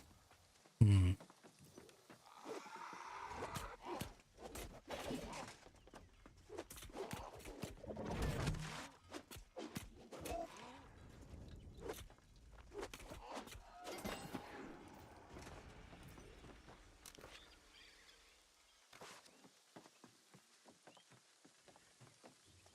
thought I saw a chest there, but it was just this stupid paper. I killed those enemies for no freaking reason.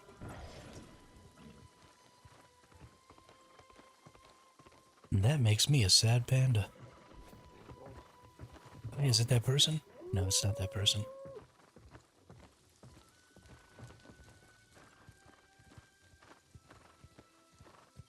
I kind of want to fight him anyway.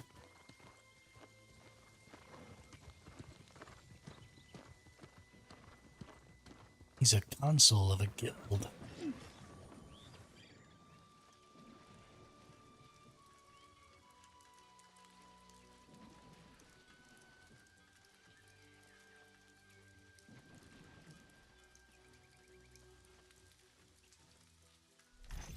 I'm honestly way more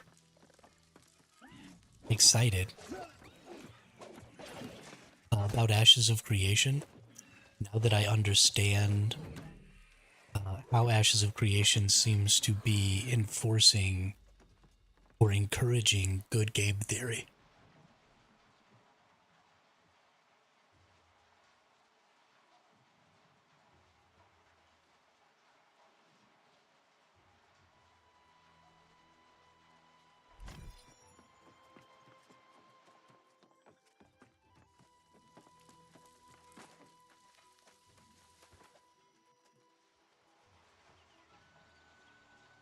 instead of a corruption system, though, I think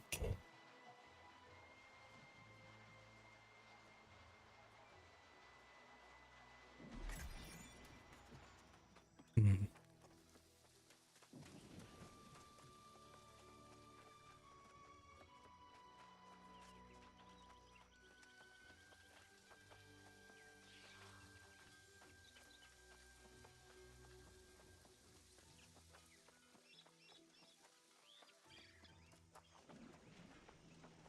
so in order to understand whether or not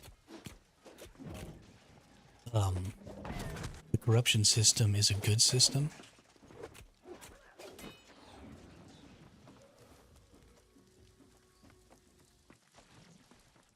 you need to consider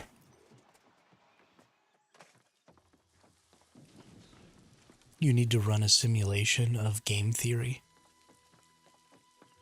based on people encountering random other people.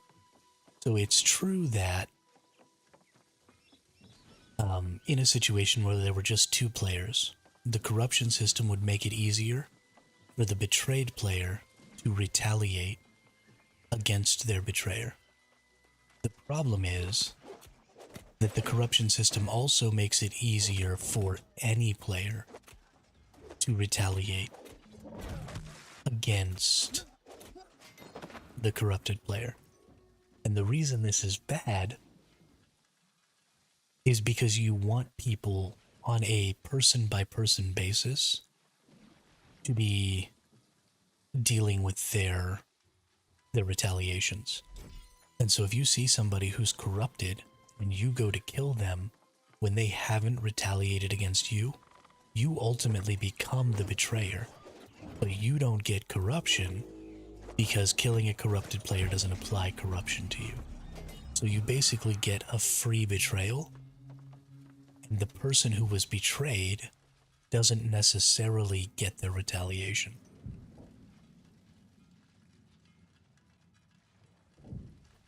And so the reason that's important is, well, and it might not be important, maybe it's okay, because maybe there are players out there who never want to betray, right? They would never retaliate. And so having the bounty hunting system allows people to sort of retaliate on their behalf. So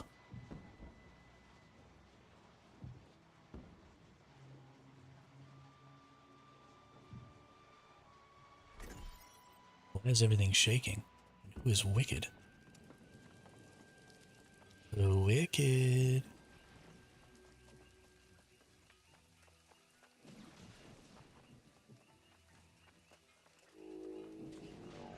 Lost wicked. There's wicked.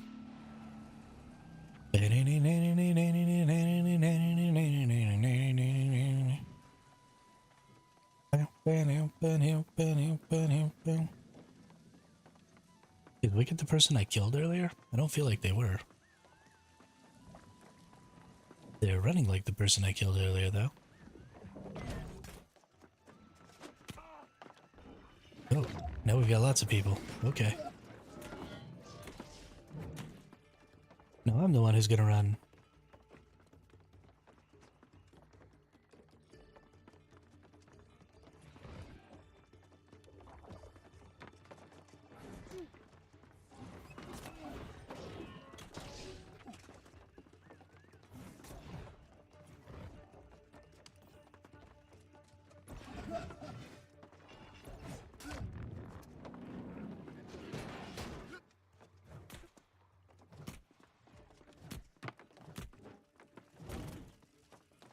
Run away! Oh, you guys suck. What a bunch of fucking teeming little nerds. What a bunch of teeming little fucking pieces of shit.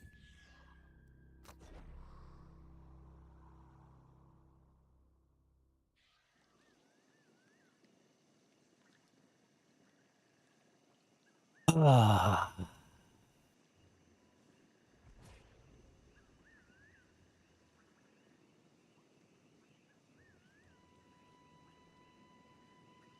If you can't enforce your game systems, you can't have your game systems. If you cannot make people not be able to play together, then you don't have a free-for-all PvP zone. You have a gank box for anybody who's willing to follow the rules.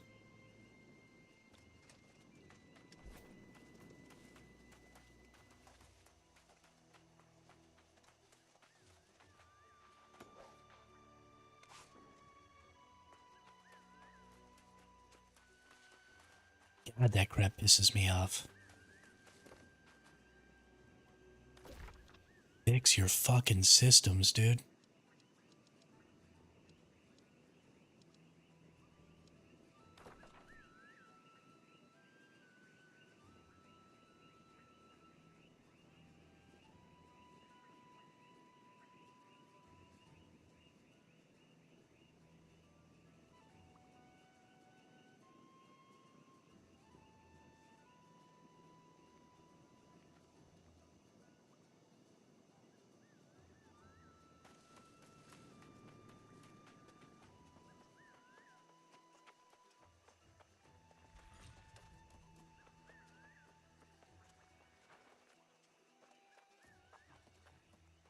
That's really too bad because I really like running around in there. That's a lot of fun, and those 1v1 fights have been a lot of fun. And I've had some fun escapes, and I had a good kill, and like it's really enjoyable.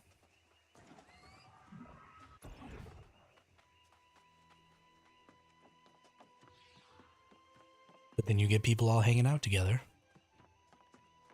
and then instantly the whole thing just goes to crap.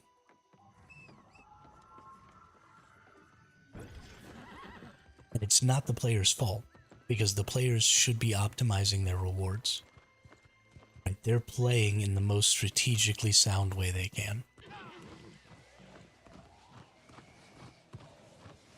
Because of course, if you're in an area where most people are going to be by themselves, being together as a team is absolutely the best way to go about it. Because you basically never lose. And so of course that's the best strategy to be using.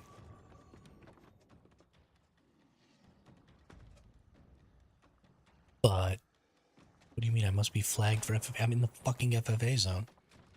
You're the one who flags me. Stupid ass game.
So it's a game system problem.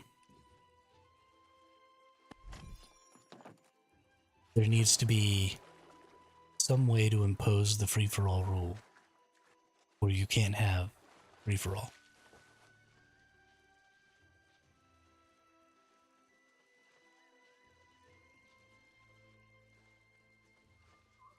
Albion Online does it well by sending you into a random area and then making it so you can't see anybody else's name.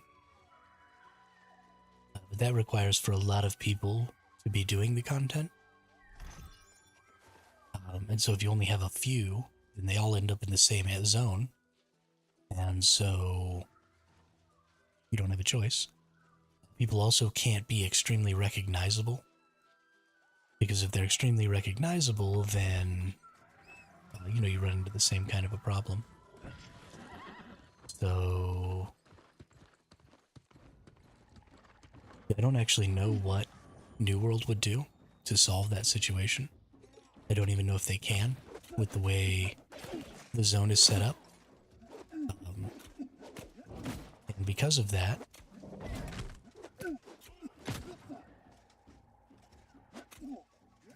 they definitely should just allow grouping.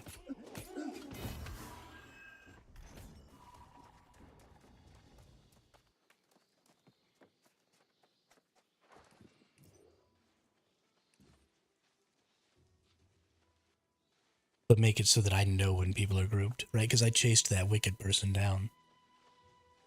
And if their name had been a different color, if something had indicated to me that they were in a group, as soon as I saw them, I would have just not chased them down. Now, there is sort of a double-sided sword to that, and that is that they would also see me as not in a group, which would maybe make them chase me down, because they would know that I didn't have any allies, and that would make me much less safe out here, so maybe that's a bad solution.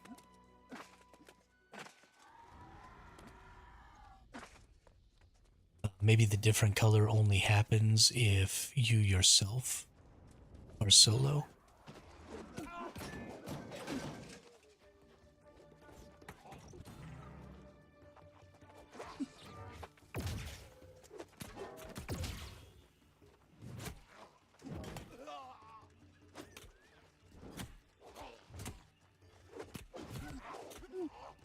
Yeah, this person's super strong. What the hell?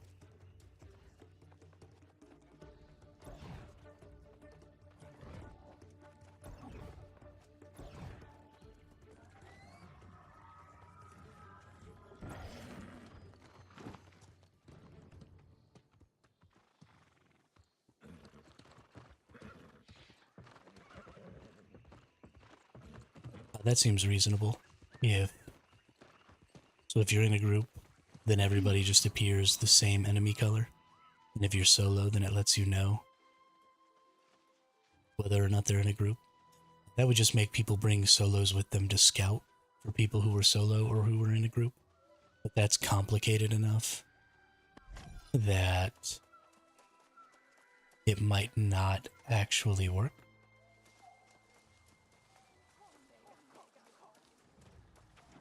So, I don't know. Maybe that's a good enough solution.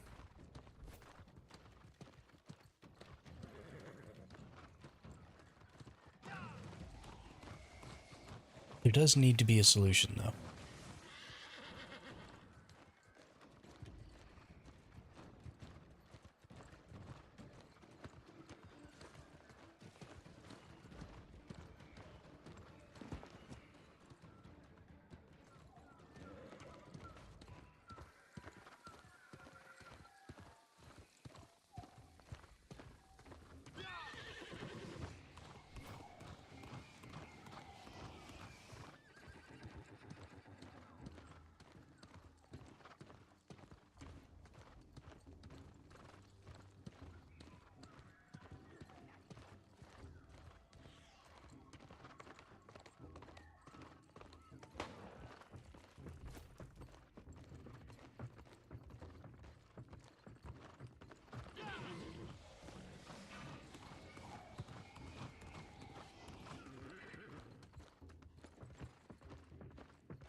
Hmm.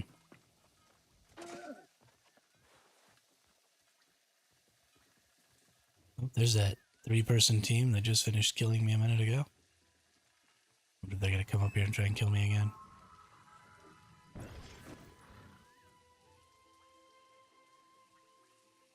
I would say it's fairly likely.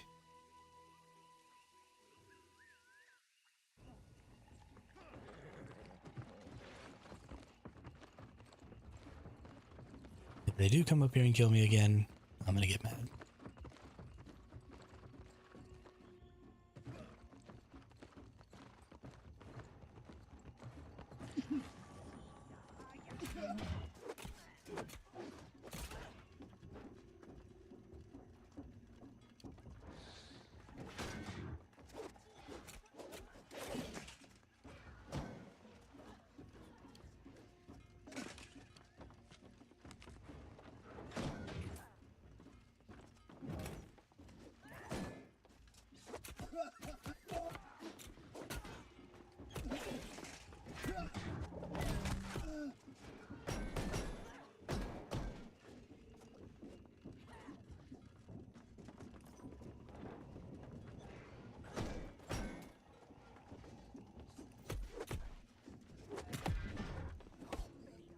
Whatever. Okay. I think it's time to stop doing this. Because I'm getting frustrated, and it's making me be stupid. Being stupid isn't fun. It's only been almost 5 hours, so we need to keep streaming. I really need to hit 8 hours today. At least 7. Let's do 7. And then I need to work on some videos. I need to put out some long form content. Some stuff about these crafting systems, some stuff about this game theory stuff.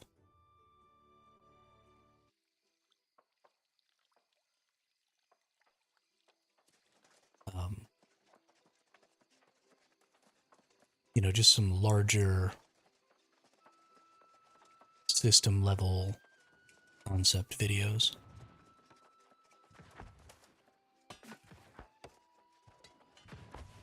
I don't really care to put out stuff about my gameplay. You know, my streams are about my gameplay. And so there's not really any point in going into detail about gameplay stuff in long form videos. You know, I don't want to make guides. I don't want to make, you know, that stuff's not fun to me. It's not interesting as far as I'm concerned. It's what everybody does. I would prefer to talk about some higher level stuff.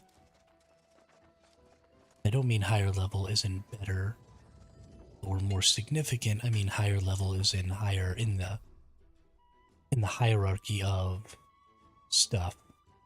Right? You've got gameplay, you've got systems, you've got gameplay, you've got mechanics, you've got systems. Right? And these things sort of fall down in a tree.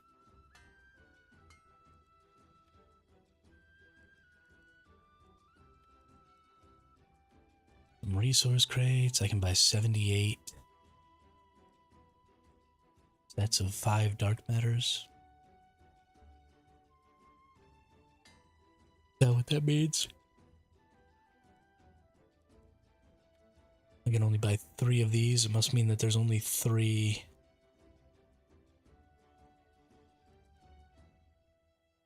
Oh no, that's how many I have. Got it. Got it. I have 3 of these. And once a day, I can buy one of these gypsum orbs. 5 gypsum orbs, okay. For 10 mystic coins, that's definitely something I need to be doing. These have a cooldown of every week. Interesting.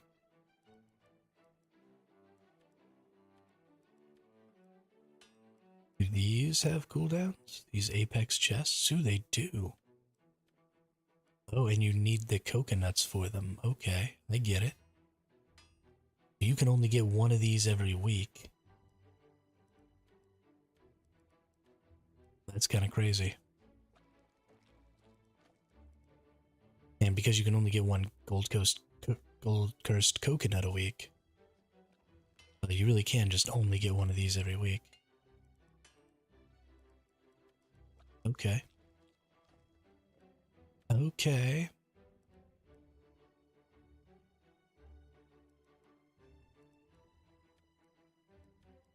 You can get as many of these going up to 710 as you want, though. That's interesting. You can only get 2 of these resource crates each.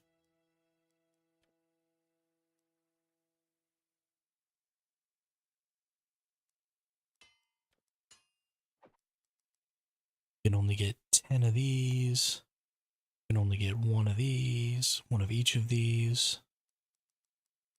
You can only get 5 stat boost meals. You can only get 5 trade skill boosting meals. These are daily or weekly, though? Weekly. These are daily. Interesting. So that's... oh, and I can get 10 of them. I can get 50 dark matters for 100 doubloons a day. I feel like I need that. I feel like I should probably be doing that every day.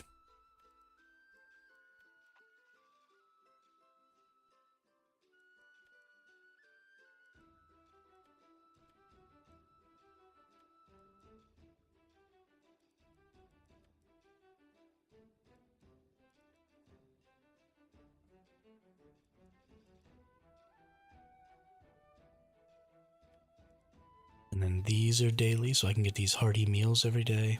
You get 5 of them, so you can have 10 hearty meals. Don't really care about the algaes. They're just for cooking. You can only get 3 of those every day, though. I don't know what the hell these are for.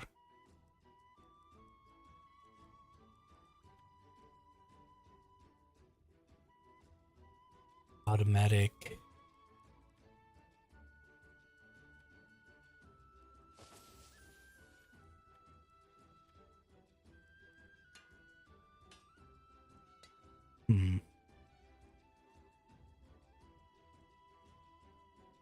Critical and critical hits against empowered players will have 10% armor penetration. With a gem slot and then a random third. I mean, this is fairly good for PvP. It is all con, though. I don't really like that.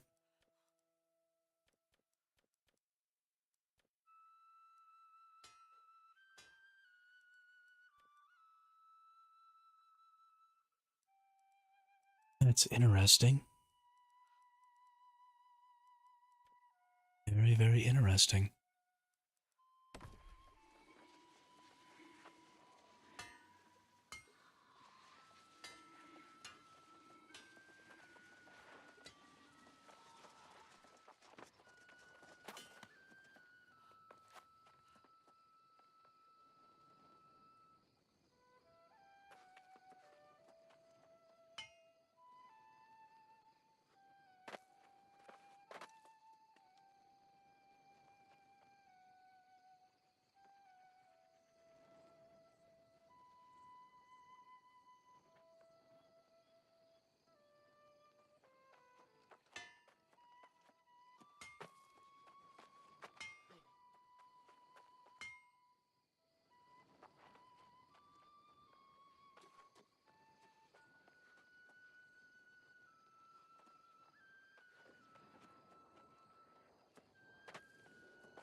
Okay.